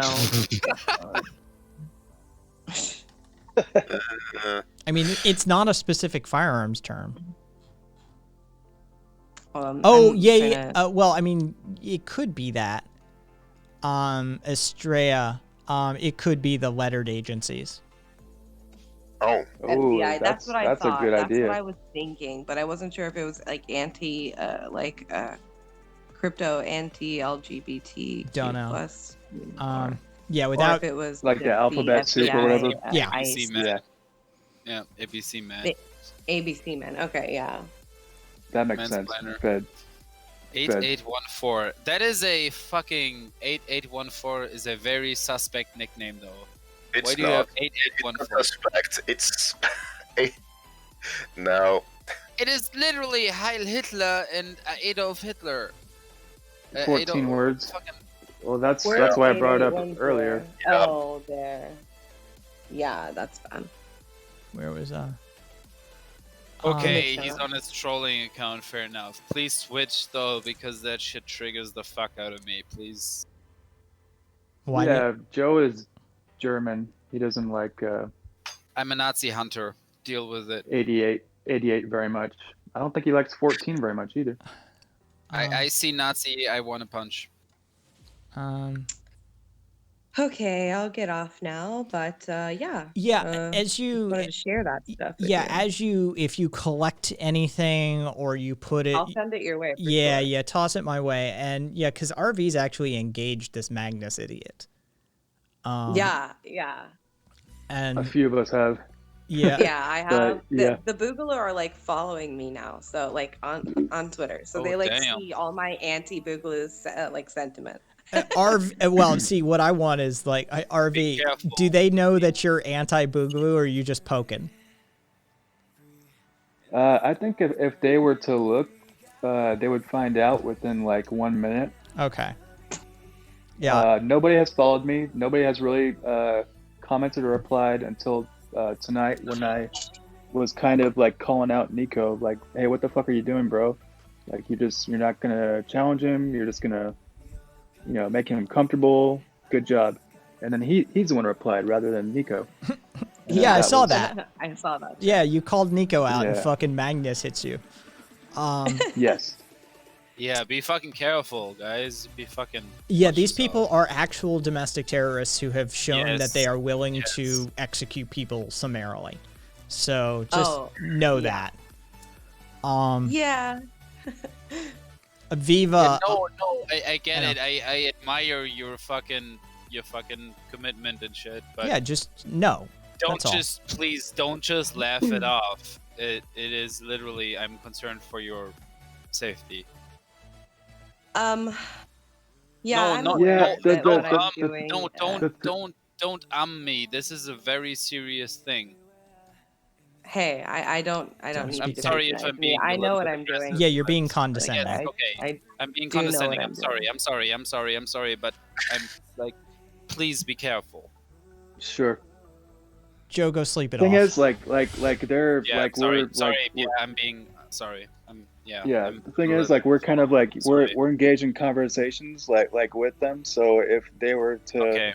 kind of play their hand, it would kind of prove our point.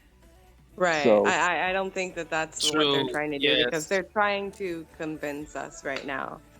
But if you're dead, you can't make a point But yeah, anymore. no, I Okay. know that This is I'm true. definitely. But this is important to me, and I'm gonna do it. So That is admirable. Very admirable. Interesting. Yeah. Keep my shared content updated. Keep me updated as for how this moves forward. And if it gets to that point, like if one more fucking leftist platforms or quote unquote leftist, however we wish to determine that, platforms these assholes and doesn't sit there and poke holes in their shit, right. then yeah, I'll seriously start considering it. That somebody Cool. I somebody think that needs would be to good. somebody needs to engage one of these fuckers. And Exactly. In like an honest, like true thing that we can really understand what he's about. Because right now we're just getting like, oh, how's it going? Oh, you say you're our friend? Oh, that's really cool. Okay, guys, Magnus is our friend. Let's go. yeah, we can Like, no.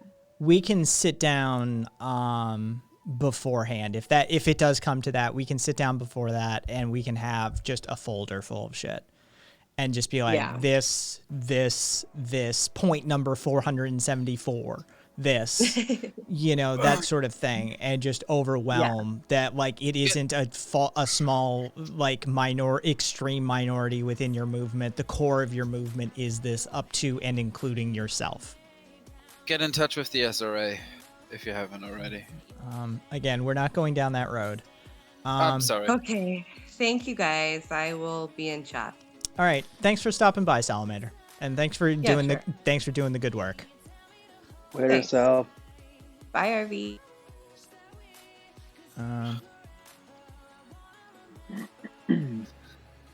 How can you I'm engage? just- How can you engage with somebody that has a belief system that doesn't make any rational sense? By showing that it doesn't make any rational sense, and that they're a fucking white nationalist, and they're trying to foment a violent uprising at the expense of a whole bunch of us. These fuckers are dangerous. Yes, they are. And also, Just- you know, to the point of like, you know, the potential of like, you know, maybe deratting or reaching out, just letting them know that there's an alternative. Like, listen to our point of view. We've been listening to your point of view for the last couple of weeks. Would you like to hear our side of the story? I wouldn't put my platform on the same conversation as them. I sincerely, I wouldn't. Oh, yeah, very good I would call, not yeah. platform my own beliefs at the same time as that's a dedicated thing. You dedicate that space to taking down a Boogaloo Boy. You don't fucking and then say like, here's this other stuff, because it doesn't matter in people's mind. It correlates.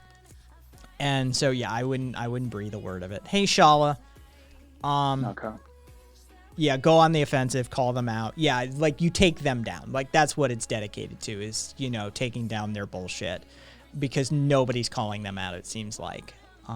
Nobody is. Yep. Just a few of us. To me, cool. Good on doing that. Fucking Garantham is courting them, more or less. All right. So, Second flight.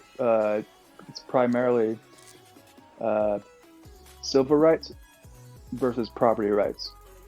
Do you want to like accumulate capital, or do you want to be free?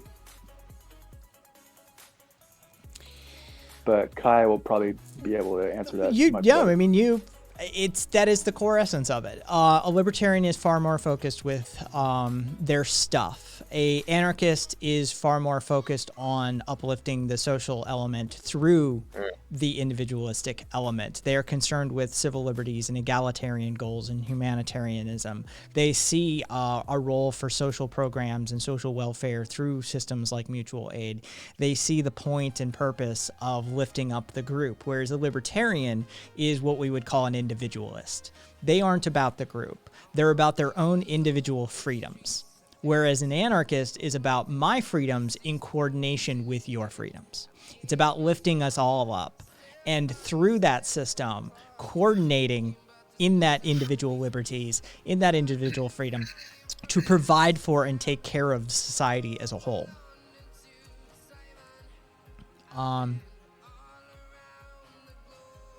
Let's see. Hey, you're welcome, Flight. You're welcome. Seems like someone took a meme political ideology and said, this sounds cool. Well, I believe that from now on. About the Boogaloo Boys, I think.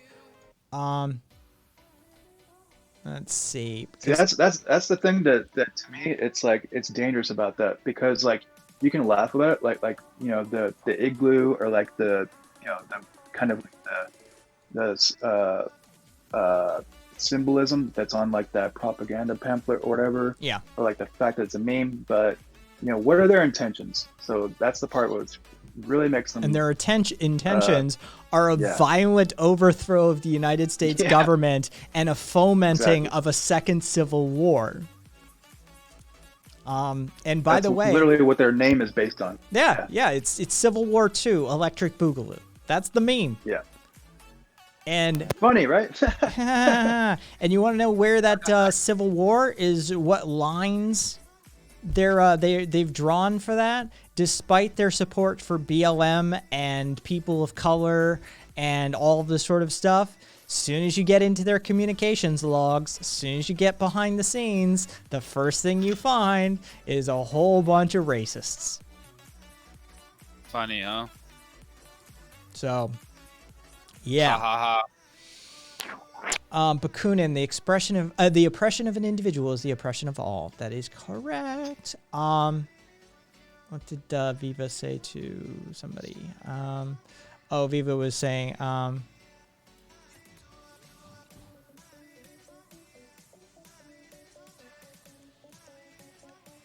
yeah, hey, it's me. I'm glad you're keeping an eye on him. I'm glad you're fucking, Oh god, what did Jimmy Dore actually endorse the fucking Boogaloo Boys? Yes. yeah. What a fucking R-word cunt. Yeah, no, that's exactly what he did. That's why I've been telling, somebody asked me, somebody asked me earlier if they could. I responded. It was via DM or something. It was via Whisper. Sassy Snicks actually sent me a fucking message saying, "Hey, I hope you're doing well. I clipped the snapshot of you telling Jimmy Dore to stop last week. Is it okay if I post it publicly?" Yeah, I 100% like I've been telling Jimmy to like shut the fuck up.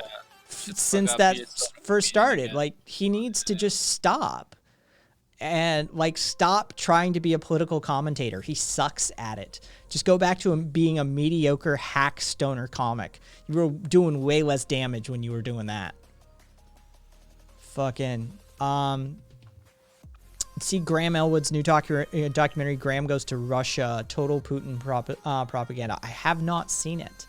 But yeah, I did just watch last week before that, when the Navalny thing got released about Putin's palace. I did watch that one. That was an interesting one. According to our MLM friends, the guy that the prominent opposition figure to Putin is just as much of a fucking asshole as Putin is, apparently. Oh, he's got nationalistic tendencies. He's got some racist tendencies. He's complicated. Like, yeah. I mean, it's not that he's complicated.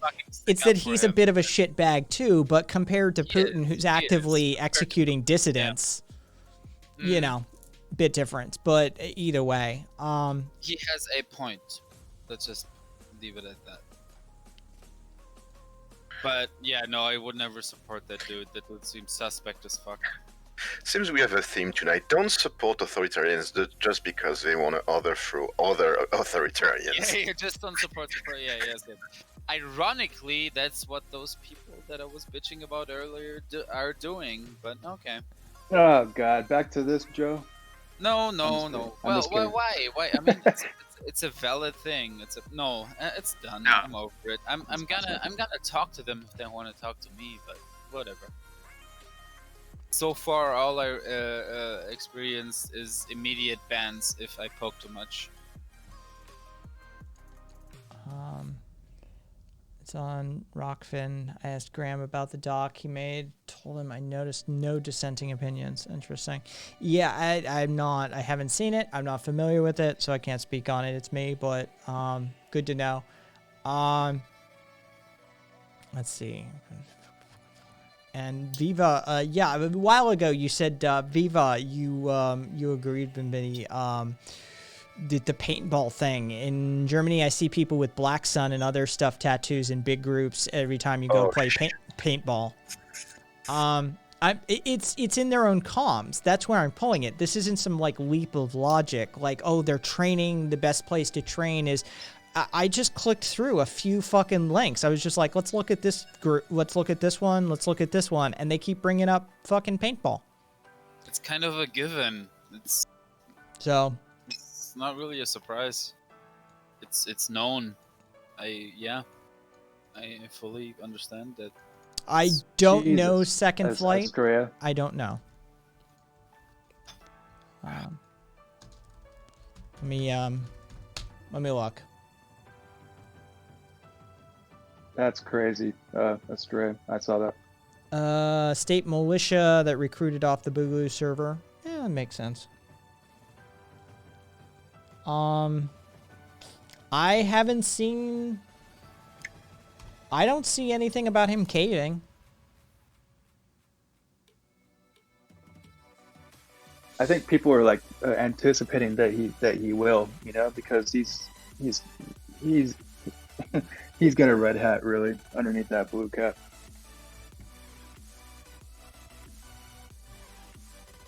Oh God.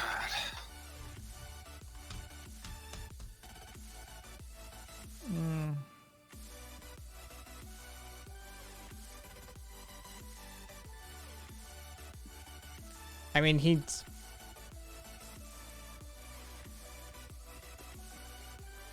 Senate 50 to 49. So Kamala for a tiebreaker.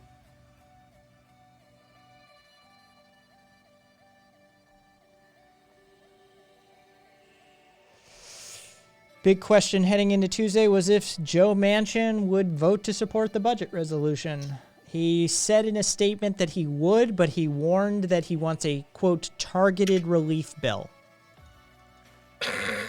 More means testing. That works.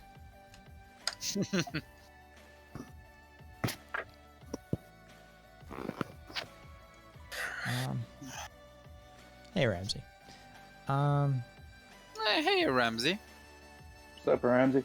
Graham got deplatformed from YouTube today via Jimmy's show tonight. They're all tied together. Too many other things, too. Interesting. I never did not meet neo-Nazis on the paintball field. So fucked up. The last time I called the cops because the Black Sun Boys did run around shirtless and the signs are banned in Germany. Imagine, like, okay, so, like, look, authoritarianism, oppression, fucking freedom of speech. Let's set all that aside for a second. Just realism, right? I live in a nation state where a certain symbol is actively criminalized, and then I tattoo it on my body. And then I run around a public space with that piece of my body exposed. That's a whole set of thought processes going on there. No. They know who they are.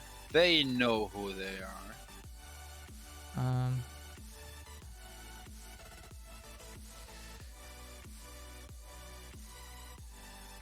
Interesting.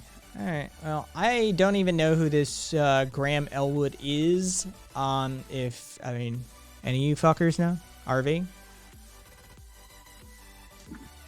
I don't know this name. So he's tied to Jimmy, you said? Yeah, apparently he got deplatformed off of YouTube. Apparently he's a comedian / filmmaker of some sort. You said Graham Elwood? Yeah.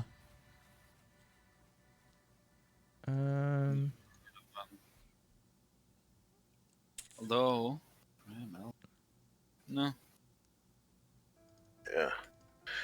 We enter an era where the most He's apparently Jimmy Dore's right-hand man. the most revered commentator are comedians, and we're surprised that people elect clowns. Oh, there is an honorable tradition, you know, dating back all the way to the jesters of old, that the only individual who's allowed to speak truth in the king's court, besides the king, is the jester. But you better be funny, motherfucker. All right, so that's a Graham Elwood. Okay. Just pulled up a picture of him just so I know who the fuck he is. Is that in shared content or is that in chat? No, I just looked it up.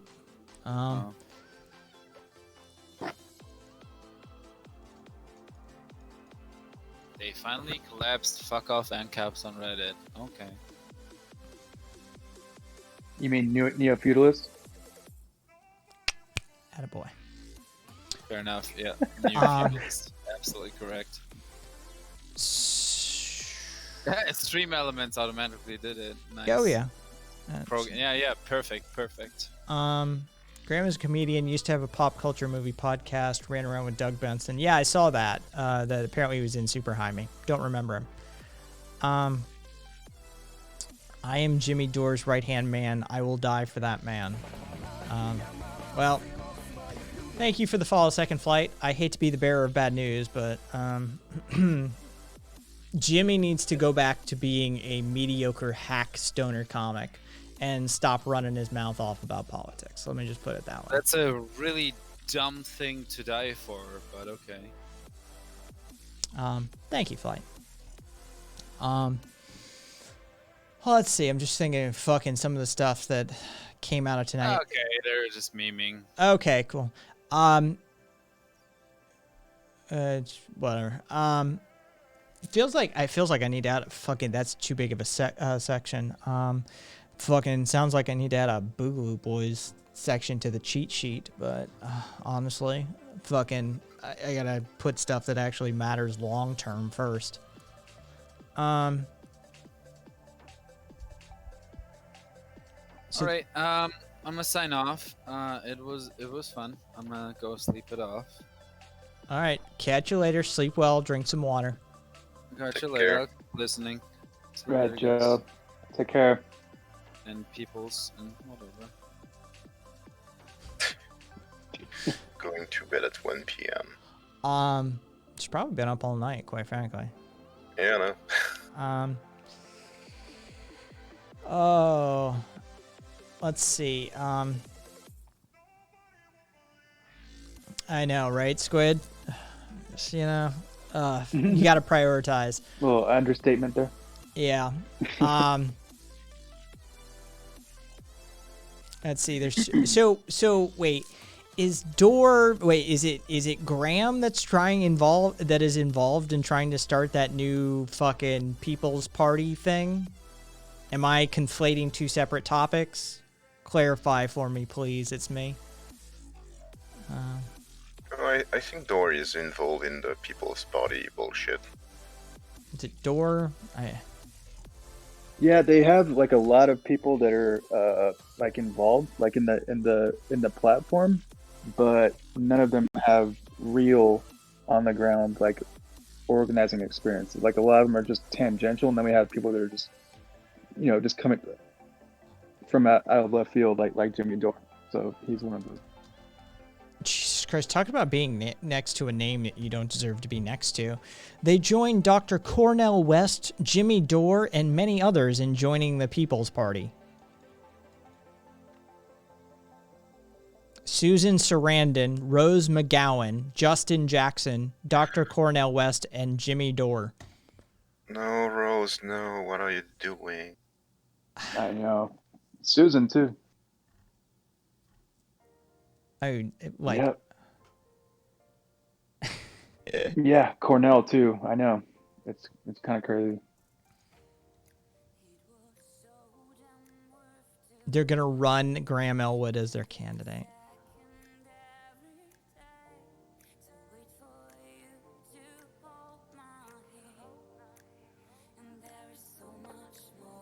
Yeah, they're I'm getting like some funky vibes from them lately. And it's not just because of the force of the vote, but just because of like more like infos and kind of coming to light. Let me share like another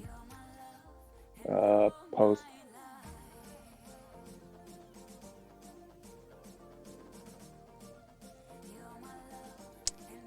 Yeah. This feels weird. Just saying. This feels weird. I'm looking through their page. Like, you know, I was told to, like, look it up. I'm looking it up.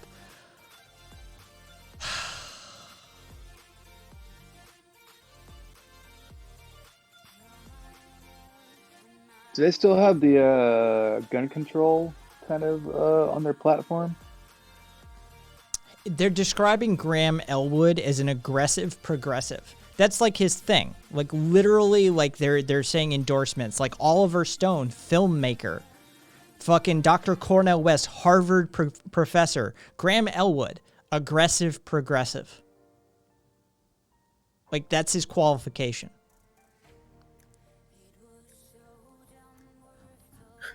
I have a background in Loudmouth. All right, let me look at their platform. Yeah, when you're up there, check out or see if you can find anything on like guns, gun control. I'm looking right now. All right, I'm sharing it in just a second to the shared content.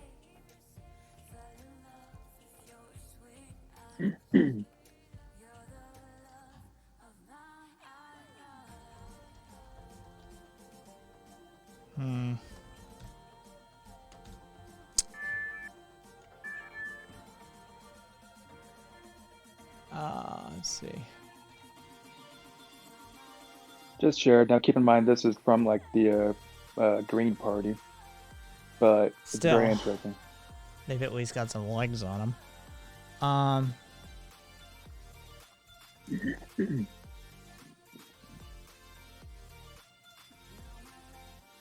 Yeah, they're wholly unelected advisory council.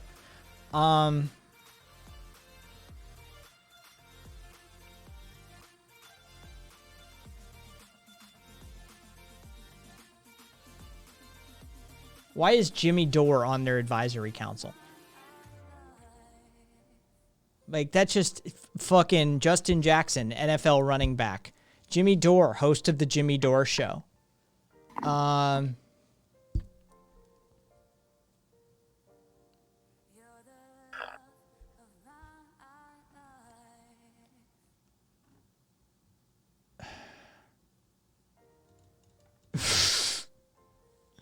Yeah, they've got some fair call-outs here. Rose McGowan once sidestepped a question about a convicted pedophile and child pornographer she worked with on a film by saying, I still don't really understand the whole story or history there, and I'd rather not, because it's not really my business. But he's an incredibly sweet and gentle man. Also homophobic and transphobic comments up the ass here, left and right.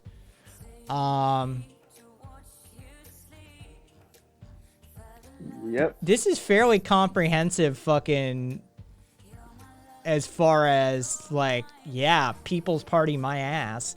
This feels, oh, that's what it feels like. That's what it feels like. Oh, it took me a second for it to click. This is the Hollywood Party. This isn't the People's Party. This is the Hollywood Party. Oh, shit. Yep. It loomed at the edges of my mind, like, those names. It's Like totally Cornell, convergent. I'm pretty sure Dr. West is on TV more than he is in a lecture hall these days. Quite frankly, I bet you money Dr. West has an agent. Guarantee he's got a bookings agent. Oh, yeah. Yeah, this is the Hollywood Party. Rose McGowan, Susan Sarandon, Jimmy Dore. We got a fucking football player up in there. We got Dr. West, who's on TV fucking more often than not. Eleanor Goldfield, who's the host of Act Out. Singer, writer. Fucking, yeah. This is starting to feel the way. Okay. Yeah. All right. Like I said, and I think I don't know if you're aware, but Ryan Grimm from the Intercept, he's been calling them out too recently, and he's been kind of like getting into it with like some of Dore's followers lately on Twitter. Let's see. Let's look at their organizational structure.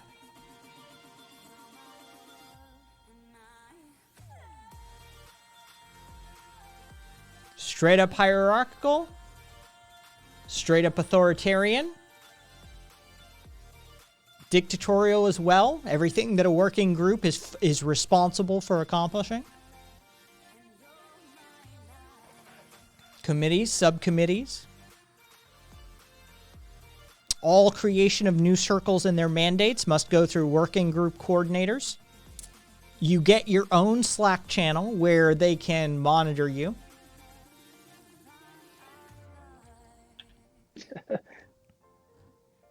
Lovely. Interesting. Well, that's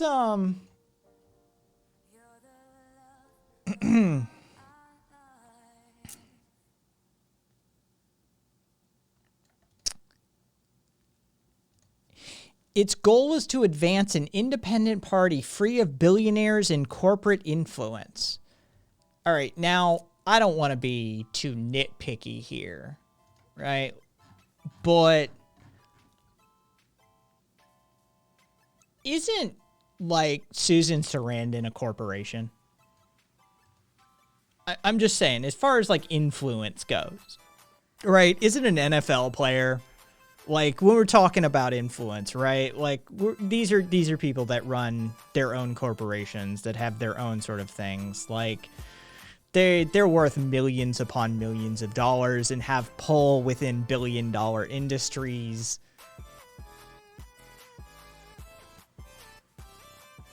Yeah, no, she's got a lot of money, a lot of power, a lot of pull, among like, a certain segment of the population. If she says something, people will. I bet she knows do. more billionaires than the rest of us. That's for sure.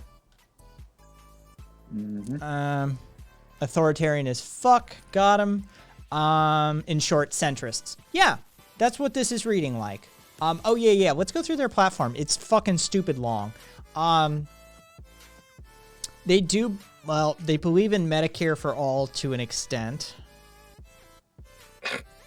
Free public. What extent? It's fucking poorly written. Except when it comes to forcing the vote when Nancy Pelosi's up for speaker so that people can scream at AOC. Oh, sorry. Do you think it's funny people ruin their lives and possibly their families' lives investing money in a meme that they will not get back? I'm not gonna lie. I think it's funny. Okay, so not funny, haha. I think it's funny in the ironic, tragic, like Shakespearean tragedy sense.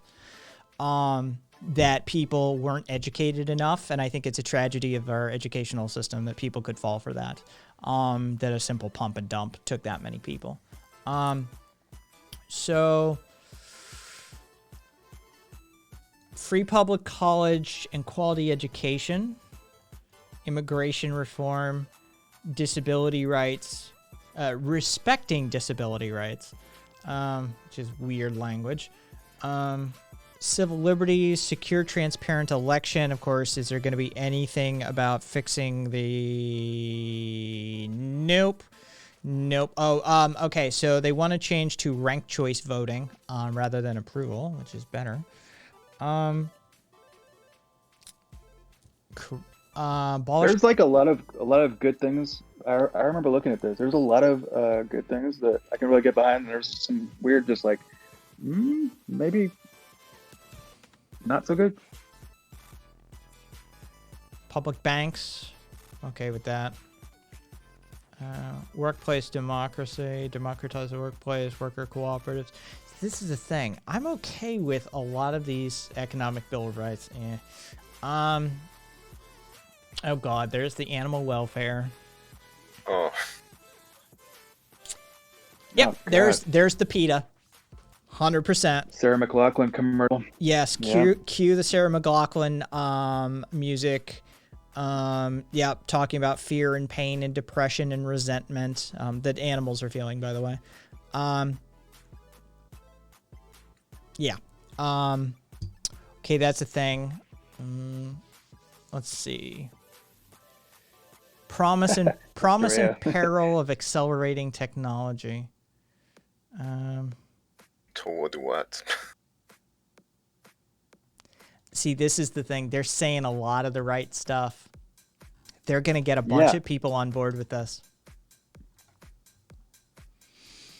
Yeah, but then they had their tactics and their strategies totally fucking shot.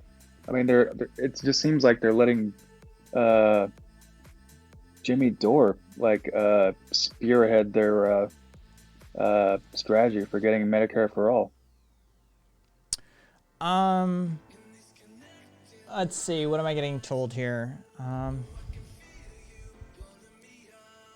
Bitcoin can go fuck off. Nothing.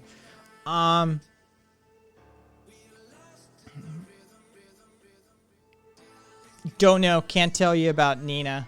Nina Turner has stated, because I was looking at her earlier, that she thinks the Democratic Party can still be saved or something along those lines.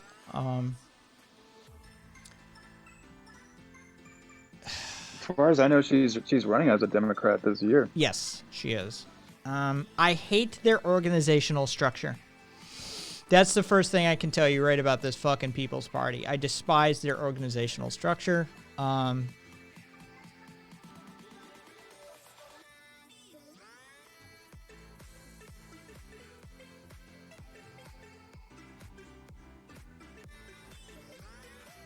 Yeah.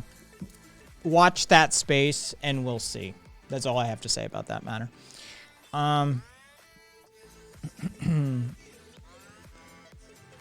Let's see. Nina wants to run again. Yeah. Yeah. Oh, yeah. No one voted for them. They chose themselves without any input. They're a completely appointed group. Yeah. Keep an eye on them. And somebody was saying something or other.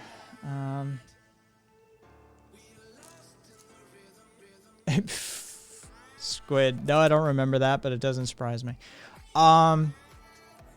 Yeah, and as far as the stock stuff goes, yeah, we have in resident financial and economic advisor who is multi-degreed in these fields, who works for investment banks, and is an anarcho-syndicalist, amongst other things, who has decades worth of experience, who we have tapped to explain these things on air multiple times to people. And the fact of the matter is that not just billionaires, but like trillion-dollar entities like BlackRock, Vanguard, and Fidelity are the ones making the money here. This was not a revolution or a rallying cry for the small investor. It was pathetic. It was just screwing over the little guy and a bunch of edgelord meme lords off of Reddit who convinced a bunch of naive novice investors in the stock market so they could to invest in a stock so they could pump and dump it, because somebody's got to be left holding the bag.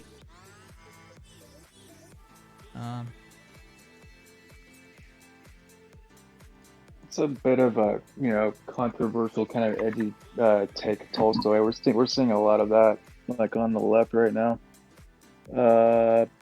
So maybe we should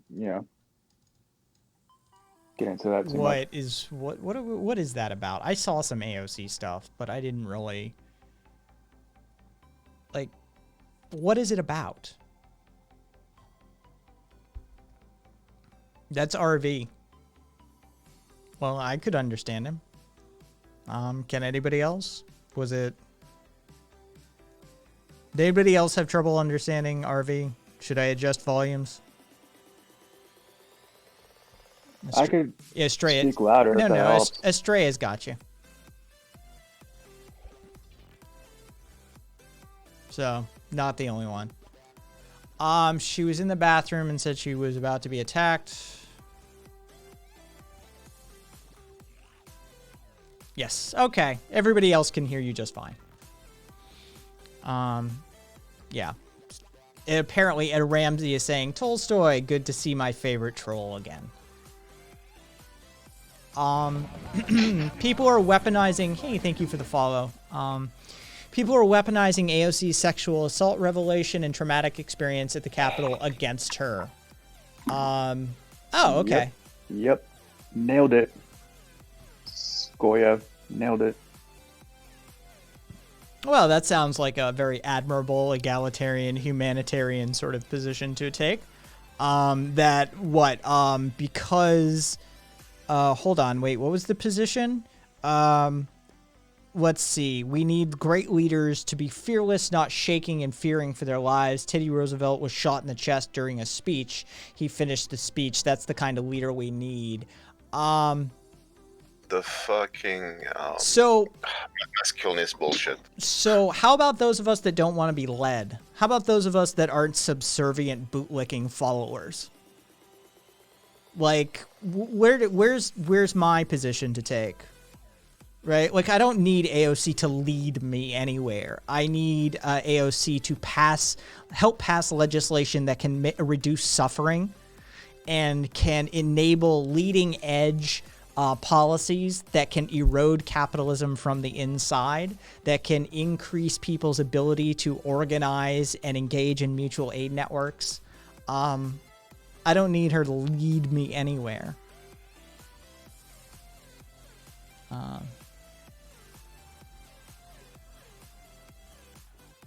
Let's see. So, Yeah, so this is duly noted, Ramsey. So it's just following. Duly noted. Yeah, saw some of this on Twitter as well, Kai. But then, like, I wanted to talk about this bigger problem, but now this smaller problem is repeating itself here. Yeah, and people are saying like this is people from the left and the right doing this shit. Yeah. Yep. Lovely.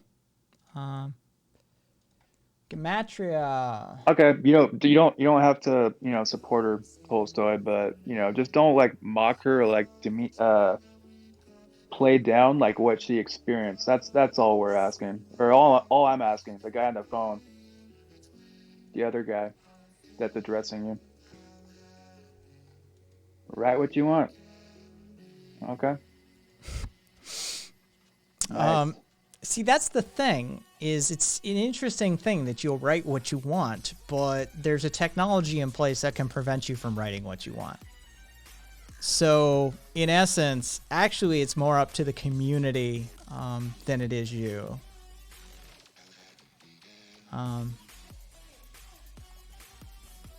The community can do it themselves.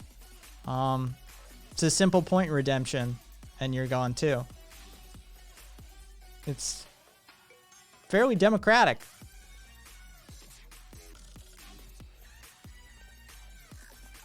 They can.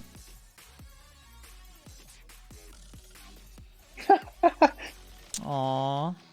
Are they worth the points? Well, I can refund them, Estrella.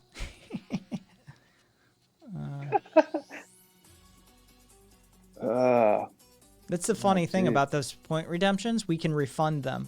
If I reject them on the panel, you get the points right back, thus undermining the Twitch point economy.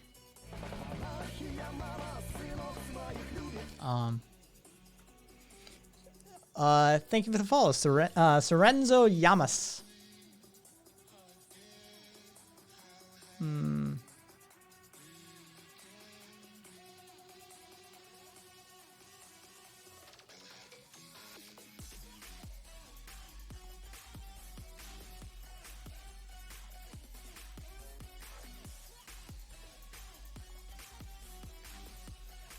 You notice it hasn't happened? We're a far more tolerant community. It's just the fact of the matter is right now we're kind of amusing ourselves with seeing how far off the rails you can get. I mean, they're typing really fast. They're on a keyboard. Yeah.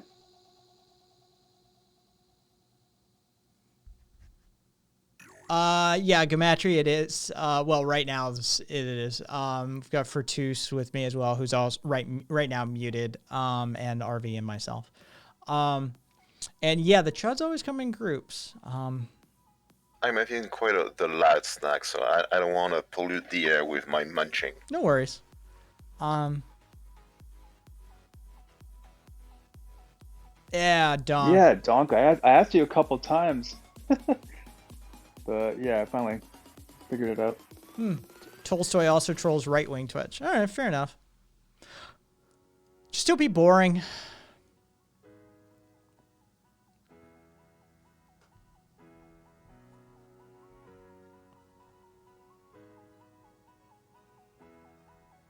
Anyway, yeah, AOC, really polarizing figure as well, Kai. yeah, I saw something on like my Reddit feed about, she said something about a sexual assault, and now people were politicizing it and using it for some purpose or another. And I just sort of skimmed past it. I was like, well, that seems like that'll probably develop more. The full context was after the attack, the DOP tried to say, well, it's not that bad, and it's a little bit your fault for being, filthy leftists and such. So what was AOC saying is, given that I've been sexually assaulted, this is the same language the abusers use to victim blame or dismiss their pain. And I think she's quite right saying that. Fair enough. Yeah, she cried like on live stream. It's So whoever's, reacting like with the worst possible assumptions, if you're wrong, then basically you're kind of a piece of shit. Tolstoy, welcome to English 101 with Kai. I'll be informing you that they has been has been used singularly since the 14th century. So just a heads up, right after the emergence of plural they, singular they emerged as well, right around the 14th century. Yeah, So Shakespeare used it, and Ben Shapiro, unbeknownst to himself, has used it.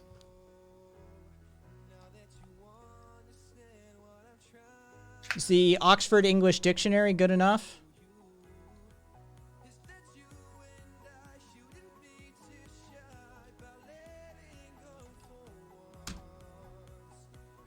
There's OED online.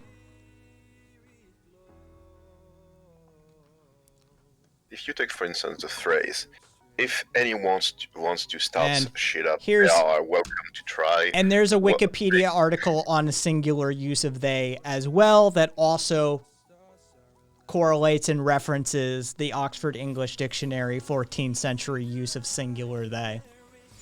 We could probably also do etymology online. Let's see. They.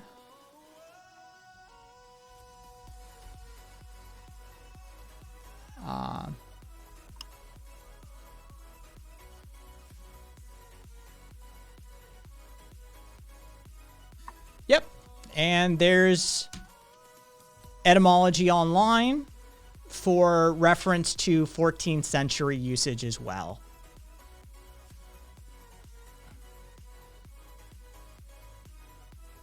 There you go. Ask to Mike. Yep. Yeah, I knew about they when I was like 10, and English is my second language.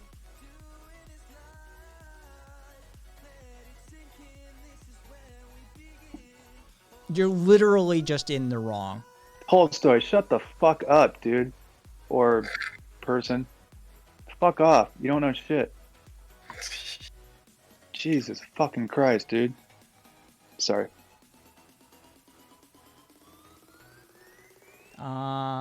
So Again, let's if you take the sentence, if anyone wants to start shit up, they are welcome to try. They, in this instance, is singular because it's anyone.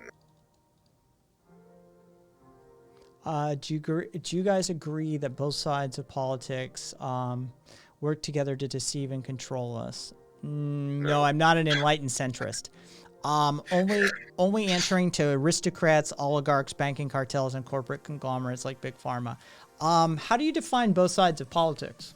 Because if you're American, Gematria, if you are, then you don't actually have leftist representation. You have right-leaning, centrist-ish, and then you've got right-wingers. You don't have both sides. There is no leftist representation within the U.S. political system. So both sides doesn't really work in that formatting. The Overton window shift has been slid so far to the right that, people see the Democrats, who are corporate centrists. They're not really even centrists. They're sort of mildly right-leaning. And depending where you picked them up and dropped them in the world, they'd be just straight right-wingers.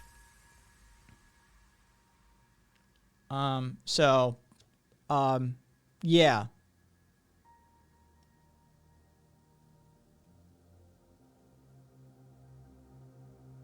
1980s CDU, yeah, something like that. Yeah, depending on where you dropped them, they'd be straight right wing. Yeah, don't you believe in horseshoe theory? No, I don't.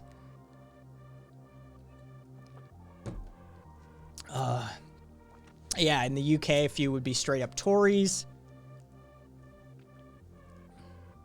Ooh.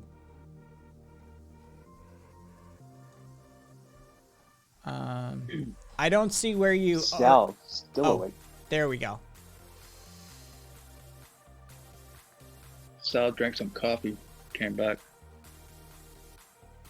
Interesting.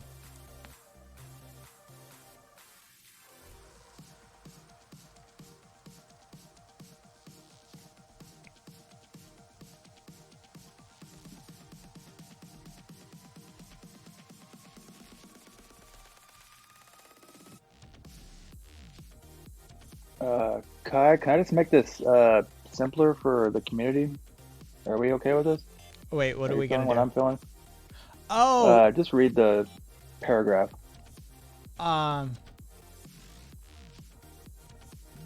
Let's see. Singular they. Examples: singular they. Subjective nominative: they are my child. Accusative objective: when my child cries, I hug them, which is another form of they, by the way. Prenominal possessive with a dependent genitive: my child tells me their age. Predicative possessive with an independent genitive: if I lose my phone, my child lends me theirs. And a reflexive: my child dresses themselves or themself. All examples of singular use of they. Themself dating back to 14th to 16th century, increased usage since 1970 or to the 1980s. They with a singular antecedent goes back to Middle English of the 14th century, slightly younger than they with a plural antecedent, which was borrowed from Old Norse in the 13th century. Has remained in common use for centuries in spite of prescription by traditional grammarians beginning in the mid-18th century. Let's see. Wrong, Kai. Wrong. Yes. Tolstoy. Well, I think I'm personally, I think we should just sort of shadow ban, just sort of ignore them, right? Like they want attention. So let's just cease giving it to them.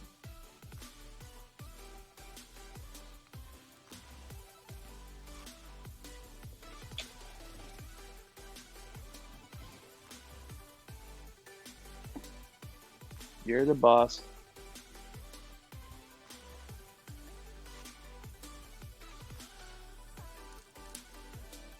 Yeah, see, they're having fun with them. Yeah. Fair enough, Squid. You tell me to pull the trigger, Squid, on that, and I will. Yeah, I mean, that's the thing. You are any linguist, anybody with any language training. Yes, and sorry to whoever said, like, you know, your answer was wordy, didn't tell me much. Typical. Sorry, but linguistics is a complicated field and has specific and technical terminology such as prenominal possessives, which is a subclass of determiners. Either way, they singularly usage is hundreds of years old, and anybody who complains about using a singular they clearly had very poor grammar and vocabulary training growing up. Somebody got fucked up, got fucked over in their class. That's all I have to say.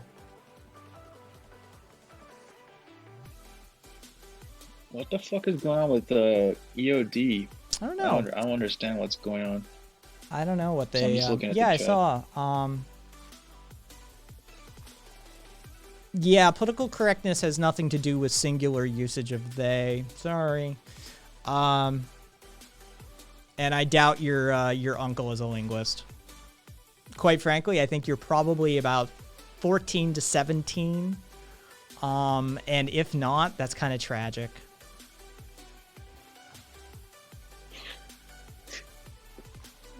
Now, you'll get there one day.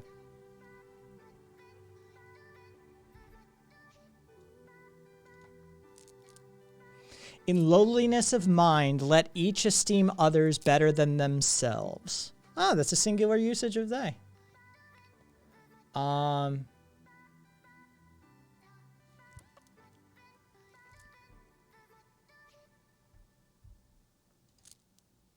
a concept.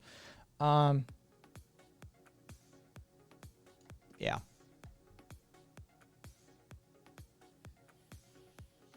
Okay, now change the word people with person, Tolstoy. And then now you get it. Now you'll get it. Exchange the word people with person. Let's see. Is it sad for the other person too if They were 26. Interesting. Because you don't know the gender of that person, Tolstoy. That's why. Because what if you wanted to singularize the sentence? I mean, why am I having to run a grammar class? And person is singular. Does the sentence become grammatically incorrect if you swap people for person and then continue to use they?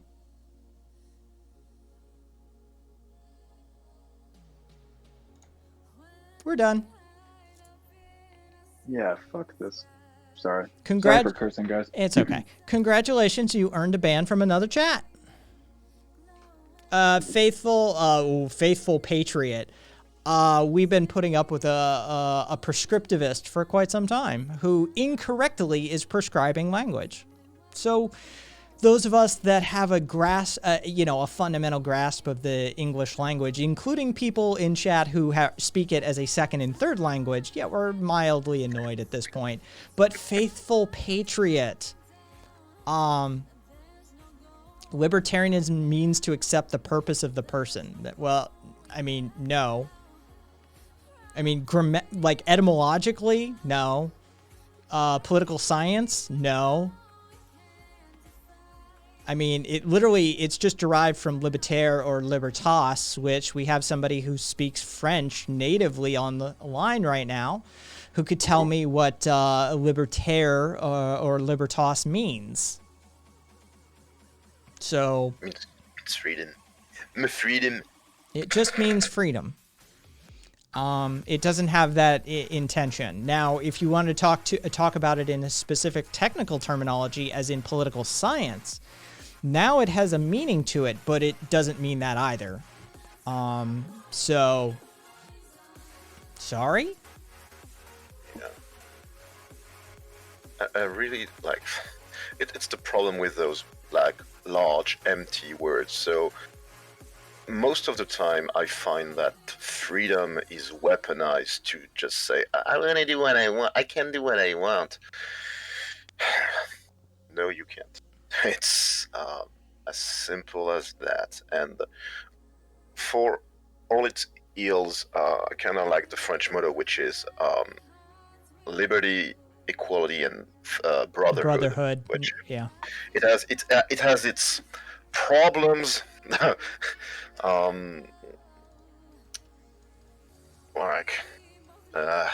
Anyway, the point is that you cannot have freedom at the expense of the other, which is what you can't have freedom without equality.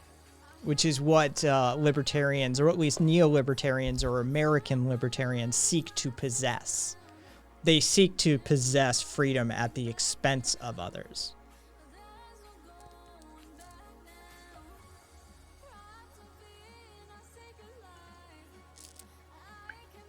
Fetus doesn't have a right to life. Sorry. Not before a certain stage, at least. I would argue that there's developmental stages that maybe you could successfully argue that the fetus can survive on its own outside the womb without intervention. But the fact of the matter is that there's entire stages that the fetus can't survive. It's literally a parasite during those early stages. Exactly.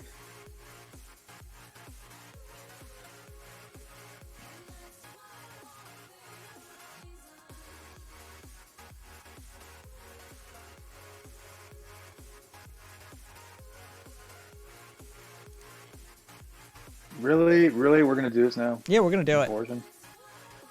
Okay. Viva, we've gone down multiple rabbit holes. Just recently banned a troll who managed to earn a ban from many other channels. Took a while. I know, EOD, you'd like to fuck me. I'm pretty good looking. I know. There's plenty of people who come in here and simp for me. Oh, sorry, that's a bad word now. We're not allowed to say that on Twitch. That's TOS territory. I get it. It's okay. Feel free to throw some biddies around, and maybe I'll pay you some more attention. I get the thirst.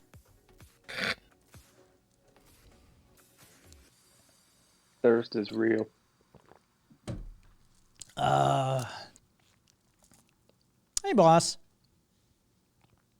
If we take, for instance, the freedom of to bear arms, right? I feel very uncomfortable around folks who have firearms. Do I have a freedom to feel safe?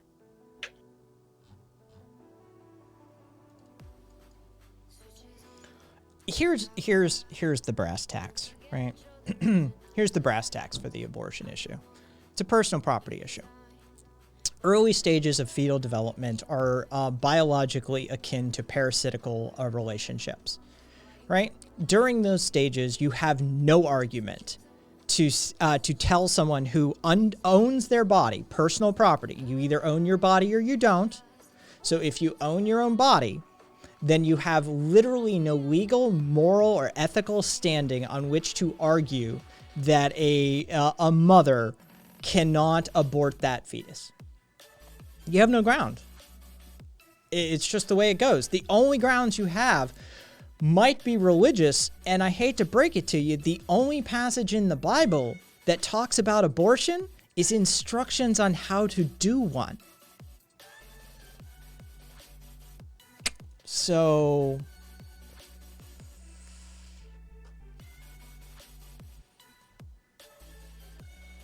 I mean, it's just a non-issue.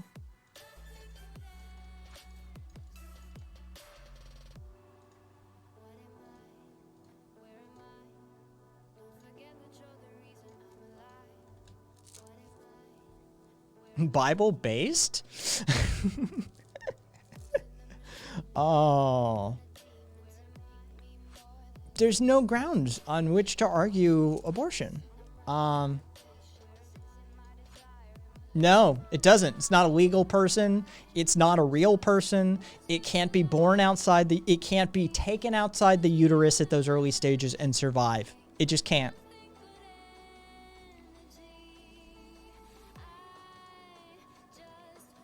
Radio, I'm okay with it, and I'm an anti-natalist anyway. Stop having kids. There's too many of them. It's too many out there. There's plenty for adoption. And by the way, if you're even slightly an environmentalist and you give a shit about climate change, the number one thing that you can do to damage the environment is have a kid. You could drive a tank all day, every day, and you do less environmental damage than one kid.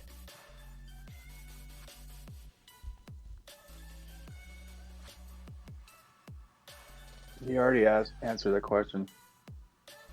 Critical cut. Kids are assholes anyway. I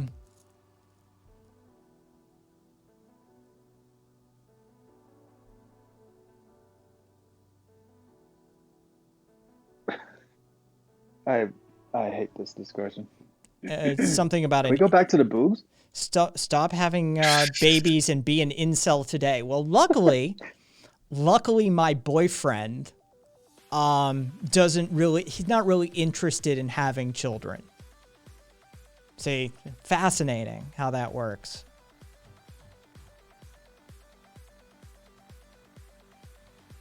Is a first trimester fetus a real person? No, it's not a real person. Yeah, you can take that right out of chat. Fucking no. A fetus in the first trimester is not a real person. No. Legally or otherwise.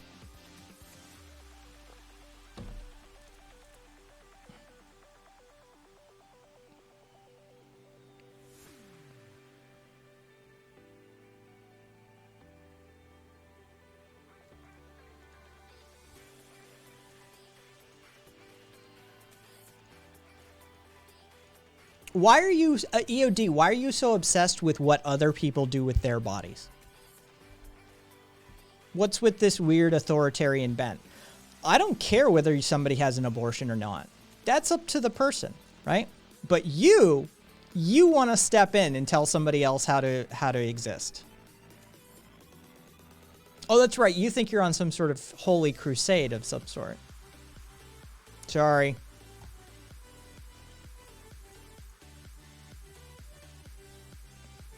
Anyway, oh,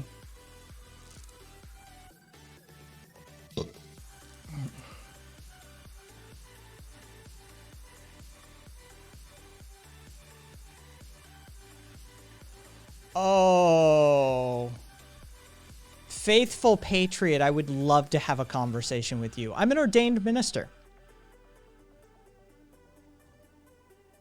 I have 5 ordained ministers in my community as a whole. We counted them. I've been an ordained minister since 2003. You want to talk Bible? All right. Sure. Let's see. Not everyone who calls me Lord will enter the God's kingdom, but only those who do the will of thy Father in heaven. On the last day, many will call me Lord. They will say, Lord, Lord, did we not testify in your name? Did we not in your name exorcise demons and perform many miracles? Truly, I will say to them, I never knew you. Get away from me, you evildoer. If anyone says, I love God, and hates his brother, he is a liar. For he who does not love his brother whom he has seen cannot love God whom he has not seen. Those who consider themselves religious and yet do not keep a tight rein on their tongues deceive themselves, and their religion is worthless. Fun! Face Jesus. Oh, by the way, Jesus was a communist.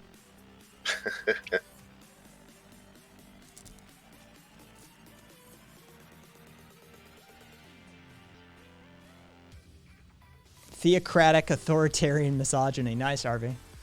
A Luciferian. I'm a big fan of Jesus.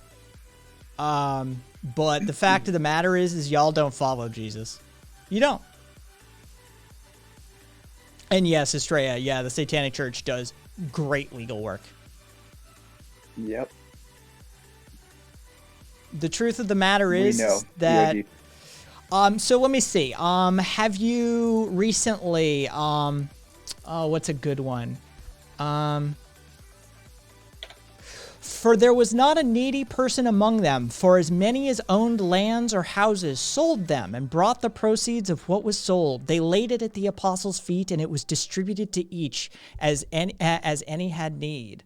So I'm certain EOD or whatever the fuck their name is and the other Bible thumper, Faithful Patriot, have sold their assets and donated them in total and lived a life of poverty as Jesus instructed his followers to do. Right?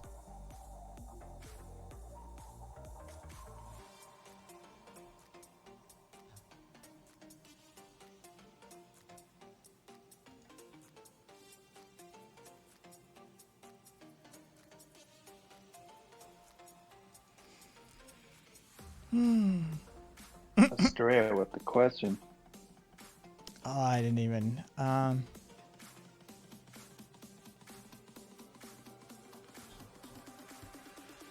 Or does she have control over her body? Should she have? Jesus, about them guns. Yes, exactly.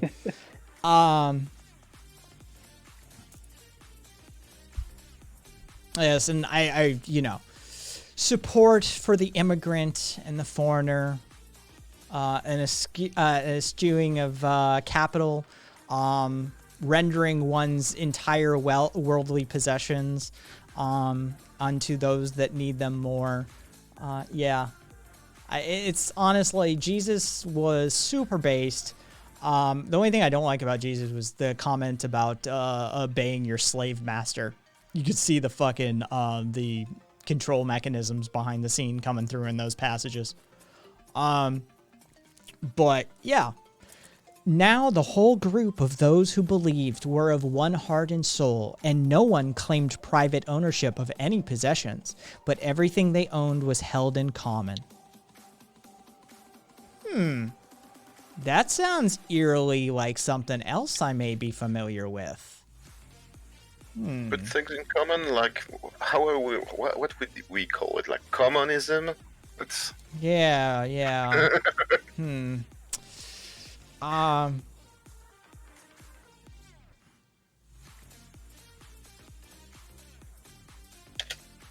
Jesusism. Yeah, Jesusism. Let's go with that. That sounds right.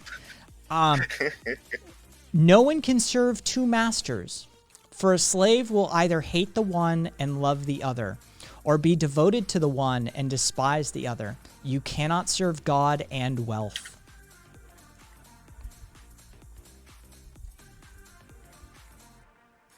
Wasn't there a pick and choose convention in the 4th century? Yeah, there was. There's a couple of those. Yeah, communist.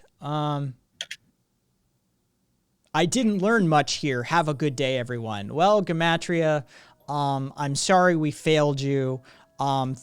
Be sure to unfollow me.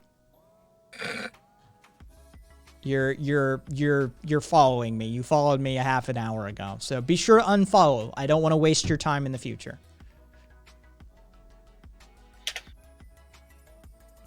Techno Mouse, do not worship false idols and humble yourself. Many fail on those. Yep.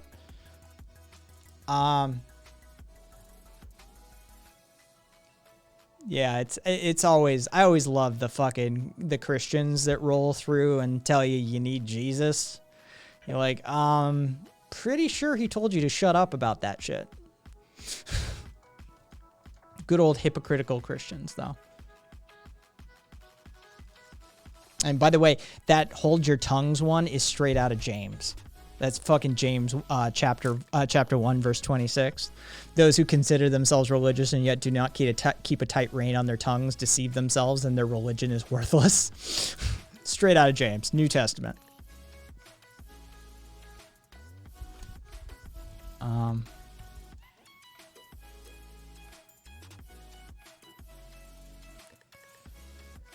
Yeah, Viva, there was a few of those conventions over the years.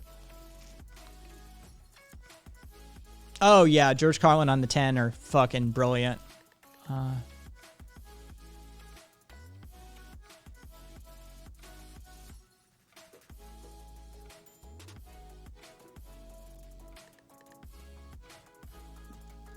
Yeah, Squid has backed EOD into a logical corner, and I don't even think they realize it. Yeah.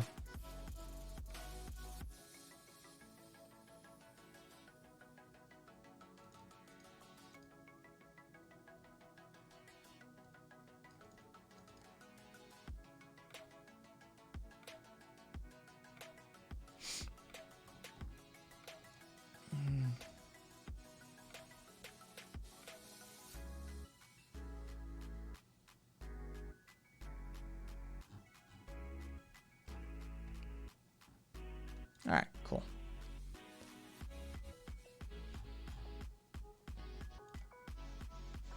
Oh, cool. Estrella gets to decide it. All right. All right. So Estrella has decided abortions for everyone. Cool. Yeah. I'm down with that. both anti-life and anti-choice.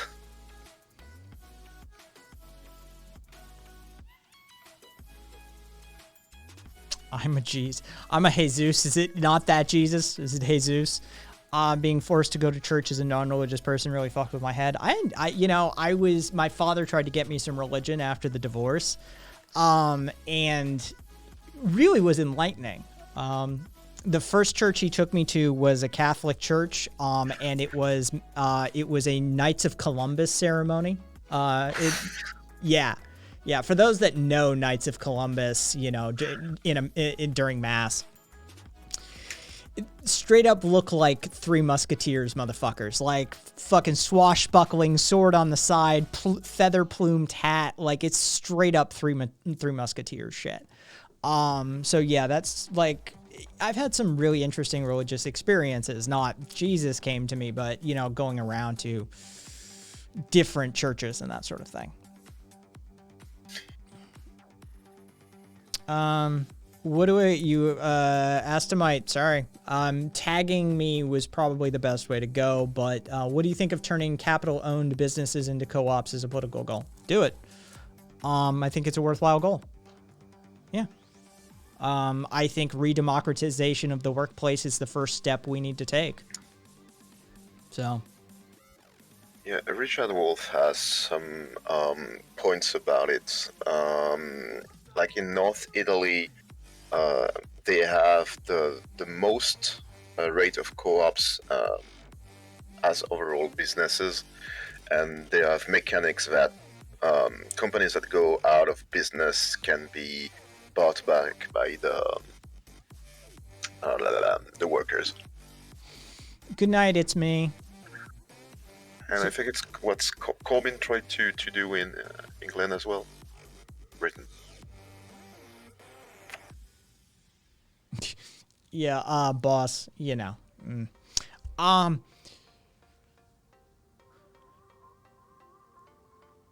That's solid, Dragon. Fucking Bible thumpers, if you insist on the child being fucking born, then it's yours. You're volunteering. If you're anti-abortion, you're volunteering for adoption services. That's... You know what? Yodi, do you have kids? Either way. Yeah, firmly for the redemocratization of the workplace, firmly for worker co-ops, firmly for, you know, a syndicalist style of organizational structure is a transitionary stage. Yeah.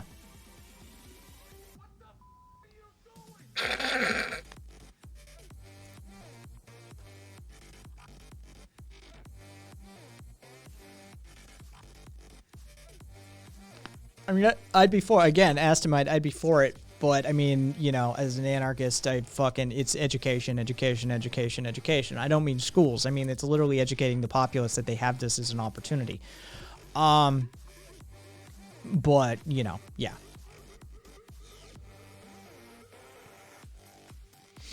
Estrella, ironically, that's not ironic, that's coincidentally. Coincidentally, I just got an email from the Satanic Church on their fight for reproductive rights. I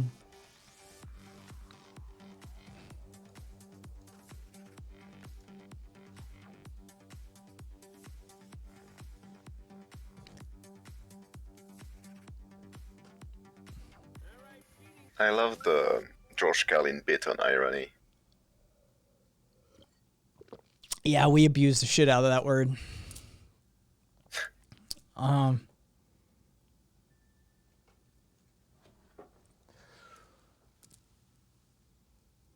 sorry I've lost brain cells. Yeah, well, not surprising. You don't force anyone, you want to be able to force them. That's what you're after. You're after a power grab.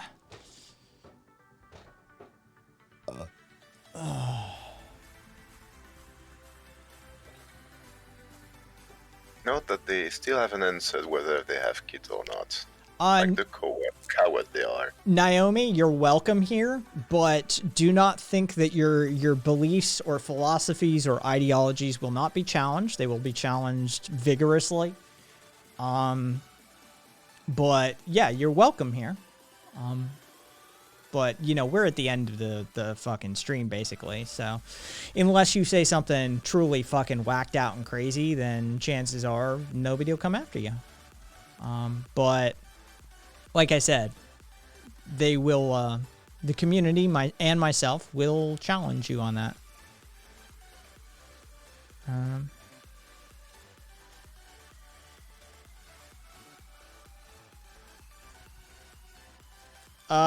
Not so much debate, but we will engage in conversation. Because, as I like to point out, no one is educated in debate anymore. Nobody even knows what that word means. Everybody thinks what Ben Shapiro does is debate. But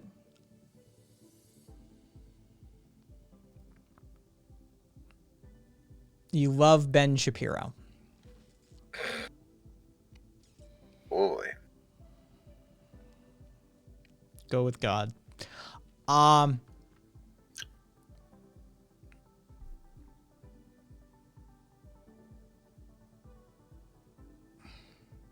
Yo, I know. Have you seen the Ben Shapiro video, like parody video, like with the mayonnaise and stuff like that? No.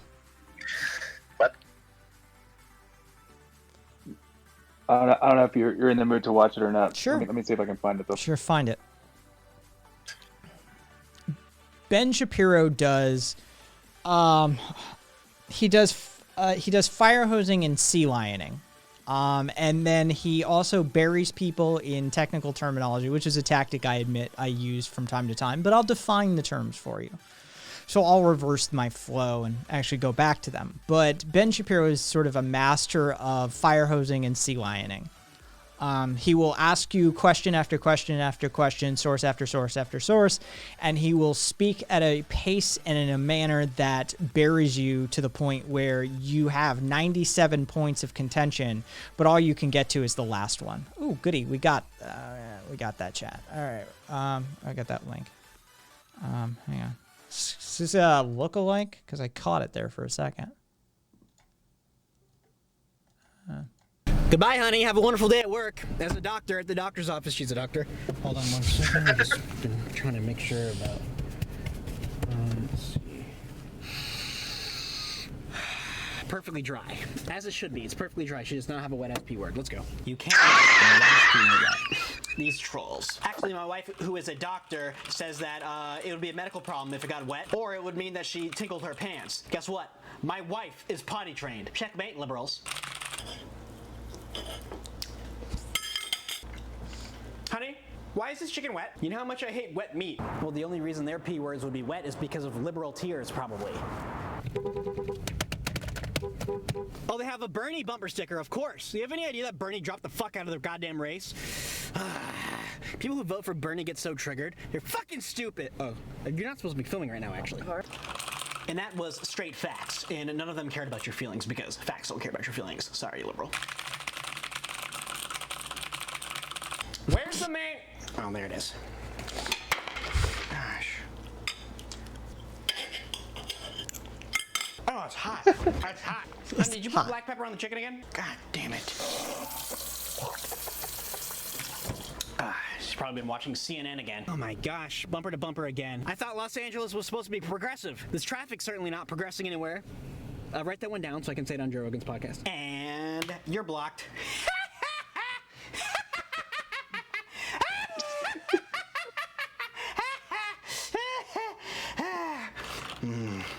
Where's my Milky?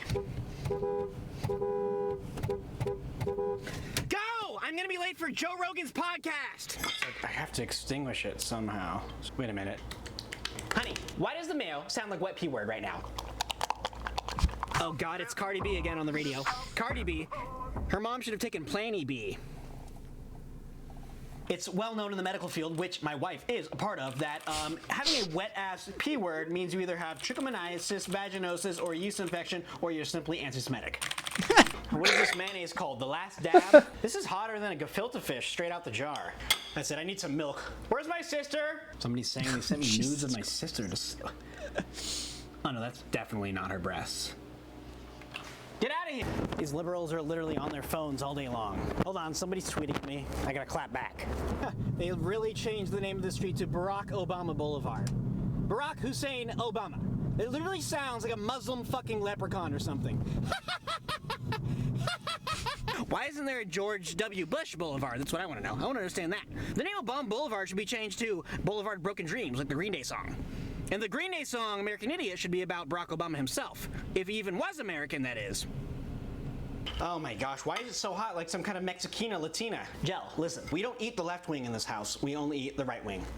Checkmate, liberals. Cock is actually the traditional word for chicken, and yes, I do like eating lots of it. So Wikipedia, a website that claims it's free for everybody to edit, will no longer let me edit my height on my own bio. It's my bio, I should be able to decide. Yeah, actually, no, can you vacuum as well? And then can you clean on top of the cupboards? I can't reach up there. Oh yeah, there's some chores in this house. There's some chores in this house.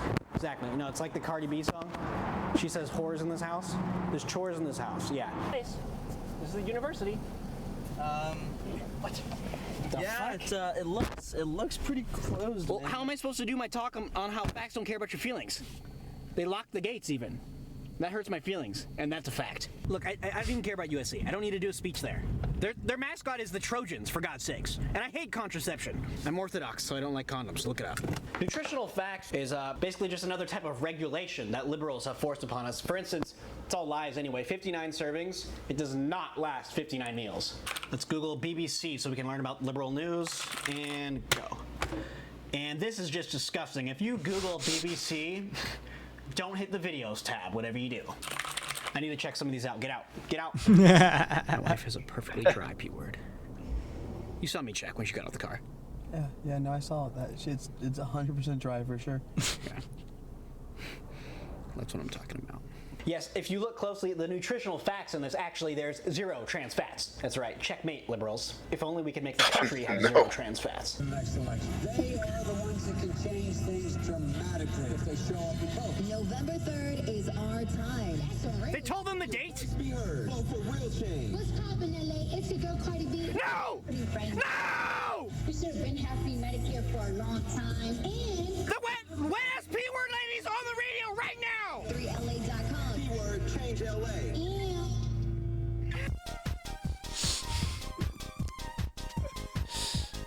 Oh, that was beautiful. Not too bad, huh? Sea lioning, not that Jesus. It's where somebody asks you source. Well, how do you come to that? It's repeated questions, one after another after another. They're just asking questions, though. Yeah. Yeah, thank you, Harvey. That was funny. Somebody said ages ago, like, what's wrong with Ben Shapiro, or something along the lines of, like, if his policies were implemented. His policies are already implemented. The stuff he advocates for is usually just against something else somebody wants to do. He's, play Go, people. Yeah, Go, or whatever the other name for Go is. I forget the actual fucking name, but it's a hell of a game. Ben Shapiro is just an antipode, basically, to a DNC position.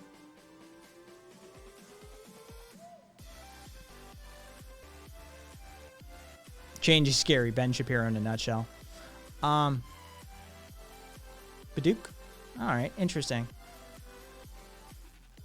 Oh, somebody needs to get in touch with Ben Shapiro. Fucking, he needs to return AFC shoes. That was, not cool. Thank you for the follow, not that Jesus. Or Jesus. Not sure which one you're after.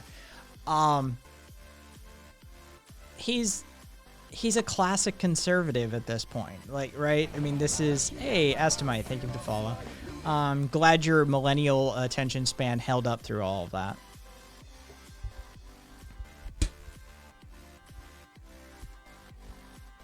I think Ben just seeks to see the 60% capitalism we have, any America change to 100% improved. You do realize that 100% capitalism isn't a thing. What you're talking about is, in economic terms, referred to as an ideal, right? It's a purist style system. Like, there is pure communism, pure capitalism, but these don't exist. We exist within a mixed economy, and others have tried more capitalism, and I gotta tell you, it doesn't work out well. What you're advocating for is essentially neo-feudalism. You're looking for, yeah, nice, Juche. What you're looking for is the, okay, Juche, stop spamming it. Don't make me do something. I see it.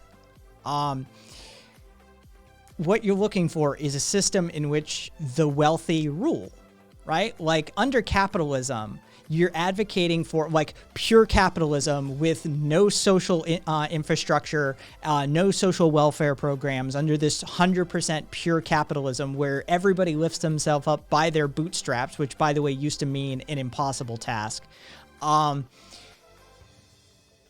Yes, Juche should be our tanky to weed out Boogaloo Boys. Yes, we have a tanky.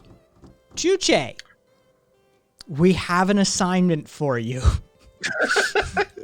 Okay? We need you to be as vocal about like MLM shit, tanky stuff, like be vocal. That way, in chats, that way we can weed out Boogaloo Boys, right? They apparently really hate tankies, and you are fine with advocating for some like MLM stuff.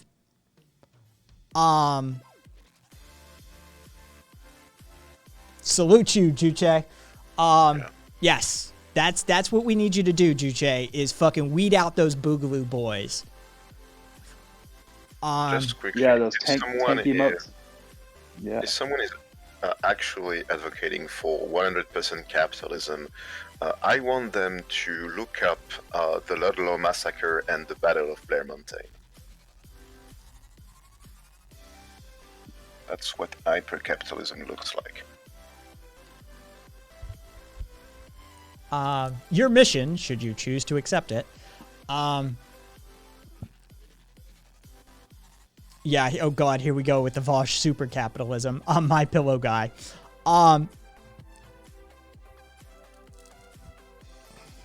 So, let's see. What is an example of a place with more capitalism than the US? I didn't know one existed. First off, there are microcosms within the U.S. who have tried that sort of thing. And the Ludlow Massacre, which was Colorado, is an example of more capitalism. The U.S. has done more capitalism. We have songs about it. You've probably heard these songs before, but didn't realize that it was talking about that. Situations in which the company town exists and you end up working for the company store. All right, we've been down this road. And the 1880s to 1920s labor movement, later in combination with the civil rights movement, in combination with Stonewall, and rolling back to civil rights, women's lib, managed to undo some of this shit. Yep, company town, company store, company script. Welcome to full-on capitalism, where the company is allowed to own everything, period. That's what you're after. You're asking for neo-feudalism. Yeah. The Hudson Bay Company did this in Canada. They own much of north of the country. Dutch East India Company did it as well. And arguably did it better than anybody else, to be perfectly honest.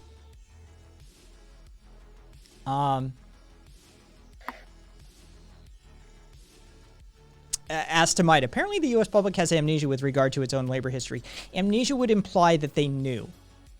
They haven't been taught. They haven't been educated. They have no grasp of this. This is why you speak to a fucking, a Frenchman, and he's like, hey, do you know about that anti-miners strike that happened in Colorado? And Americans are like, I'm sorry, what? Okay, the rest of the world is more educated on our history than we are. Yeah. I mean, it's... If you're being fair, like, I circle around leftist... Yes. Well, actually, it's an anarchist friend who taught me about the Ludlow Massacre, I think. Yeah. I mean, there's a few of those. There's Blair Mountain. That poster is for Blair Mountain. That was the first time it happened in our country's history. The rest of the world celebrates a Labor Day that started in the U.S. May Day. Yes. Every year on May Day, I do a scripted episode, telling the history and importance of May Day. Yeah. Let's see. Well, I tell you what, for those of you, I'm not going to do the bonus history, full in. There's the bonus army. Fucking Skoya. Yeah, oh my god, you should talk about the bonus army. Here's the Wikipedia article about the bonus army, which is fun. The fucking stamps that they used. It's a whole thing. It's a whole thing. Ooh. What's that? I just want to know what it is. Oh, the Boogaloo guys.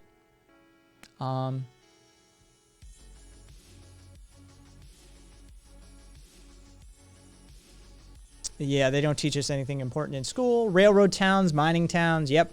Yes, and Sunshine, Elon Musk wants to do that on Mars, 100%. It's better to have the money into privately owned businesses than let the government filter out for us. You do realize under that system, the private businesses become the de facto governance, right? Right? You do realize that, right? Right? That's the eventuality. And this isn't hypothetical. We've done this before in this country.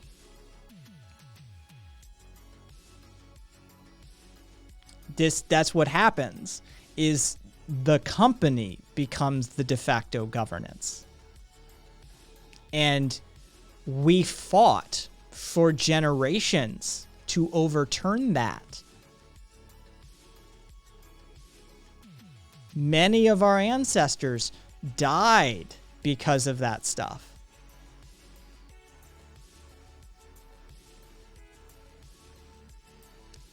Have you ever heard of the Pinkertons? At one time, the largest standing army. A private company that was used to break up break up strikes and break up worker actions, and went so far as to conduct assassinations to do so.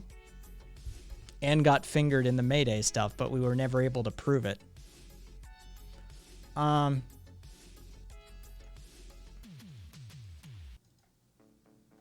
Yeah, union busting scum. Our success was brought about by enslavement and genocide of anyone who wasn't white, and even some those that were. Because never forget, even the Irish were considered black there for a bit.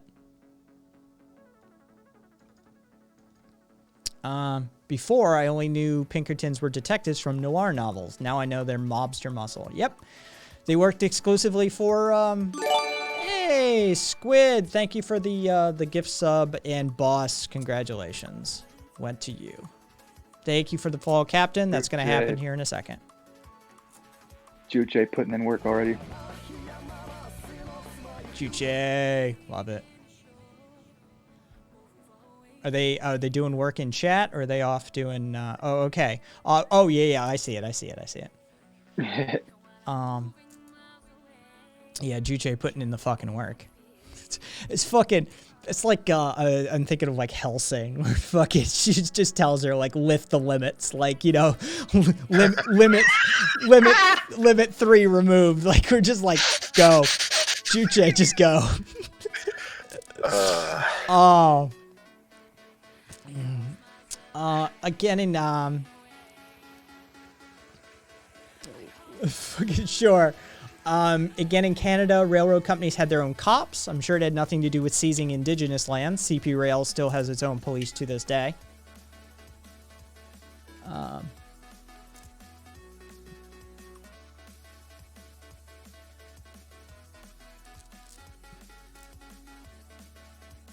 Pinkertons in video games and TV shows. Yep, that's most people's only exposure. Whoa, hang on. Somebody fucking saying crazy shit.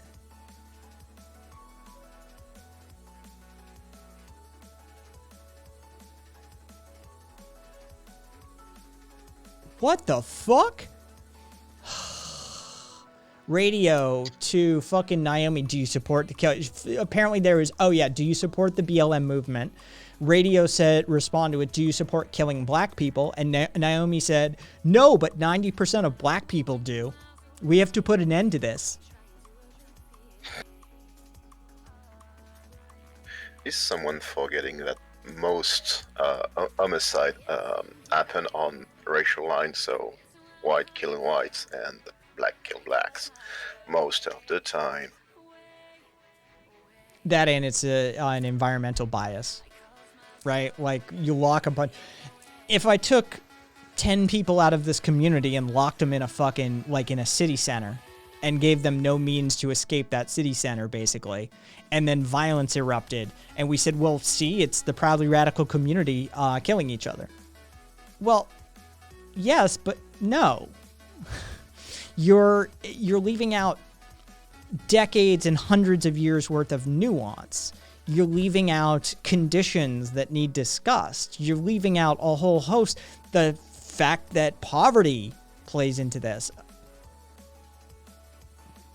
Yeah, it's a bad faith argument. Oh yeah, Astamite. The FDR fucking New Deal, basically he cut a deal with the Southern Dixiecrats, and as a result of that, basically they drew a whole bunch of racist policies out of that, including redlining, but also, a whole bunch of racist labor policies as well, racist financial policies. Yeah, segregation results in population concentration. What are they supposed to do? Go find a white person? It is such a bad faith argument to launch that argument. Because police are authoritarian maintainers of the status quo. And whites make up the majority of the populace in America. Wow, that was difficult to explain, EOD. So you're for reforming the police, right, EOD? You're for the BLM movement, right? You need to reform the policing in this country. You need to, maybe defund the police and allocate their funds elsewhere to other first liners. You're for that, right? Because they kill people of the white community, which you apparently are so concerned with. Yeah, they do it more than they kill black people. Right? So you're for that. Right. You're for the BLM movement then, right? Like you're against police and you want to see them, reformed and changed and maybe disarmed to a certain extent and some of their funding taken away and maybe 4 years worth of training, seeing as it takes an attorney 8 years. Yeah. Speaking of defunding, have I already told here the story of when my brother was at risk of self-harm?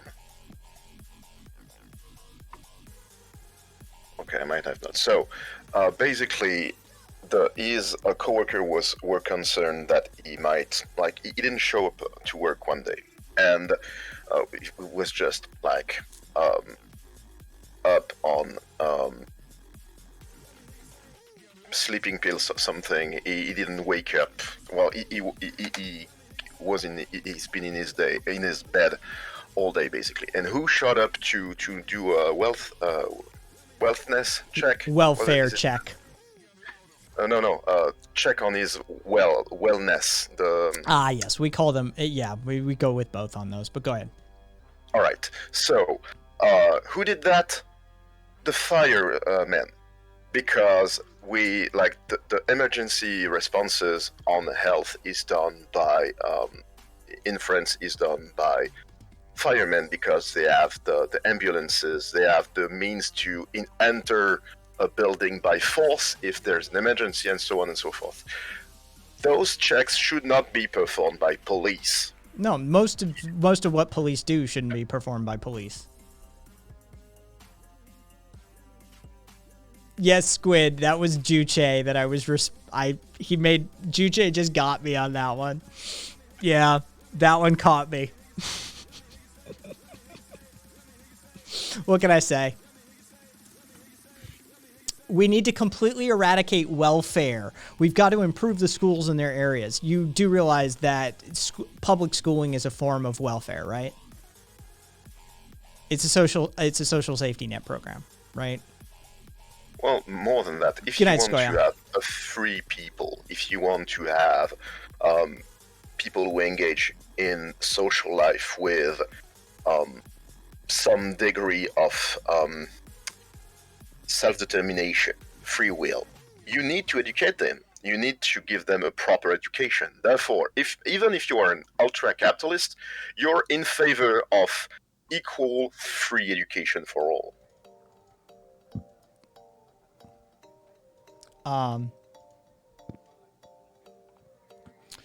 Yeah, it's these bootstrap people generally,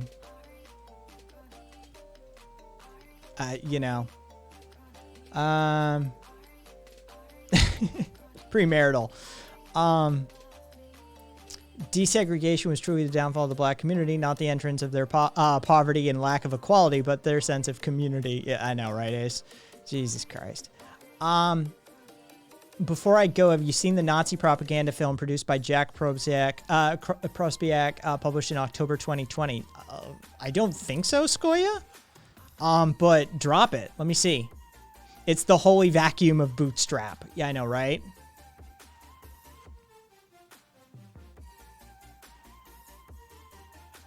You do realize that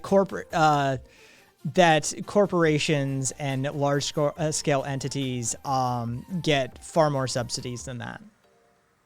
Like, fucking schools aren't incentivizing bad behavior, like manipulating the welfare system and moms divorcing their husbands for more money. You have watched way too much Fox News. That's all I got for you, Naomi.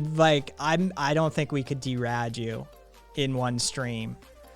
The fact of the matter is other countries run these systems to a greater extent than we do. And we've got somebody on the line right now who can attest firsthand. And we have a global community. We have people from Australia. We have people from Germany, from Spain, from Netherlands, from France, from Ireland, from Britain, from Canada, all across this fucking world that run far more social welfare programs than we do. And it doesn't cause a decreased rate of productivity. In fact, you know what? Our productivity rates are through the roof, but our worker payment rates are in the fucking tank. So really, that capitalistic model that you're so fucking... yeah, exactly. But those are all biased opinions, though. We need social welfare program opinions from space. The capitalistic model that you're advocating for has done nothing but to undermine the capitalist model, right? I mean, this is Marxian Critique 101.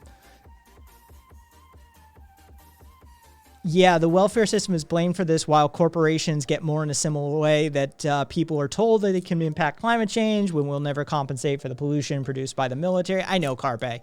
Like, this is just American, like, bullshit 101. Oh, interesting. Thank you, Skoya. Thank you for dropping that in chat.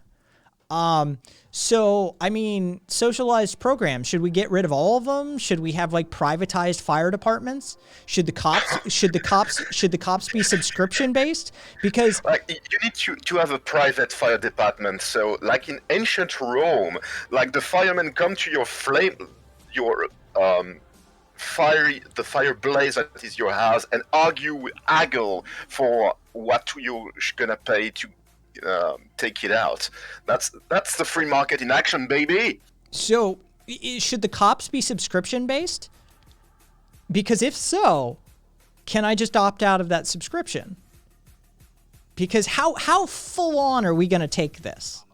What is your What are you envisioning in 100% capitalism? What is 100% capitalism to you? Because I'm doubting you have like a political science education or an econ education, but maybe you do. But what is 100% capitalism to you? What are we talking? What are the core tenets of capitalism?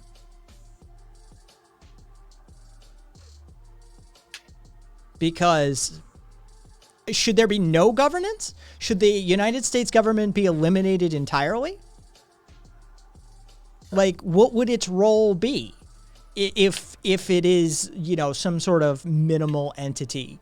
What would be the extent of regulations? Can a corporation own a human being? Who dictates any fundamental rights? Do we have a right to water? Do we have a right to air? Can a corporation literally buy up a segment of land with population on it, dome it while holding them there unwillingly, and then charge them for food, water, and air? If they legally purchased the land and you are illegally inhabiting their land, they're well within their right to protect their property and restrain you. And if in that restraint you incur fees and fines as put forth in their policies and their corporate regulations, then what? I mean, how far do you take this? Yeah, I know, right? Beware of people who say they want a government small enough to drown in the bathtub. They want to drown things in bathtubs. Hey Kai, I'm gonna step up, but I'm gonna watch the chat. All right. Yeah, we'll talk soon about that. You Yeah. know, that thing. All right, cool. Yep. Take care of yourself, RV. Yeah, you too. Mythos, I want a police subscription, by the way. I want to opt out of my police subscription. Like, if you go that way, you just have to look at South Africa with private security companies that just patrol gated communities. So yeah, they're gonna have police for the rich and just free for all for the poor. That's what's gonna happen. What socialist policies? Can you define socialism for me, Naomi? What socialist policies? Because you don't know what socialism is.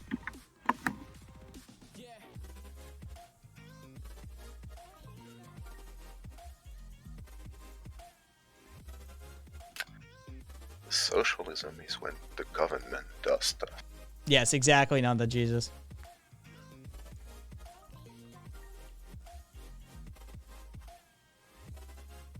I mean, at what point in the U.S. did we implement socialized owned means of production and democratic control of the means of production? Did I miss a beat? Socialism is when you want someone paying for your things. Yes! There it is. There is the Fox News level of understanding of politics in America. That's socializing a cost or socialization, not socialism. These words have meanings, and you're using them like they don't, but they do. That's not socialism. That's socializing a cost or distribution of a cost across a populace. And by the way, the military is the largest example of that. I don't want to pay for the military.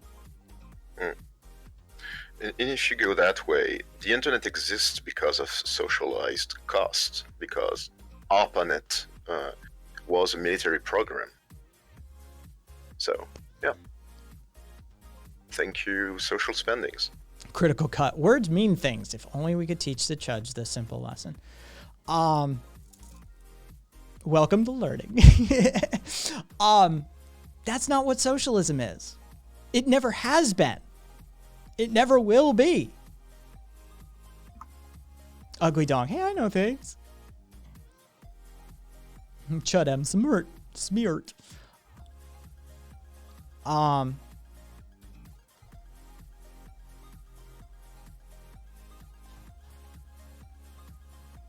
So, wait, what was it?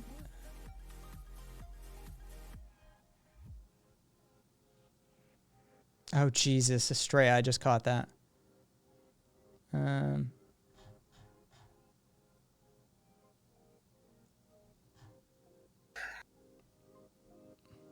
There's a difference between libertarianism and socialism. You can't define libertarianism either. You're using words that you don't know the meanings of. You have no civics or political or economics education, it seems. What are the means of production? What is the labor theory of value? What is the difference between anarchism and libertarianism? Where's the birth of the libertarian movement? How does it extend out of the Enlightenment era? What are the origin roots of conservatism in Burkean philosophy? And what are the ramifications of that in a modern context? How does this relate to monarchism? Because it does. I mean, these are the things. People are having conversations, and it's like a 5-year-old running around about having a conversation about their parents' workplace. They don't know what their parent does. They have no nuance. They don't understand the terminology.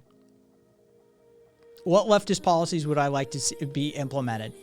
Housing as a right, a universal basic income to compensate for automation and industry loss, and Medicare for all. Those are the three leftist policies that I, as an anarchist, can approve of as a leading edge for to create a system of erosion of capitalism from within. I can get behind those. They're humanitarian and they're egalitarian in nature. We are, out of 33 developed nations, healthcare is so complicated that only 32 of them have figured out how to do universal single-payer healthcare. Right? Like, this is not complicated. I'd also do higher education. I would just extend it, right? K through 12 is perfectly fine to fund. But the instant you hit college, all of a sudden it's communism to pay for it, right? We were fine funding it from fucking kindergarten through 12th grade. But the instant you hit college, all of a sudden it's fucking communism. So, which, by the way, isn't communism. You don't want to pay for someone else's health care. Do you have private insurance, Naomi?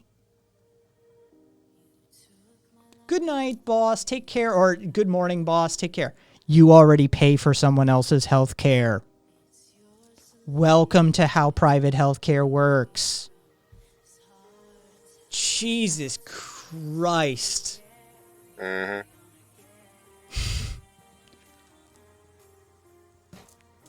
Like, even more than that, even if you're egotistic to the actual max, you want other people to have healthcare, because then you would live in a society where people are, well, workers are healthy, they're productive, they're like... Would you like... It protects the other, but it also protects you. Would you like to pay less? Also that. Then you want the Medicare for all version. Because even the Koch brothers of libertarian fame found that you could reduce the 10-year cost of healthcare in this nation from $54 trillion down to $36 trillion. Yes, Carl. I'm Tony Hawk's long-lost anarchist cousin. Welcome. Better outcomes, pay less. Where's my healthcare? Oh, and by the way, multiple studies have found that Medicare for All would boost wages, expand workers' options, and create jobs. But across the board, 22 studies, including one funded by the Mercator Center of libertarian fame, backed by the Koch brothers, found that the projected cost impact of Medicare for All is less than the current system. So you're already paying for other people's health care. How about you pay less? Exactly. And get a better outcome as a result. Just half. The US currently sits at 79 years of life expectancy against 81 for the UK and Germany, 82 for France, Canada, and Australia, and 84 years in Japan. These countries average about $4,000 per capita in yearly healthcare costs, while the US currently pays $8,700 under private systems. These countries have strong health policies. Japan, for instance, pays 70% of its population healthcare costs, while France pays for all costs related to long-term illness such as diabetes. And do you understand how many other countries have figured this out? Like, everybody. Even Russia has socialized healthcare, right? Japan has it. South Korea has it. Australia has it. France, Italy, Spain, Germany, the Netherlands, the UK. Everybody has this. Canada. Like, literally, we have metricable, numerous studies have shown that the United States pays double for worse outcomes than everybody else.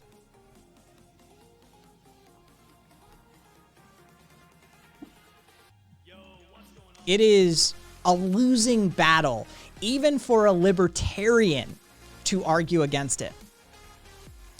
Naomi, less time than it takes me.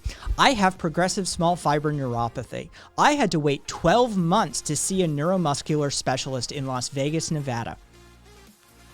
That, by the way, that you know how long it takes to see a specialist in Canada is literally a Fox News talking point, and you're giving yourself away when you do that. We have multiple people. Hey, Heemed. We have multiple people who have who are Canadian in origin who can speak directly on that matter. You have zero experience. All right. Heemed and Heemed Raiders, welcome. We're just talking to like a neo-libertarian, American libertarian who thinks that, you know, Medicare for all and higher education and housing as a right, or, you know, all the bootstrap stuff. How'd your Heemed, how'd your stream go? Welcome all. Boondocks Dragon. Love the Boondocks. Thank you for the follow.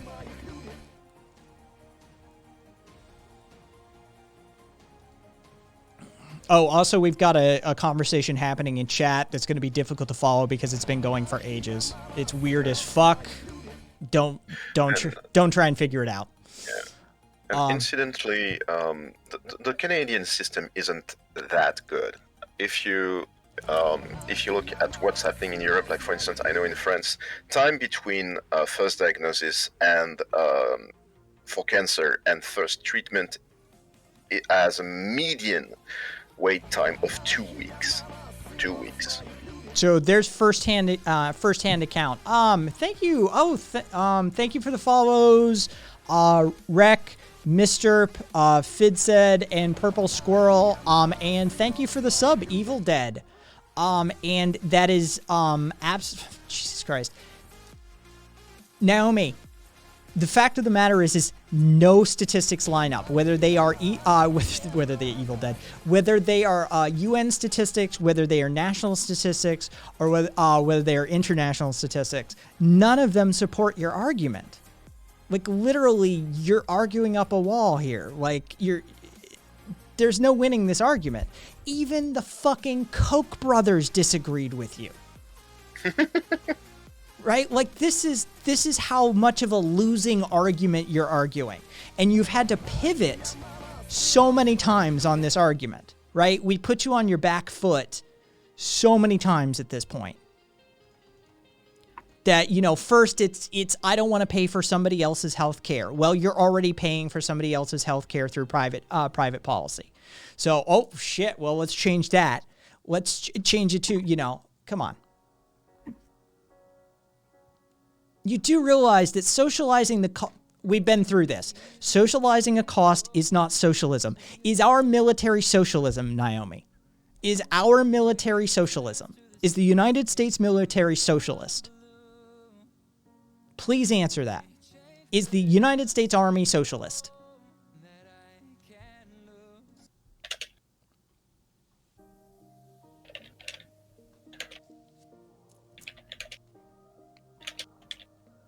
So, I mean, are you going to go out on that limb?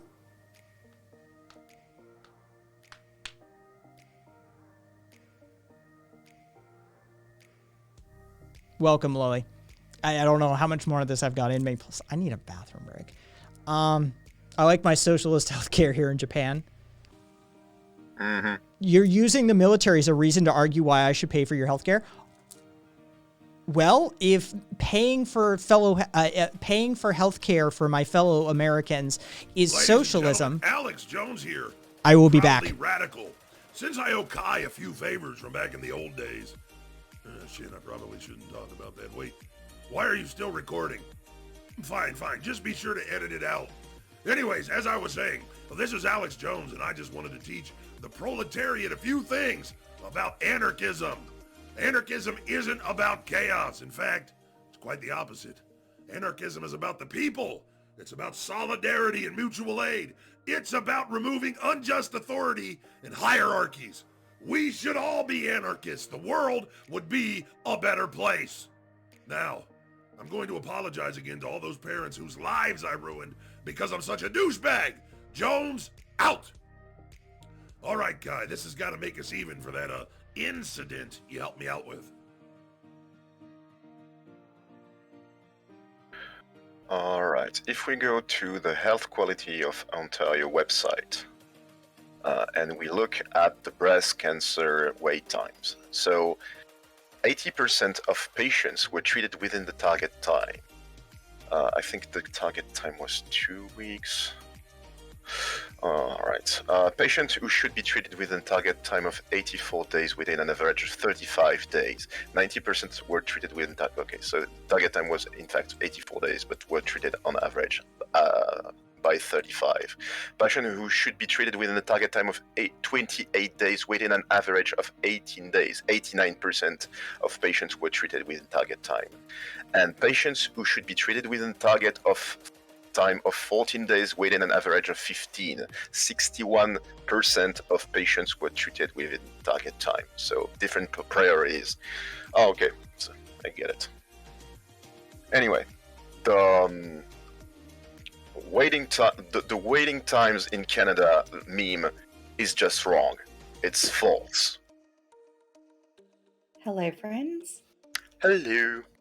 Hey Sorry there, if I'm a Squid. bit quiet. It's nearly 1 a.m. It's okay. It's fucking 6 a.m. for me. We will Yeah, have but to wrap I this have eventually. a sleeping spawn 2 doors away. I can drive your volume. No matters. That's all right. So, on the subject of socialized healthcare and how absolutely Socialized. terrible it is. Socialized. Socialized. Socialist. Yeah. No, Dirty communists over No- here in Australia. notice the person who actually has it understands the words that you should be using. Anyway, continue, Squid. We pay for our healthcare through our taxes. You don't notice it. You don't even pay much for it. It comes out of your pay packet to the tax office as part of your tax. You don't notice it. It's a tiny little amount. And I was telling Kai and some of the others a story about a friend of mine recently. Forgive me. Let me interrupt really quickly. Not only is anarchism leftist, there's literally a form of anarchism called post-leftist anarchism, and the Wild West never had anarchism. Anarchism is denoted by a specific set of qualifiers, collapsing down of hierarchical structures into a heterarchy or horizontal organizational structure, and a philosophical challenging of power and authority mechanisms throughout society. The Wild West did not have this. That is not what it is. Anarchy does not mean chaos. Anarchy doesn't mean the survival of the fittest or strongest. Anarchy does not mean lack of organizational structure in a society. Anarchism is a very specific set of ideologies. So, you know, yeah, let's see. So VR gaming fan, good luck with that and your complete lack of political science education or understanding of anarchism. But hey, make declarative statements. I'm sure that'll work out fine for you. Anyway, back to your friend, Squid. Sorry. No worries. So I've told this story to Kai before, and it's really very relevant here. Recently, just before Christmas, a friend of mine, and it sounds ridiculous, I know it sounds ridiculous, a friend of mine fell off a bridge. He didn't jump. He had recently changed medication, and he was having a little bit of an alcoholic beverage on it. He shouldn't have been, but he did. It went to his head and he went over the side. Some bystanders heard the splash, and that's the reason he survived. He injured his back, and they dragged him out of the water. He was rushed to hospital. He also had a bleed on his brain.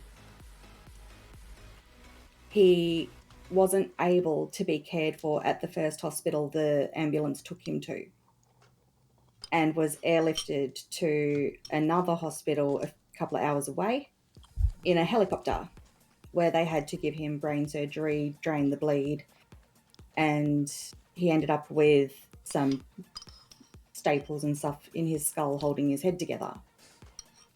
He did have some spinal injuries but didn't lose any movement or anything like that. He is having some problems with his memory, and he had to stay in hospital for 5 days.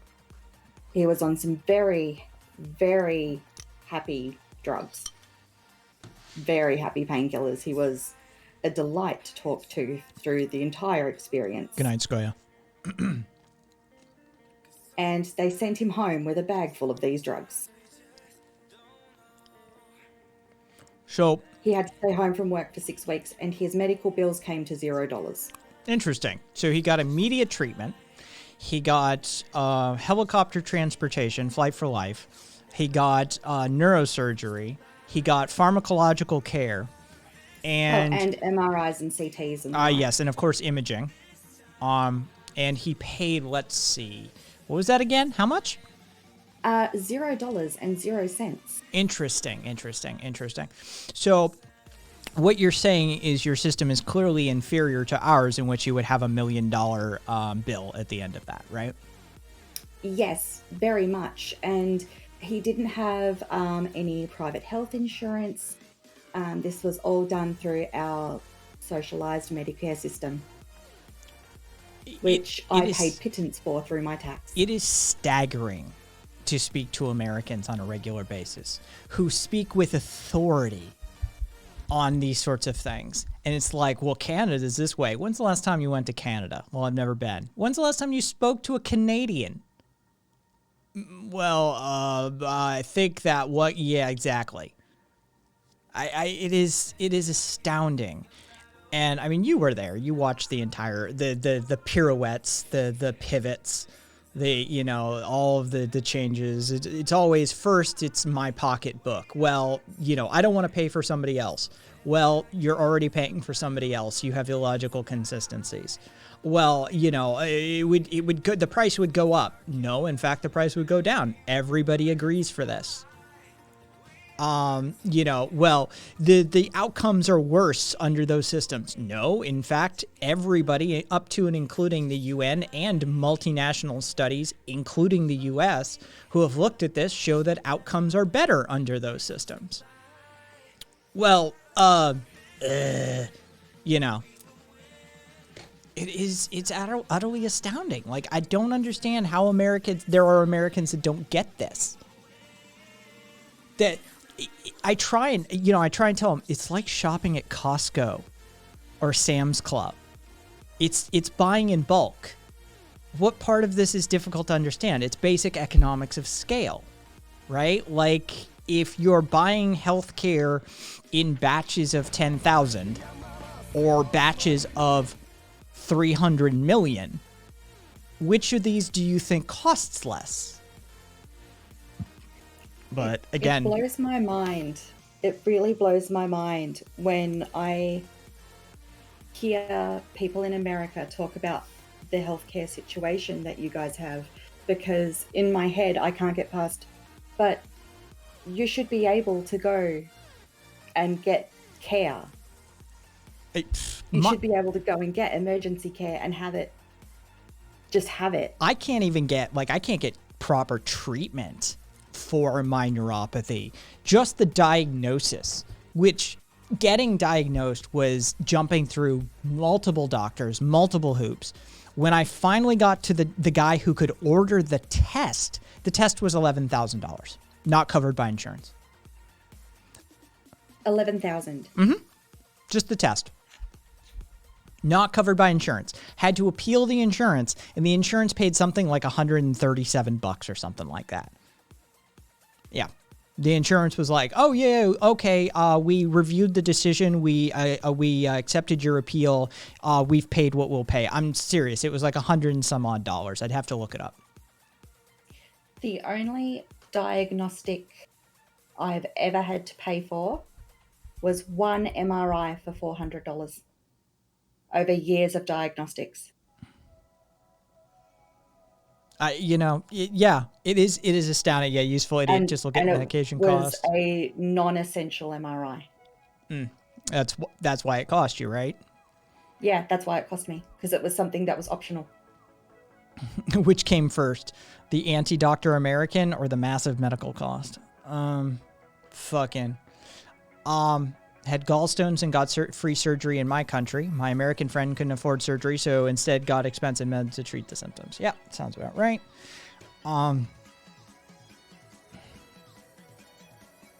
the quack surgeon, obviously.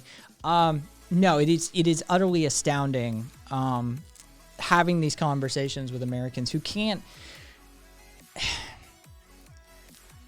It is so close to solipsism. It is insane, right? Like, I mean, it's just it's like a hop, skip, and a jump over to solipsism from where these positions argue from. That, denying other people health care, denying other people, thank you for the whole brap, denying other people education, access to resources, access to housing, access to, food, water, these sorts of things, that it isn't going to come back and bite you in the ass. Oh, EOD? I called that morning and I was there an hour later.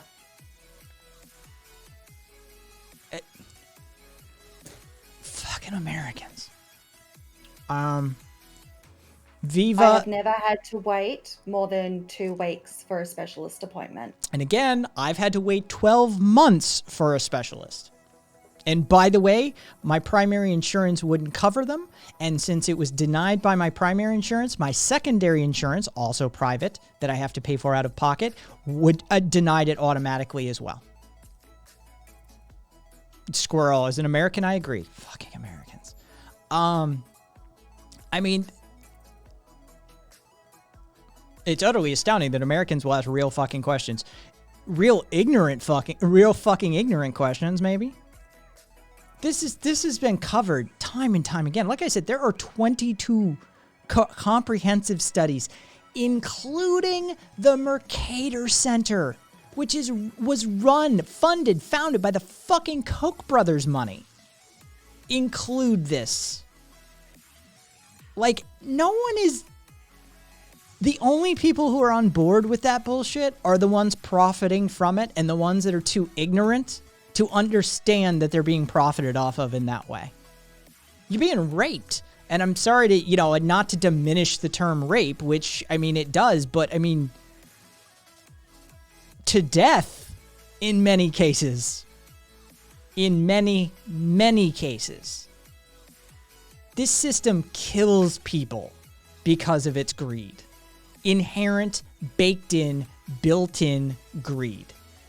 It literally kills people on a regular basis.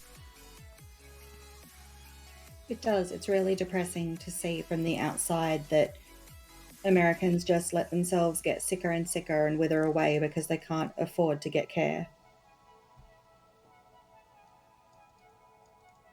It's sad and it's gross.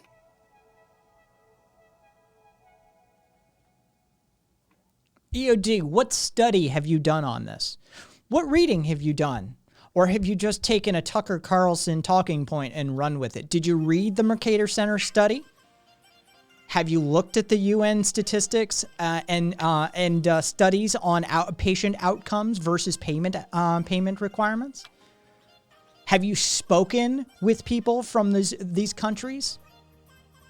I mean, because, my father had a rare bone cancer and was being flown interstate for free by our medical system every month for his specialty appointments because there was only one in the country. So read that study then. It's not a thing. Go read. You don't have to believe me. Go fucking read. There's another one. There's, like I said, 22 studies have looked into this, and they're all in agreement. It's pathetic. Americans are perfectly happy. Oh, you know what? Fucking let's get the internationals. There you go. We got somebody from the Netherlands and somebody from the UK now, as well as France and Australia. Oh, hey, the whole crew's here. Yep. Yeah, I think the last time I was on with you was about healthcare as well. I think so. So, yeah. So how are your respective healthcare experiences? Personally, I've had to have a couple of minor operations which have actually happened on the day, if not the day after. Okay. I have never had to wait more than 3 weeks to see a specialist. If I want an appointment with the doctor, I have 2 open periods during the day. I can ring at 8 in the morning. If I can't get in before 1 o'clock, I then can ring back at 1 in the afternoon and they will get me in by 7 o'clock that evening. If I need a referral to a specialist, it is done on the day. If that specialist comes back to me, it is then a case of, like I said, it takes between 2 and 4 weeks to see a specialist to get treatment started for whatever is the issue. What's your payment look like? I pay less in tax overall than an American does yearly for health insurance. Okay, so there you go. And I out of my pocket for any time I have needed treatment or to go see a doctor on the day, I have not paid a bean. Okay, so Ramsey, how was the Netherlands look like? Oh, sorry, I just swallowed some water. The Netherlands is also kind of shit, to be fair. It's the US light. I was mostly here as well because of my experience with the NHS in the UK, because I've lived under both systems. I've lived under a system in the Netherlands with private insurers that will bounce your first request and that sort of thing to hope that they don't have to cover your treatment at all. So private insurance and capitalism fucking up your healthcare system. Exactly. But I've also lived in the UK for over a year under the NHS, where it was cheaper.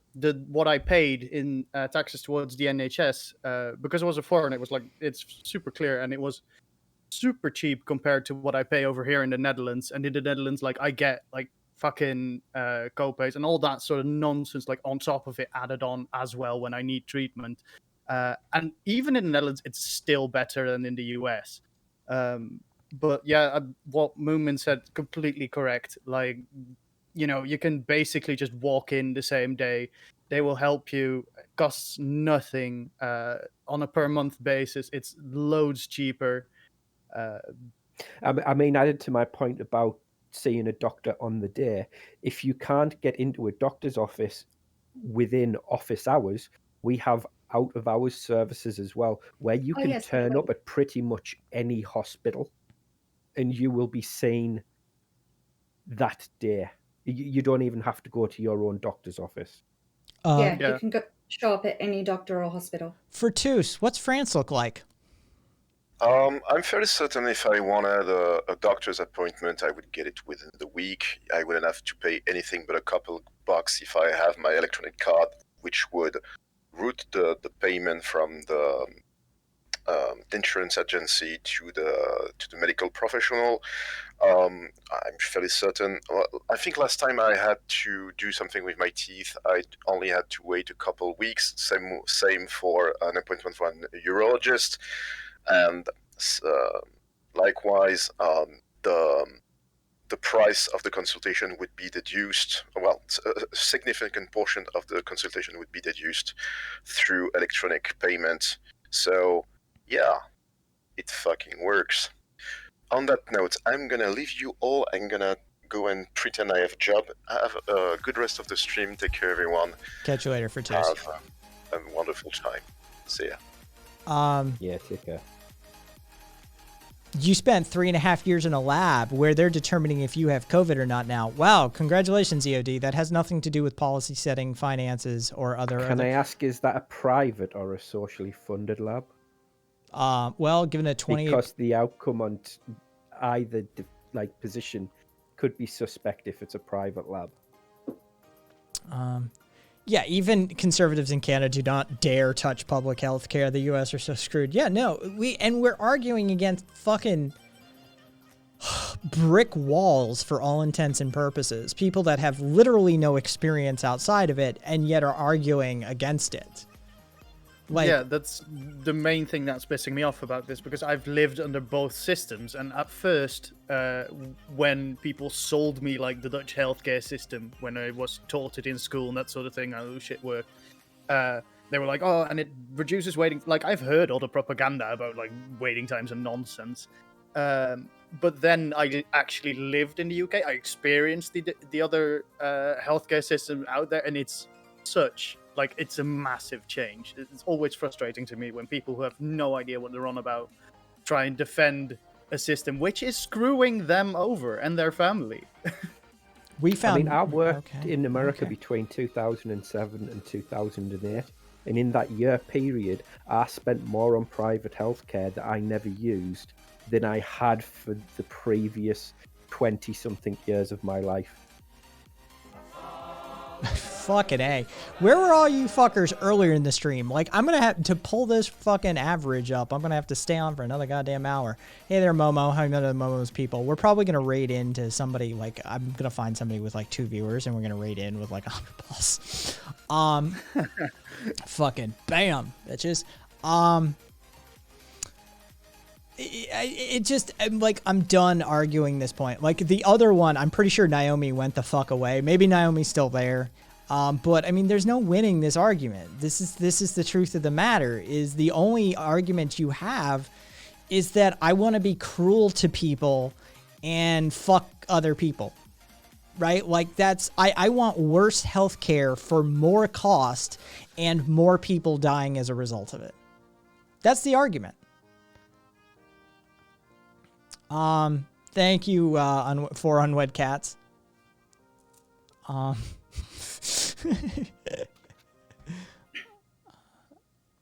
Yes, Marmar. Which brings up the point. Okay, so yeah, something happened to your streamer, Ramsey. Yeah, because I was planning on reading out to you because you were singular. Oh, I just Yeah, realized sorry. you've been going, My like 7 hours. Yeah, I gotta, like, that's the thing. Fucking, who's got a single number? Who's got somebody they like that's got single digits? Throw me their name. my stream had, like, I wanted to stream, but it just died. Like, OBS was not behaving, or something with Twitch. I don't know exactly what was up, but I couldn't, like, get any bitrate. Yeah, I think the only thing you could really connect the private health with socialism thing to would be if you looked at the model of the NHS with Bevan setting it up in 1948. And even then, what's your fucking issue? Interesting. Yeah, Twitch's been having issues all week, apparently. Yeah, it has. Jesus Christ. I turned into that lurk person, and, like, just taking a massive hit. Lurkus ignoramus. Yeah, fucking first thing that pops on the screen, just like massive fucking hit. And there's hit number 2.